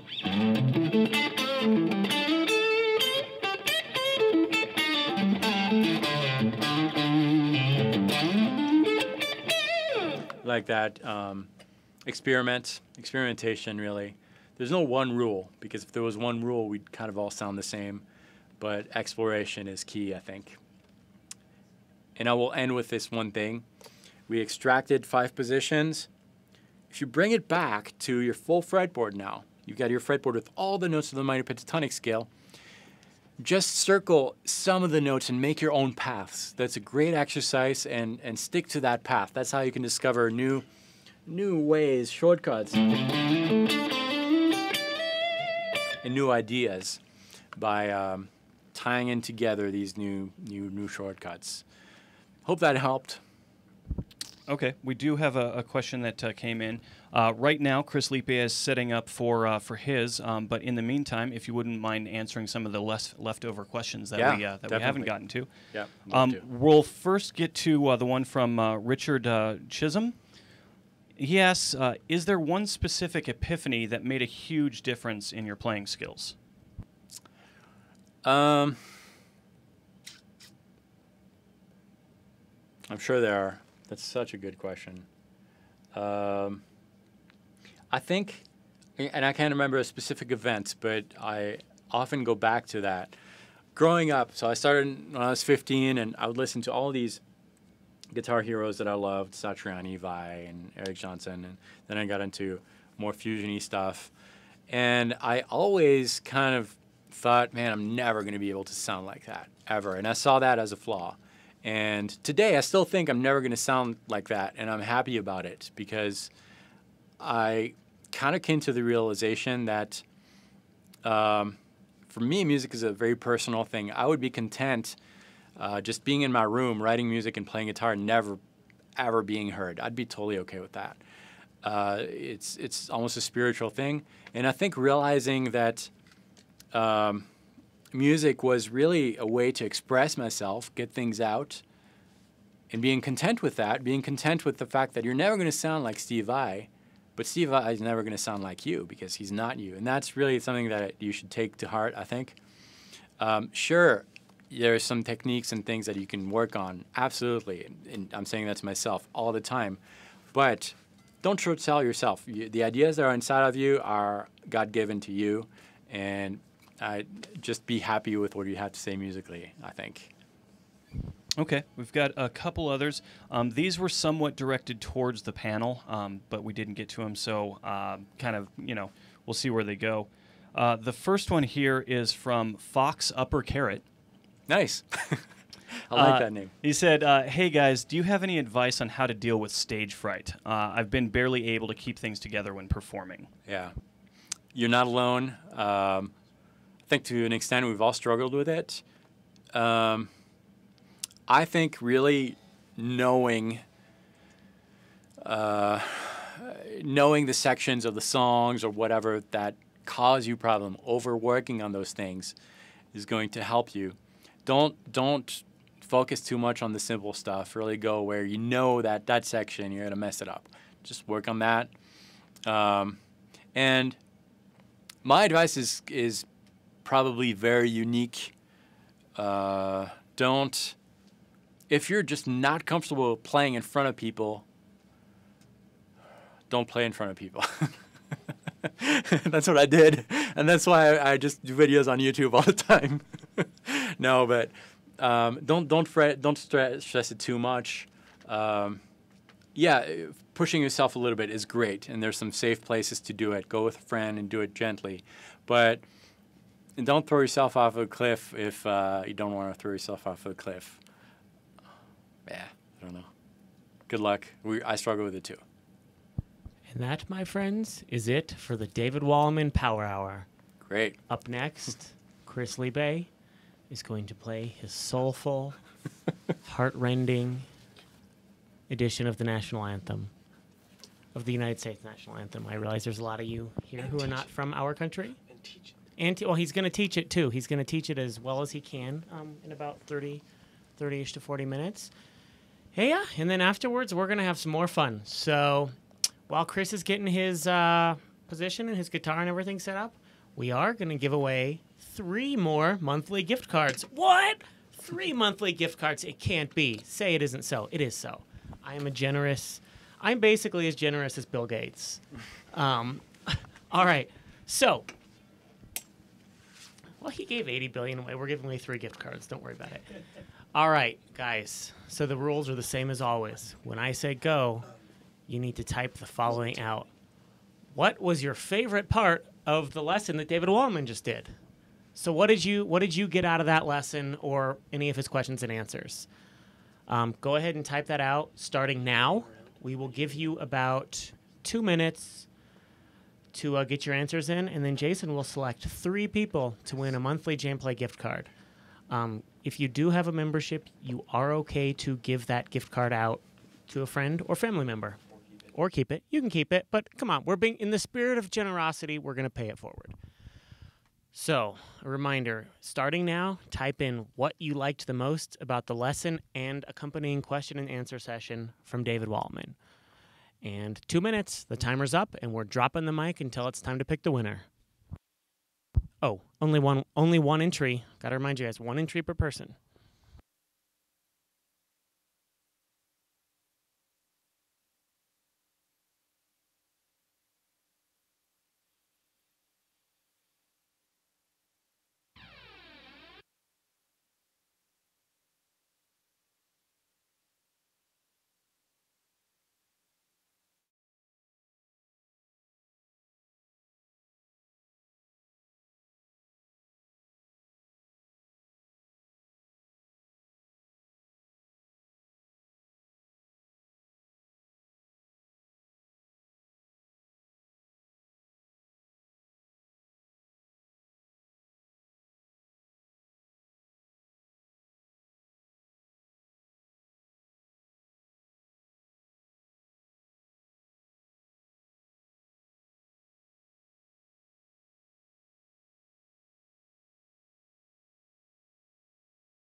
Hey guys, can you do me a favor and make sure that let us know if everybody did you guys hear the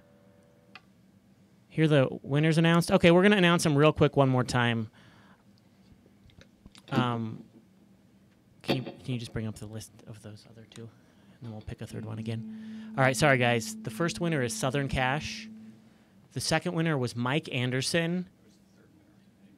And the third winner was Jesus. I do not remember his last name. It starts Taran. Jesus Taran. Be sure to write support@jamplay.com and win a 1-month gift card. And Chris was just showing off the Telecaster. All right. Les Paul. Les Paul. Gosh darn it. Les Paul. Gibson Les Paul with the automatic tuning system, so you don't even need to know how to tune. That's how great this guitar is. Here we go, Well, folks. you have to figure out the automatic tuners, though, which was a challenge for all of us. Yes, it's true.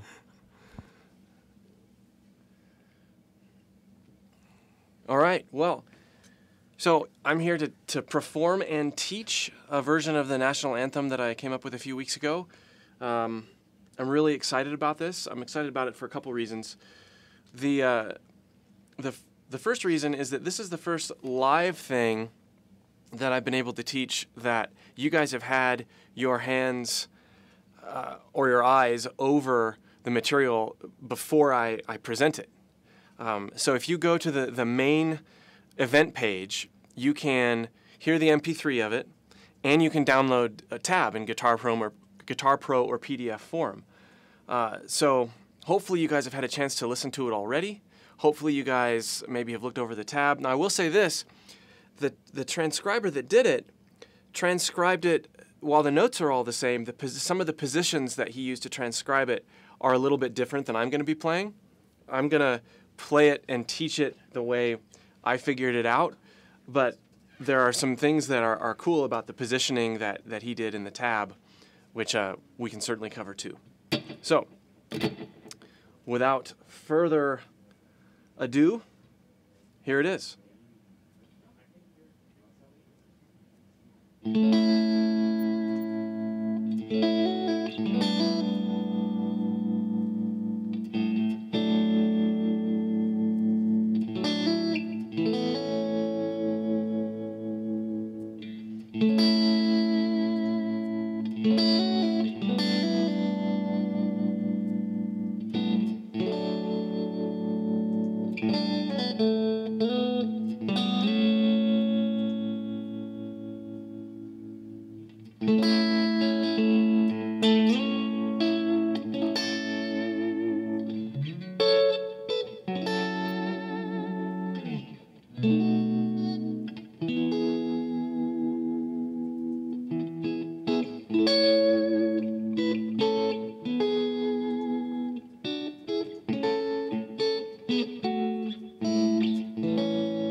There we are, playing the crickets.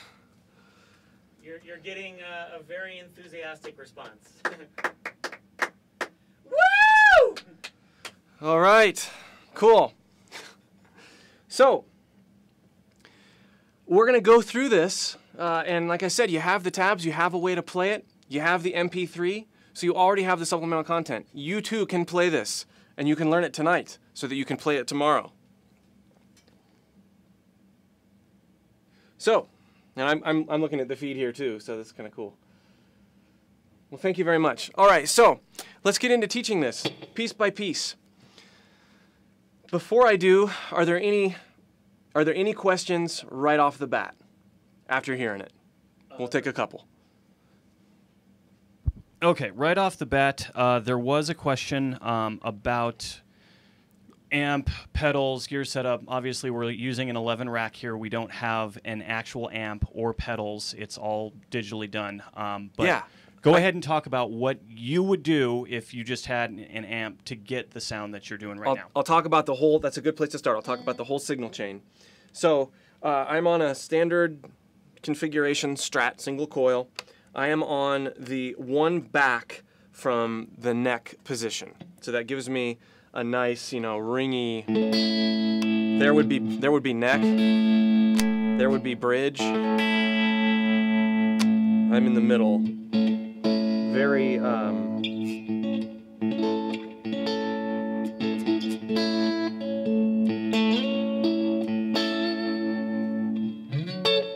really bites, okay? So, onto pickups. Onto the signal chain.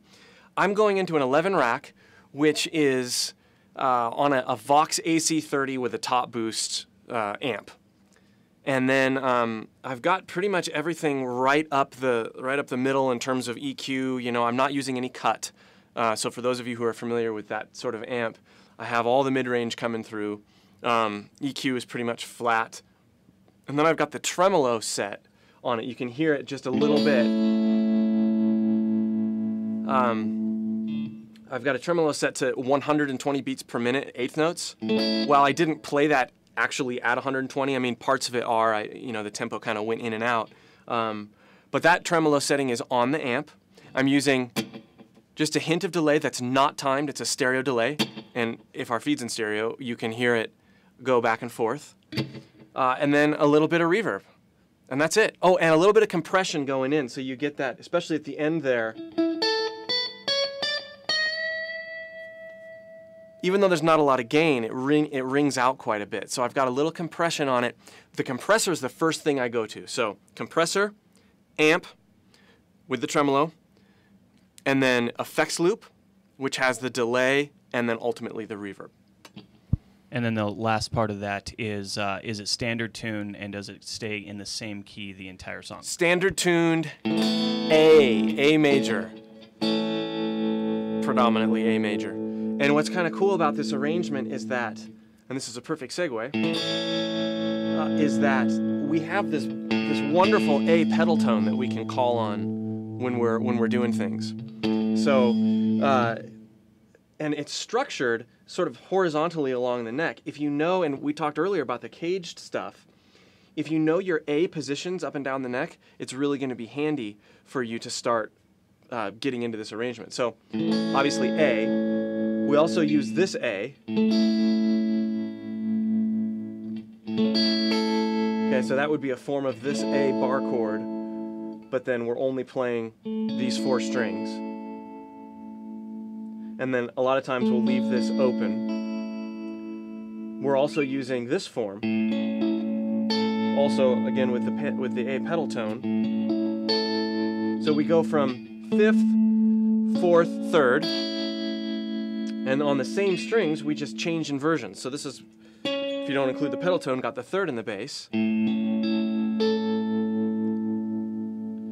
then finally, we use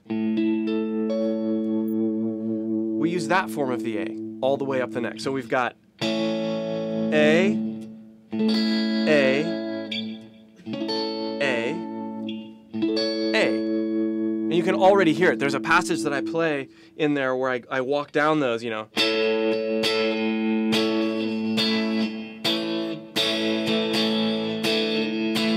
Then it goes into that portion, but you can hear how those inversions work. And that's sort of the premise or the bedrock of this arrangement, is using that A pedal tone and then moving around to different positions and different inversions as you walk up or down, depending on where you need to go. So, we start off with an intro that's based around this A position off the 5th fret. If you look at the tab, it's going to be a little bit different. Go ahead and play along with what the tab says if you want, or play along with me. It's the same notes. It's just that you could play it here too, which is what the tab suggests. Or here. All right, so we're going to take this position here, and then we're going to add the 6th in there.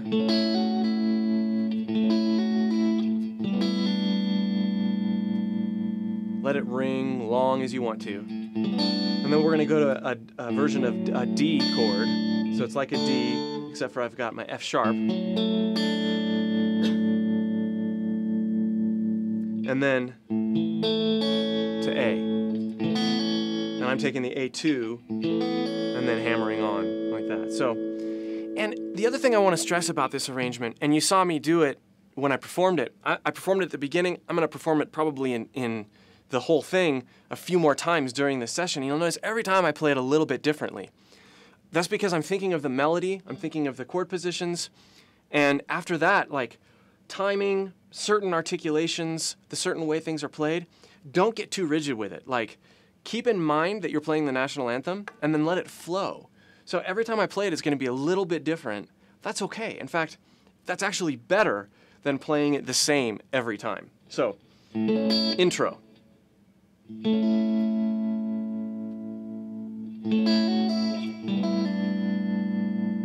Let that tremolo ring.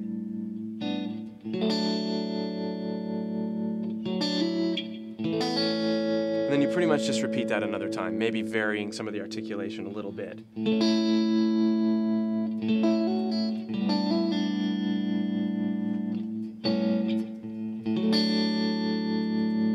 Then, to bring us back up to this position, I go open, 3rd fret, to 2nd fret on the B string.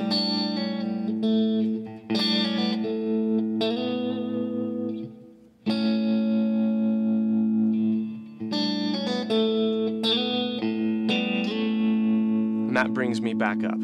Okay, so I'll play that back part again.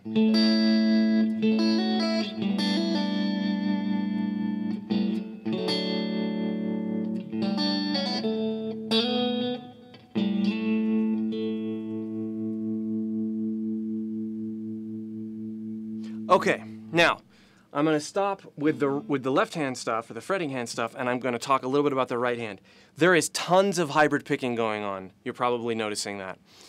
Everything I'm doing is a product of playing with my pick and then using these 3 fingers so that things are happening at the same time. With the exception of, you know, later when I start strumming and getting real loud and crazy with it. That's pretty much, unless you want to do it with all fingers, that's the only way to get to pick the notes out the way you want to pick them out. And I wouldn't even recommend playing it with all fingers because you need the percussion of the pick at certain points during the song. So hybrid picking, this intro is a great warm-up for doing hybrid picking. And if you notice, I'm letting them roll, so it's almost like I'm strumming it.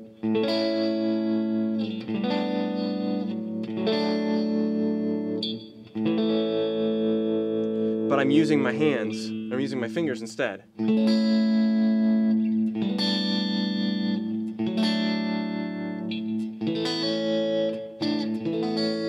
Okay, so just keep that in mind. There's the intro. Before I go on, are there any questions so far pertaining to what we're doing? Tracking with me? We don't have any questions specifically pertaining to the song right now. Okay. We do have some questions that maybe we can get to once the song is done. Sure. Yep. We'll continue on here. likes how clean my guitar is.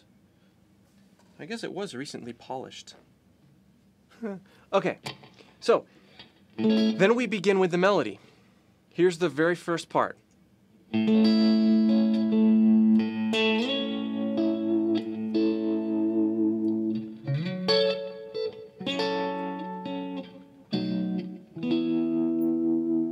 So we'll take it just that far. Let me play that a few more times.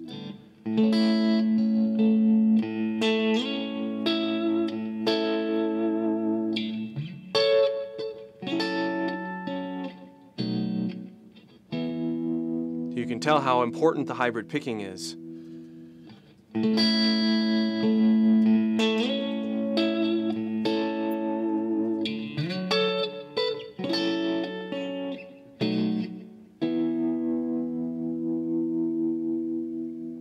Okay, so here's where the magic is in this particular section. Finger roll there.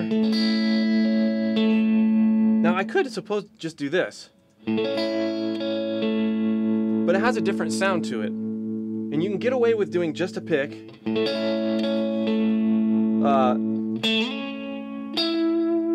All the way through this until here. Then you have to, and it's kind of goofy because you get.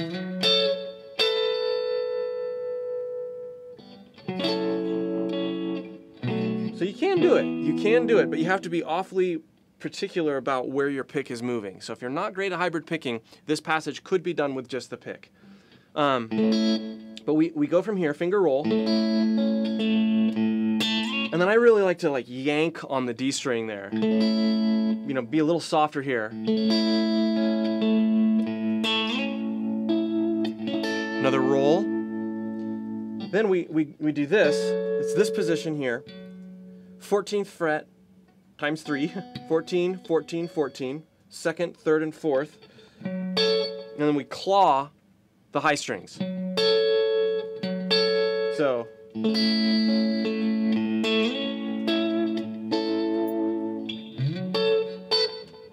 Got it? Hopefully, maybe. Refer to the tab and MP3 later if you want to.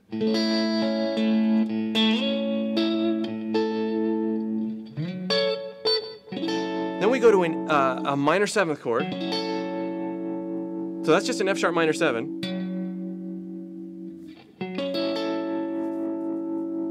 And then you want to claw with your second finger on the D string to cement that melody. B, dominant 7 to an E5. Here it is again.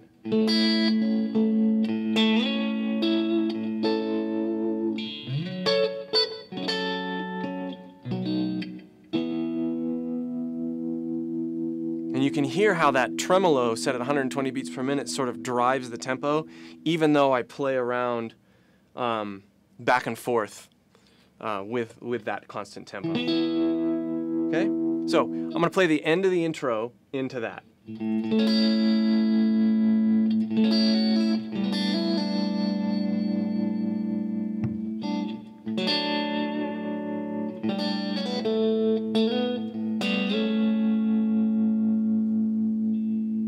Let it ring.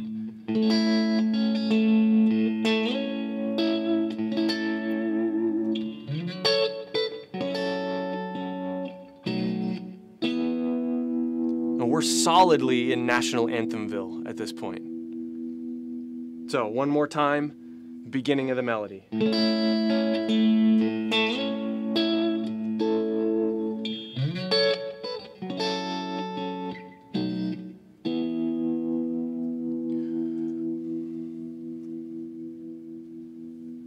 So what's so cool about playing arrangements like this is that you get to sort of do a lot at once, right? Like I'm playing a melody, I'm sort of playing lead, but I'm including all these chord shapes, and it's so fun to play because you move between these chords and the melody glues it together, and it really is a solo performance on an electric. Now you totally could play this on an acoustic guitar.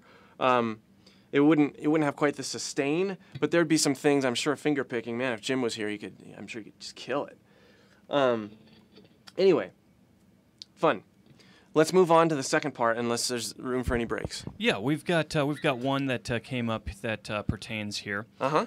The question is from XXJakeXX. Okay. And the question is, how do you maintain proper position on the strings while hybrid picking? I've been struggling with it. Yeah, and I struggle with it too. For me, hybrid picking, at least in this song and in other songs like it, where you're doing it a lot, and you're doing it not just, I mean, I do a lot of things where I might, you know, I don't know, just do something goofy like that, or do a sixth line, you know, and where I'm just using one. But when you're doing a lot of it, I think of having my fingers in home position or home row. I know that's a typing thing, but I tend to have my pick on the A string, and I tend to have my other fingers on the inside strings. These two, my high E strings, really only get used sparingly. I always go back to this home position. That helps me keep track of my fingers. I think initially, when I started hybrid picking, I wouldn't have that sort of home base to go back to, and I found that I was like especially losing track of my pinky. You know, I'd pick something and then it would be on my high E string, and I thought it was on the, and I'd get a lot of this stuff. You know, the other thing I try to do is really practice going back and forth between a hybrid sound and a strummed sound. And this intro is perfect for working on this.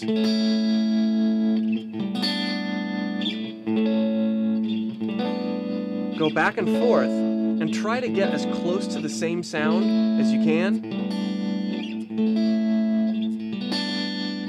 It's going to be a little different tonally, but in terms of consistency, just do something like this.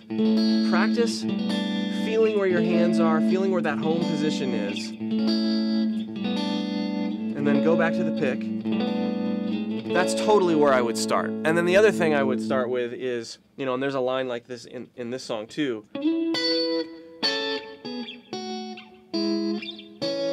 Sixth lines are great for practicing hybrid picking, and we'll get to that line, but it's great because you have to hit both of them at the same time. You could pick it straight, you know, but it just doesn't have the same shine, sparkle. I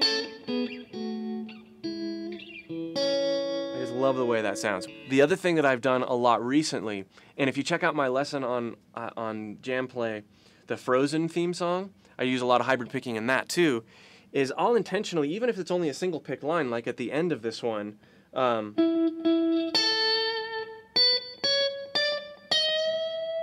intentionally using my middle finger because I like the sound of that aggressive isn't the right word, there's just nothing like the pad of your finger to give you that rounded sound. So that's my last piece of advice when you're getting into hybrid picking, is choose some lines that you normally play with a pick and intentionally just use your middle finger. You know, that line that I just played is a really good example. I do that in various other places in the song too, where I could be picking, but I'm using my middle finger to give it that sort of spank. You know, at the end, there's another, you know,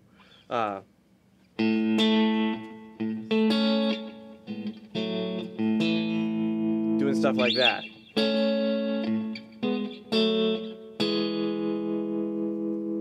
I could strum that, but instead, I'm using my middle finger. So, couple guides there. Hopefully that helps.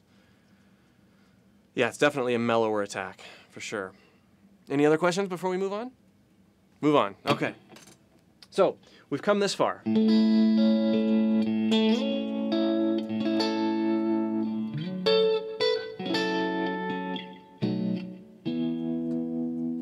Next. Claw on our two most inner strings, D and G. And then we're going to come all the way up here to the high A, maintaining our pedal tone. So we're here. And it's really important when you're doing this that you choose the notes carefully, because you don't want to give away that whole chord before you get up here, because this note is part of the melody. So if I'm screwing with playing all the notes in a chord position, I lose the sense of the melody. Right? Okay? Then we walk down. I'm going to use my pinky and my middle finger to create an interval of a fifth there, and then walk down to an interval of a sixth. So it's a little bit tricky. We got all the while trying to let this guy ring out a little bit.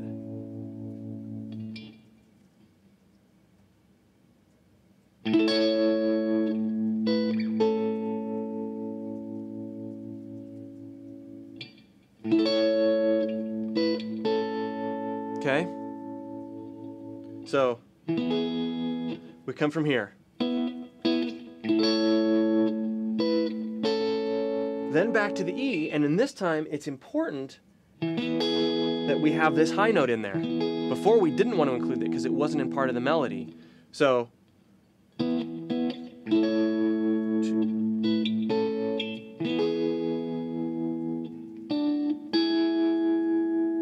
we've got a double bar. I lift my pinky off. Now here's that sixth line.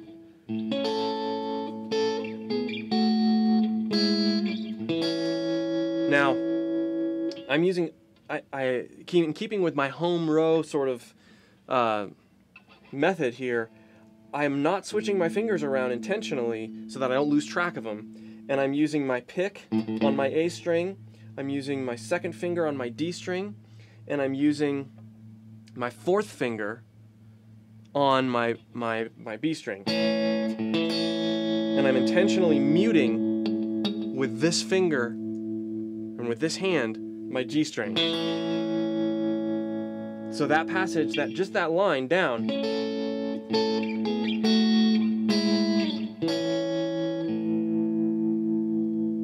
combined,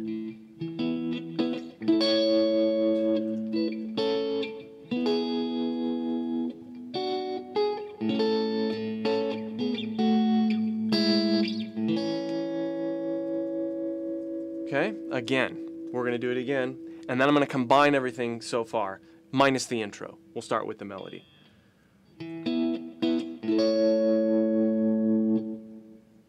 Lost my place.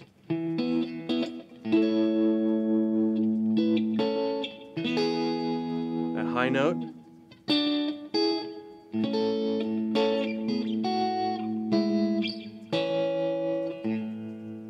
Okay. The other thing about this particular arrangement is that it's not that hard to play. Like once you get the positioning, there's nothing real fast. There's nothing super technical. So it really kind of applies to a lot of different skill levels, I feel like. So let's take it from the beginning of the melody. Better roll there at the beginning.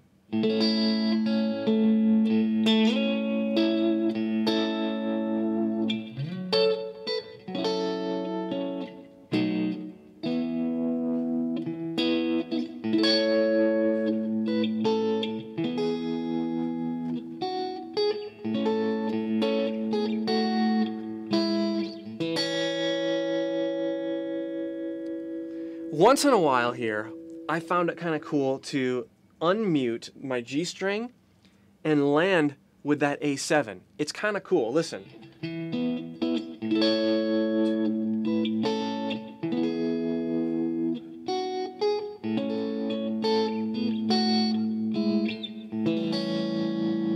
I kind of like that. Wouldn't be the end of the world if you did it by accident either, which is how I discovered it initially. Now there's another opportunity to dig in with the pad of your finger.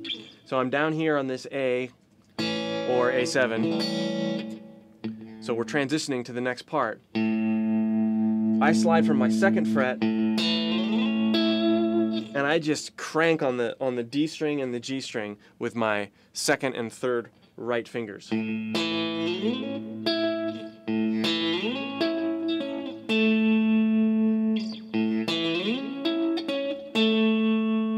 play that end 6th descending line. And you want to be soft, you know, end there, let the tremolo hold for a minute. You're quiet, and then hit them.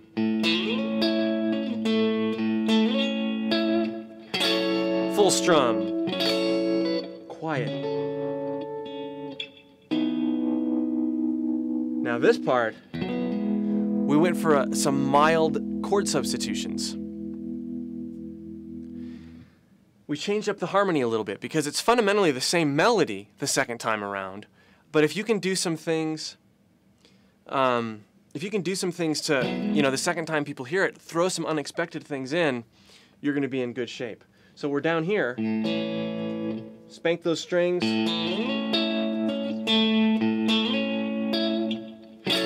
full strum, back to the C sharp minor 7, I'm sorry, F sharp minor 7. But here's the thing. Do you remember the first time when we played the melody? We stayed on that A pedal. Now we're creating some interest by going to the F sharp minor, going to the relative minor. So we're reharmonizing the melody the second time around. Pretty cool. So melody-wise, full strum, there's my melody, then 12th fret pinky. So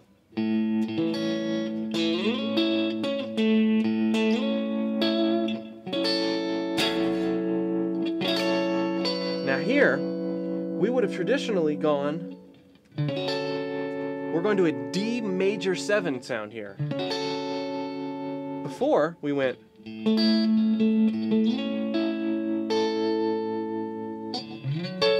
to the F sharp right here. Here, we're gonna substitute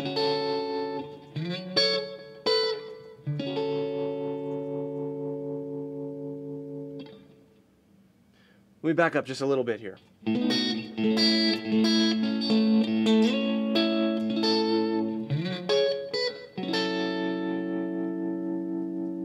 So we were going to the F sharp minor 7. Instead, we're just going to basically change the bass note to the D bass note, and that creates the D major 7, which is kind of a cool piece of guitar trivia, I guess. I mean, there's a bunch of theory reasons that this would happen, but F sharp minor 7, D major 7, just by changing the bass note. So here's that second part.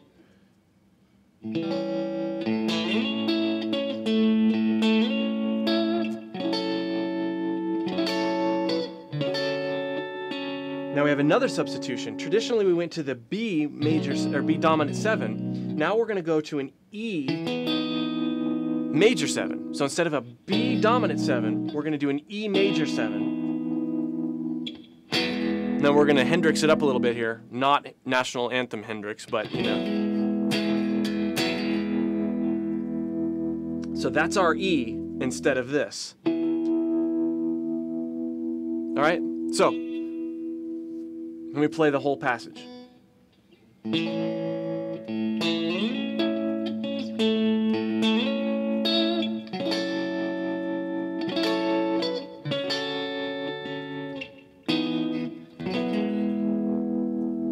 Again.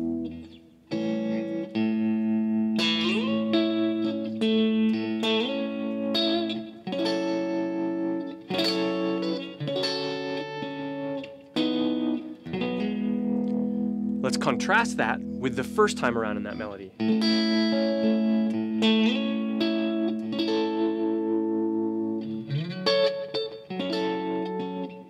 Much more conventional sounding versus this.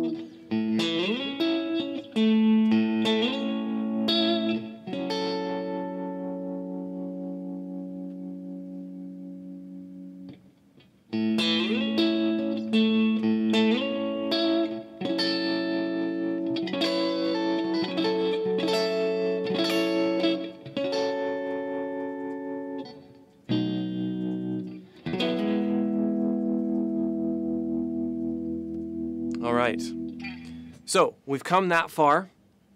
I'm going to play up to that point. And while I'm doing that, after that, if there are any questions, let me know. So here we go. From the beginning of the melody. You are watching live.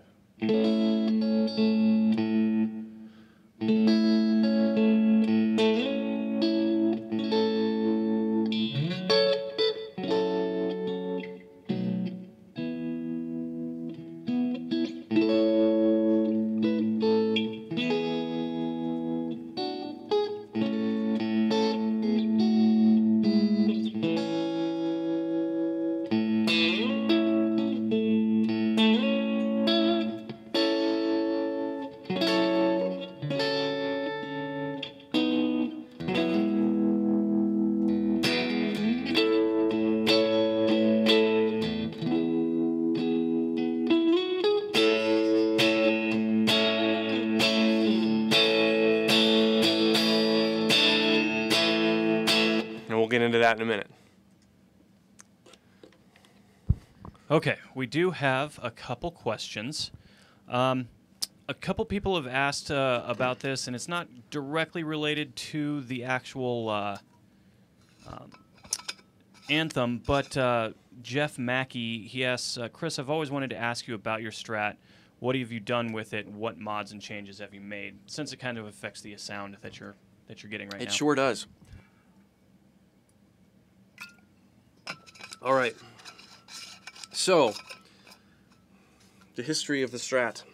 A couple of you have asked me on the site similar questions because I've had this guitar for a number of years now, and like in one video it has like a humbucker that's black and white back here, another one it has a black humbucker, and then I have the single coil, and then I have, so the thing is I have two pick guards that I can switch in and out. It takes a little bit of surgery, but it's not really that big of a deal. One of them has the N3s, and currently it has a Norton, a DiMarzio Norton humbucker in the back. This is the pickup guard that's not in here at the moment. So originally I bought it as an HSS, so single humbucker, and it had the S1 switching system in it, so you could throw various pickups in and out of phase, and you had tons of stuff that you could do with it. I liked that. When I bought this guitar, I really liked the way it played, but I didn't care much for the S1 switching system because I felt like there were almost too many options. Like, I'm kind of one of those, well, really in a lot of ways, like guitar playing, mixing, I kind of just want as little controls as possible so I have less choices, and then I'm good because I like to make a little bit work instead of having tons of, then I just spend too much time messing around, and I've been there too. So currently what I have in it, and this pickguard has been in here for a while, I've got the Area series, and I believe it's an Area 61, 61, 67. I believe that's what it is. And it's wired similar to the way Lincoln Brewster's Strat is wired, in that I have a tone knob. I have this tone knob here, which is connected to my neck pickup. This tone knob is connected to my bridge pickup. No tone knob at all is wired to my middle pickup. And that actually helps me get the sound that I'm getting a little bit. I should have covered this earlier, because I've got my tone rolled off just a little bit on my neck pickup here, but I'm using partially this pickup. So it gives me, like, if you listen, so here's neck, here's tone all the way up, tone all the way down. Now here's tone all the way down, but then I'm using a little bit of this pickup. Notice the difference.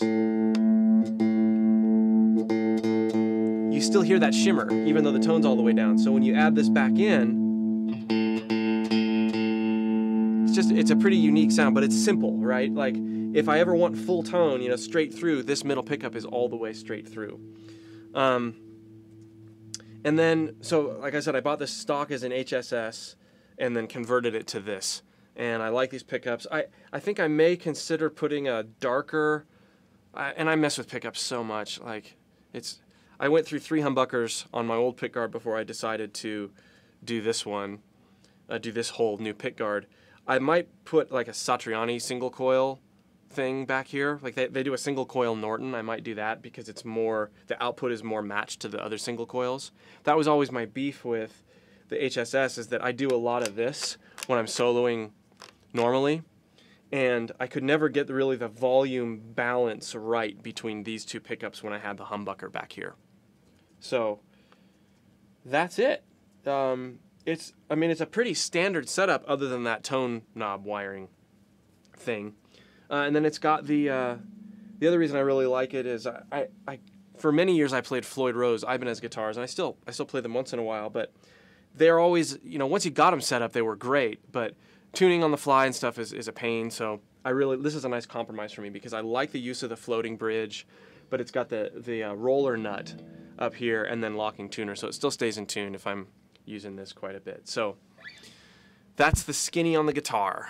Okay, we'll get another question in here. The next one is from Jose Luis Filho. Yeah. And this goes back to the hybrid picking segment. Yeah. He wants to know about the picking hand. Do you think supporting your hand over the bridge is too bad for movement restrictions? If so, how would you recommend to cease this bad habit and free up the hand? Good question. So you have to be grounded somewhere, right? And if you're resting, at least on this guitar, on any sort of floating bridge, and even on not floating bridges, generally resting your hand close to the bridge somewhere is, or anchoring with a finger, resting your hand on the bridge is going to throw your guitar sharp. You know, at least on this guitar. But you've got to anchor somewhere, right? Like you have to have some sort of way to like keep your hand right where it is. So my choice is I actually, and you can see it when I'm playing, you know, but my hand is free, right? But where am I connected? Right here. Right up here. So I'm resting this part of my hand, you can see it's red from me doing it, right up here on the top of the Strat. And that's, you know, where you choose to sort of ground yourself is going to vary greatly. You know, if you're playing an SG or a Les Paul, or, well, here, let me grab this Les Paul and you'll see that things change a bit.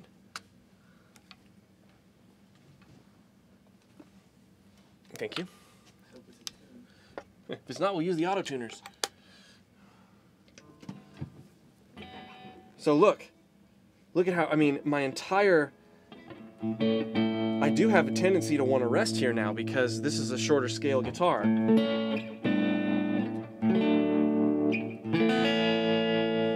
My anchor point just fell back here a little bit more. In the Strat, it was, you know, if we were comparing apples to apples, it would be more here. Here I'm a lot closer to my bridge. But that's what I'd say, is I'd say don't make the actual bridge, and that was part of the original question, right? Like he tended to anchor on the bridge. Was that, I want to make sure I'm answering it correctly. Yeah, let me go back to the question here. Yeah, anchoring the hand on the bridge is too bad for movement restriction. Yeah, I think it would. If you focus, you know, up here, and I can see why that would be a tendency for sure on like a Gibson style, because it gives you a sort of a place to rest. But I would probably stay away from that a little bit. It's amazing how much different this guitar sounds. It's pretty.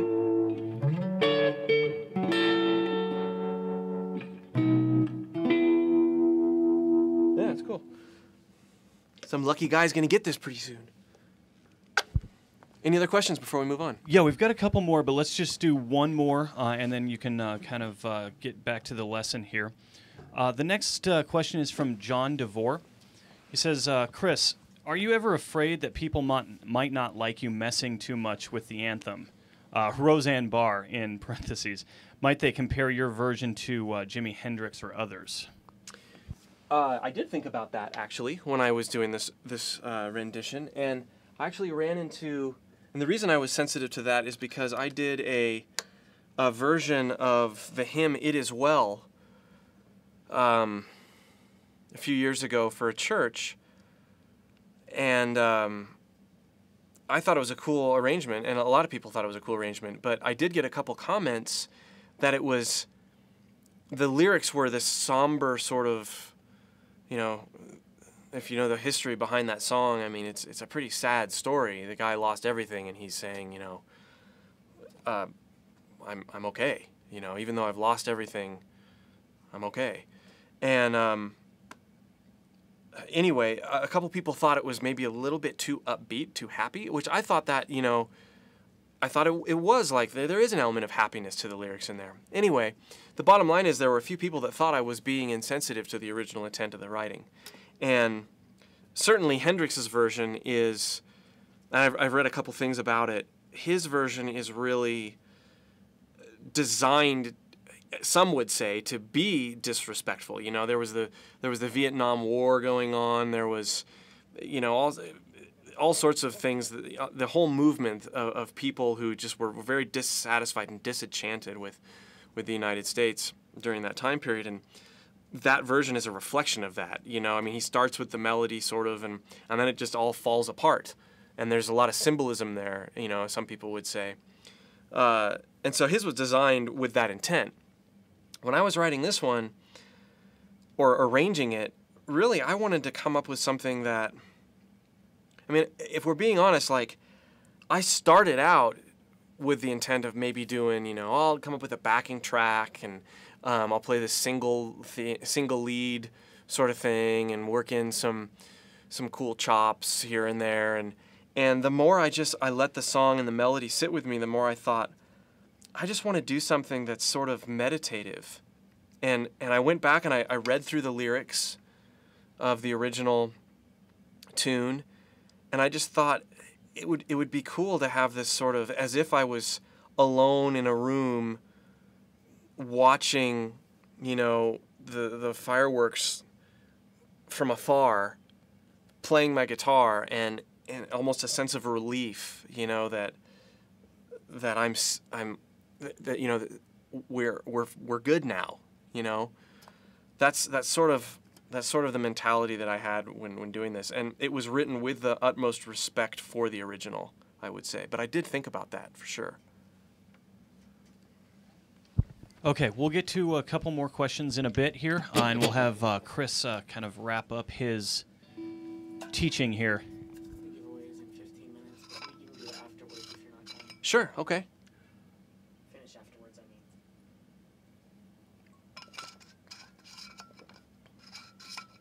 Yeah, less is more, Vic. That really was a motto for this arrangement. And really, in my playing in recent years, that's really been something that I've strived for. It's like melody and how you play each note is really interests me right now, as opposed to, you know, blowing through something. Just really being compositional about everything that I play has been really fun for me. Okay, good questions. Thank you. Moving on, where were we? So we had just E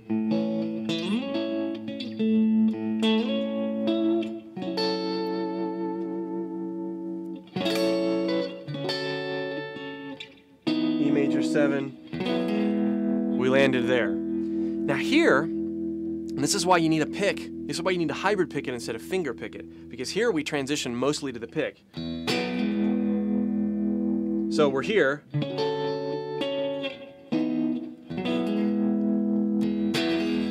We strum a little bit.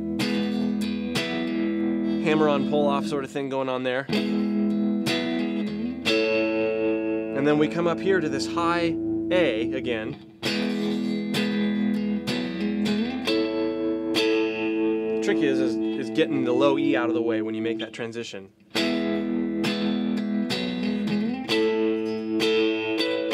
Now here, last time, we were more tender and articulative, that's even a word, when we moved down here. This time we're going to strum all downstrokes. Notice how I'm playing the melody within the chord. even though I'm strumming, you hear the melody.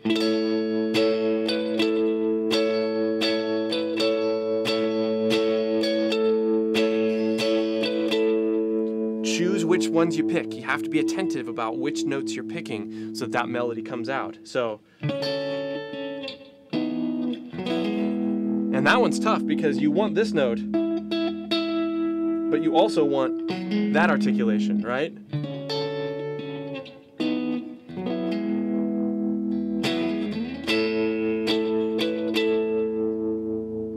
Okay, next, so we've gotten a little bit loud, right? Right?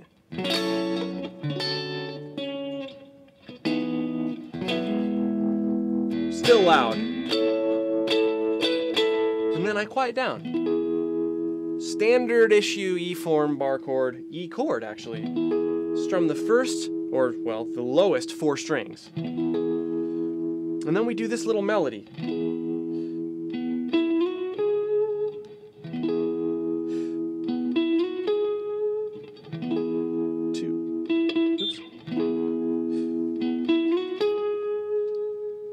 All right, so let me play from here.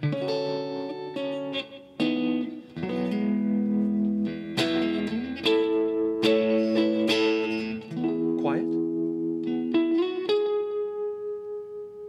So add a little bit of swing in there with that single note line that's nestled right in between those other chords. So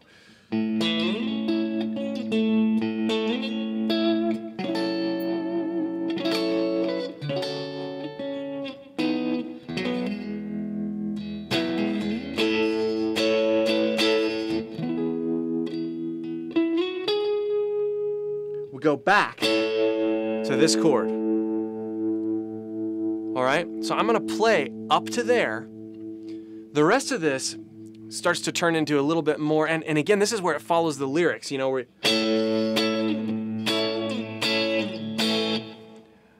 our flag was still there, the bomb's bursting in air, you know, I mean, I really tried to follow maybe, or suggest intensity in certain areas of the song. So playing it from the start of the melody up to the crazy strumming stuff.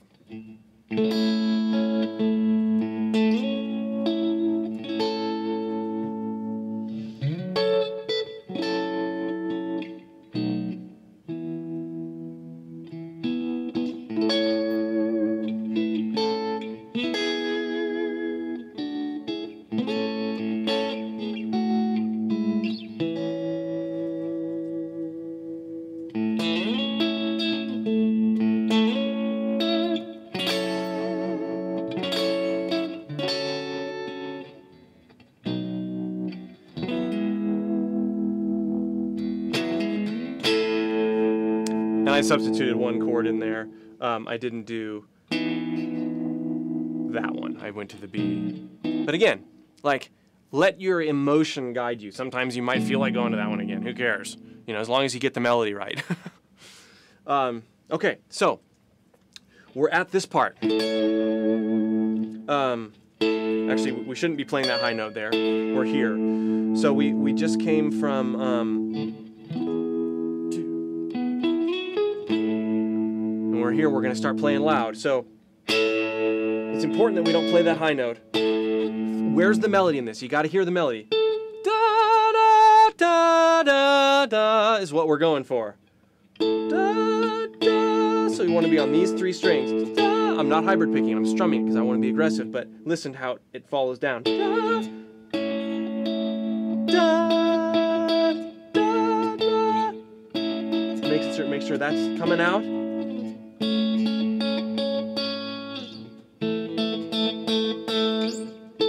So your melody is on your G string the whole time.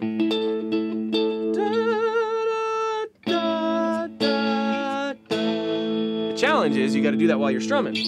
And it's okay if some of those higher ones get in, you just want to make sure that those middle notes on your G string is coming out more. Really reef on it. And this is, you know, going back to why I like these pickups. You notice, I mean, it's clean. But then if you This really breaks up nicely, just enough overdrive, and I'm not changing anything. So here we go.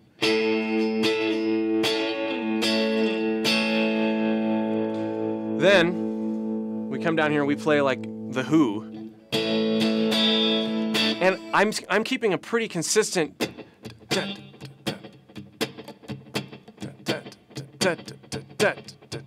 I'm doing that pretty consistently, but I'm making sure that I'm emphasizing where the melody exists. And we're playing the melody on your B string now.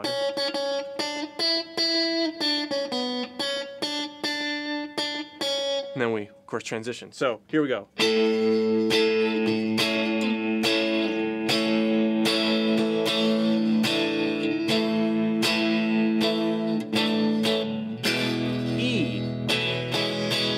E6, E7.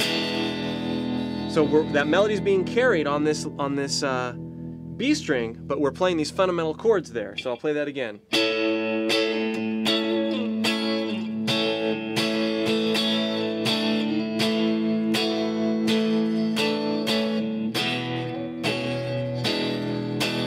Little hard to do, actually. It's the easiest part of the song in some ways, but it's hard in other parts. So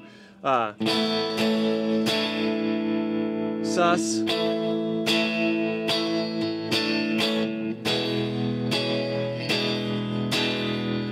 One more time.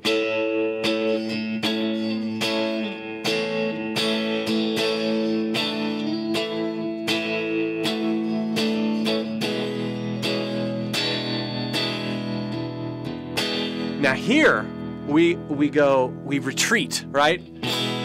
This is one of my favorite parts of the piece.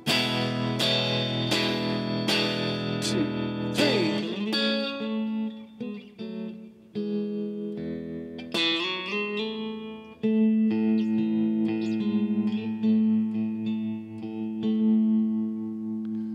It's really a cool moment because we go from this frantic strumming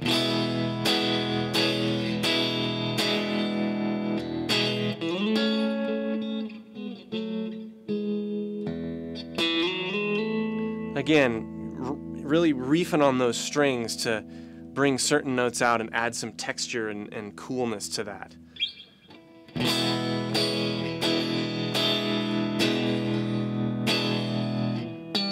Whoa.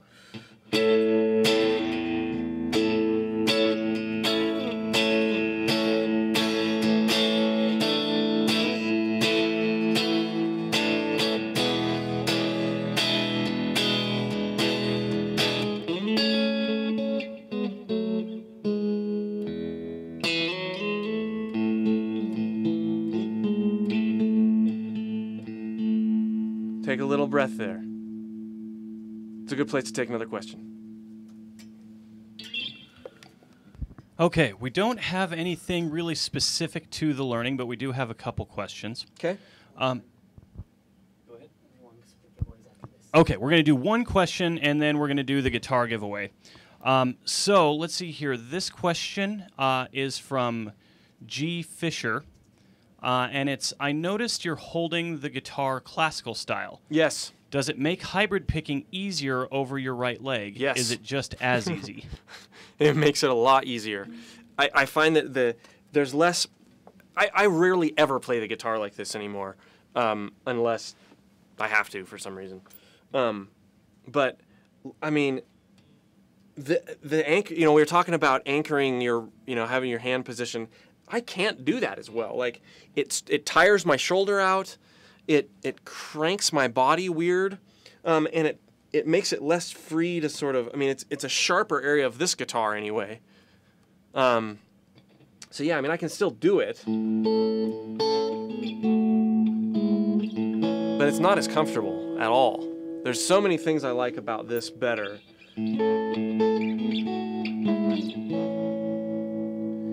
The guitar it sits better inside your body.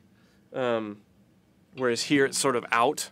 And you know the other interesting thing about this, and I go over this in my lessons on JamPlay too, is if I'm playing like this, and camera guys might have to follow me here because I'm going to stand up. If I'm playing like this, Or I'm doing, you know, some... If I'm doing something like this, and I'm practicing and practicing and practicing, and then I go to stand because I'm playing a gig, do I play like this, standing up? No. You play like this with the strap. So what I've done for my strap, now if I sit back down, where's the guitar? I mean, it's in classical position. So classical position emulates how you stand a lot more than over the other knee. Putting a footstool in, and I usually use like the, well, this is set to the first, but usually I do like the second setting. I get comfortable here, and then I set my strap to maybe a slightly lower than this. But absolutely, it doesn't just help with hybrid picking. For me, it helps with everything. Earlier this in the day, I had talked about my tendinitis and my nerve damage that happened largely from practicing long hours with bad posture and bad technique. You know, I'm playing like this and sitting here practicing, you know, practicing hammer-ons and pull-offs from nowhere, a la Satriani, and just burned out this area. A big portion of that was because my elbow was in. I was restricting the blood flow to that area. Once I opened up and started playing like this, you can see there's a lot more room here. You're not reefing things around as much. So it does help for hybrid. It helps a lot in a lot of other ways too. Uh-oh. Are we giving away a guitar? Uh-oh. Maybe Chris Liepe would be as kind enough to pick up this Les Paul here. I will. You know what? I might play the National Anthem on it. So that would be great. Guys, I don't want anyone to freak out. Do not start spamming the chat room yet. We need to go over the rules here. This is obviously the biggest prize of the night, and we can't afford to have chaos. So if you try to enter the contest before it's contest time, you will be disqualified. So the rules are simple. In 2 minutes, and we're saying 2 minutes to allow everyone's video to sync up. In 2 minutes, you are going to type out why you want this Les Paul and what you will play. What's the first thing you'll play on it? The answer is the National Anthem. The answer should be the National Anthem if Chris Liepe wins the guitar. So, a reminder of the rules. You can only enter once. Do not type in your answer more than once, no matter what. If we see it twice and we are watching, we will disqualify you. We will skip over you. It's just not fair to anyone else to enter twice. Do not start typing your answers until we say go. We are waiting for anyone with a slower internet connection to catch up. So again, you're going to type out why you want this guitar and what the first song you're going to play with it is. So we're going to wait about 30 more seconds. You can see this thing that Chris is playing. Oh yeah, and this is a reminder for those of you who weren't here. For this particular prize, you will have to be in North America. So that would be the United States, Canada, or Mexico. It is just cost prohibitive to ship this guitar to many places in the world. So sorry about that for those of you who are not from North America. 30 seconds, let's say, well, we're close to 30 seconds. 15 seconds, let's give people a few more seconds. So when I say go, everyone is going to type what guitar or why they want this guitar and what the first song they will play with it is. Are we ready? Yes, Hawaii is okay. Alaska is okay. Go! Everyone, quickly type out why you want this guitar and what is the first song or the first thing you'll play. One answer per person. We will choose randomly. You have 3 minutes to enter your answer while Chris Liepe jams. I'm going to shut off the mic and let the music do the talking.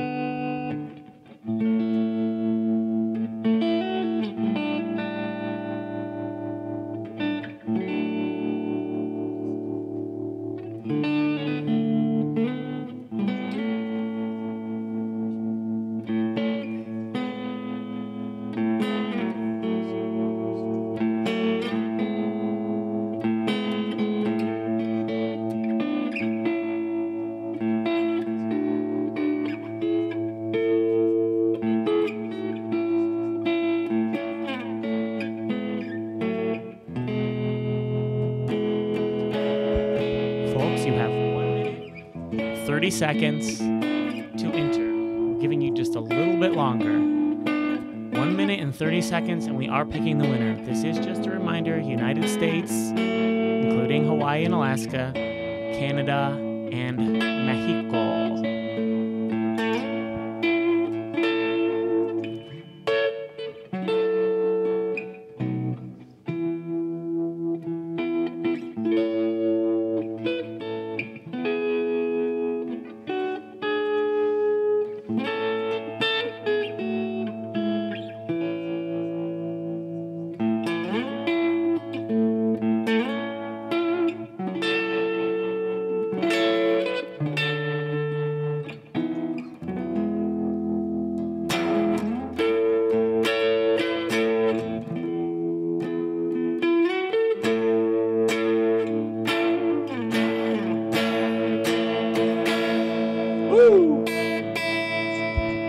Have about 15 seconds. 15 seconds. 15 seconds. And a tuner. All right, everybody. We're officially not taking entries as of... Dun, dun, dun, dun, dun, dun, as of now. Jason is going to pick the winner. Here we go, everyone. Ready, set, go. Oh. Here he goes. Okay, the winner is Vic Soboleski. Vic Soboleski, please respond in the chat room right now and verify that you are here, and also verify that you are in the U.S., Canada, or Mexico. We'll give you a couple seconds here, or about a minute to respond. Isn't that your other name, Chris Liepe? Don't you normally go by Vic? Yes. Wait, no.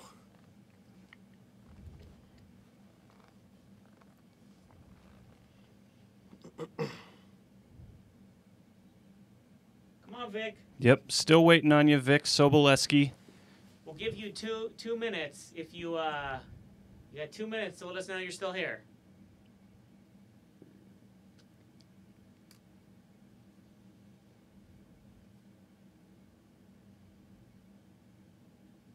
Okay, Vic, we got you. Please verify that you live in the U.S., Canada, or Mexico.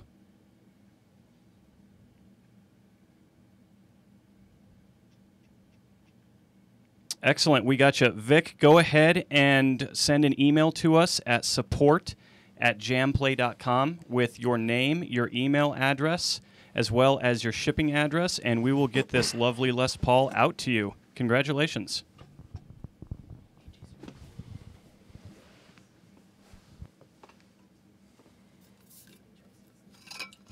Congratulations to Vic. Chris?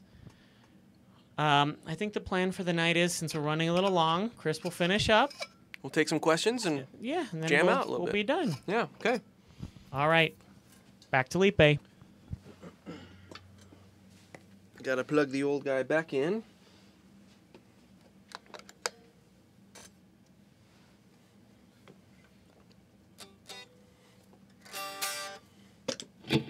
Okay, so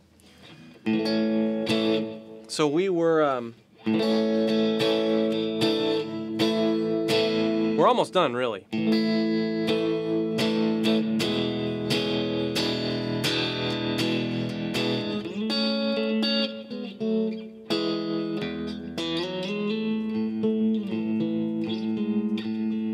That's where we stopped. And really, that's just an exercise, hybrid picking between our A and our D string.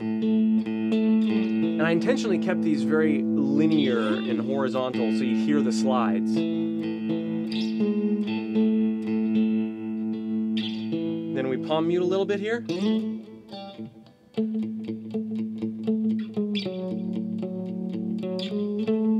Playing the melody on our D string.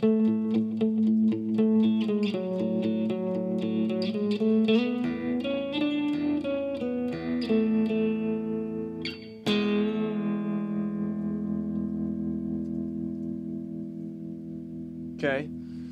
Now, I have also experimented with doing an octave thing here, right here.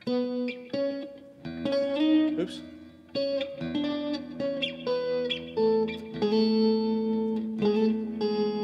really like the way that sounds. So there I'm just doing these two, you know, B string, pinky, D string. So that would sound like this.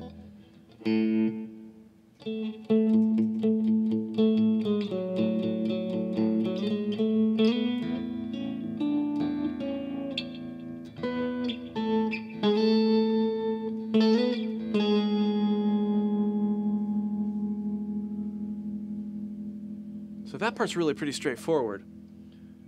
Then here we play the melody, and this to me, even though it's simple, it's the high point of the whole arrangement. Let that tremolo ring out, let those notes ring out. I'm playing everything that's on my G string with my pick, everything that's on my B string with my middle finger.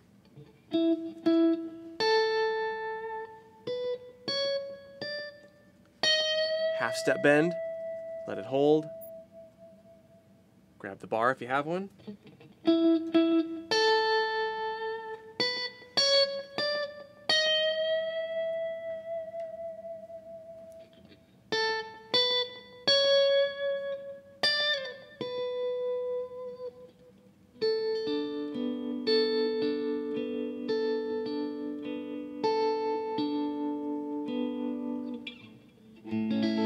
Return to the intro.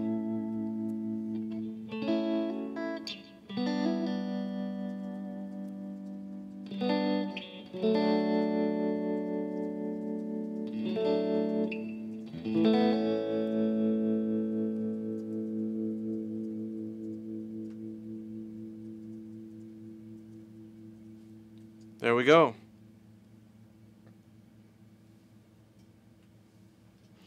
So, I'm going to go ahead and play the whole thing through one more time if people aren't sick of it. But let's take some questions. All right, we do have a couple questions here that are kind of left over here. Let's go ahead and get to one that we've had since the panel, and hopefully you can kind of answer it without the panel. But it is from Thomas Ross 20, and he asks, when these guys, meaning you, the panel, see a chord progression, do you instantly know what parent scale fits, or do you play a different scale to each chord? I'd have to think a long time about that. Okay. The answer for me, and some guys will approach this differently, but the answer for me is it depends on the progression. If I'm listening to the progression and I can hear a very clear one chord, so we're not talking about, you know, a lot of modulating stuff, a lot of jazz or progressive rock or whatever, but if I hear a very distinct one chord, I will choose a mode or a scale for the whole progression, and I will do that as much as I possibly can. And you know, with the panel, we were doing a couple different, you know, we did a couple basic chord progressions, but there are definitely some giveaways. Now, the other thing that I'll say is blues bends this a little bit. And Ian covered this a little bit this morning, but let's just take a basic, E, A, B. With blues, you can approach it a few different ways. You could say, I'm going to play E blues scale, A blues scale, or B blues scale, and that would work just fine. But blues is different because you are kind of modulating every chord, because all of these are dominant chords. All of these are seventh chords.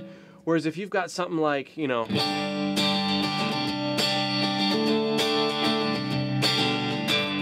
if you've got something like that, I mean, it's a very clear one chord. So I'm absolutely not playing G. I'm not even thinking about it this way. G, then C, scale, D, scale. That would be wrong. Those notes aren't in there. But I'm not even thinking like G and then a variant of C. In this case, if you really are a modal guy, it'd be C Lydian. But it's not really C Lydian because your tonal center is G. We're not going to go all modal here, but that's really the answer to the question. It depends on the progression.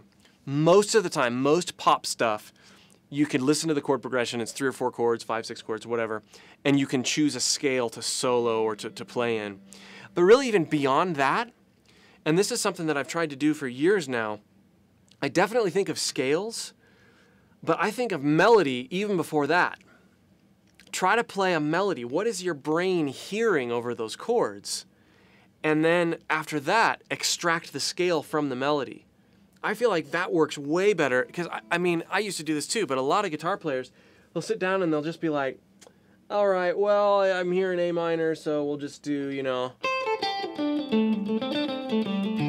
And they start playing all sorts of pentatonic stuff, but it's not musical. It's just like hunting and pecking for notes. Much better to be like, you know, if you're playing over an A minor, sit down and just, you know.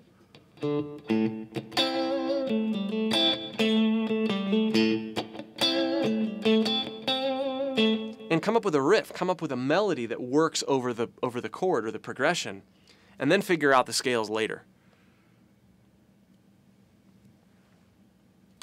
There you go.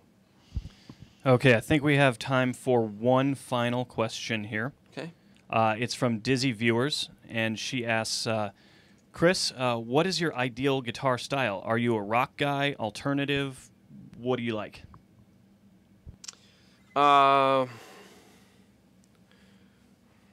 Whatever JamPlay makes me teach. No, I like a lot of different styles. I'd say I'm primarily a rock guy. Early on, I really dug, you know, Vai and Satriani. They really got me, you know, I just listened the heck out of those earlier albums. And I sort of have a similar story as Wallimann does. That I just realized I heard Michelangelo Beto a few years after I'd gotten into those guys, and then just sort of realized that I was never going to be a big bad shredder.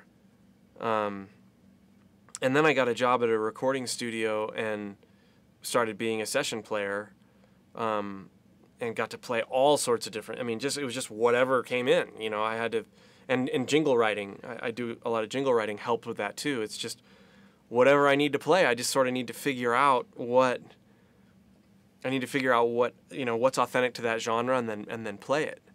But those are my roots. I think after I realized that I was never going to be a shredder, I started really approaching it more from an arranging and layering texture sort of thing. And I grew up playing guitar in the church too, and that's been a big part of how I've used my playing live. So hopefully that answers the question. Well, it's that time of the evening, my friends. It's that time. All right. It's time for us to say goodbye and to thank you all for spending your day with us and taking your time to learn and making us feel really good about ourselves. You guys have been very kind with your comments and your words today. Absolutely. And it does not fall on deaf ears. So we're going to all say goodnight here. Just for those of you who don't know, Chris Smith has been sitting for 8 hours changing cameras, so I think we should all give him a round of applause. And if you weren't aware, Jason has been logging your questions, and he's been reading them off, so he's the voice behind the questions. And Chris is just going to play us out, and then we will sign off. Happy Independence Day. Thank you all, and don't forget to sign up for your year discount at JamPlay.com.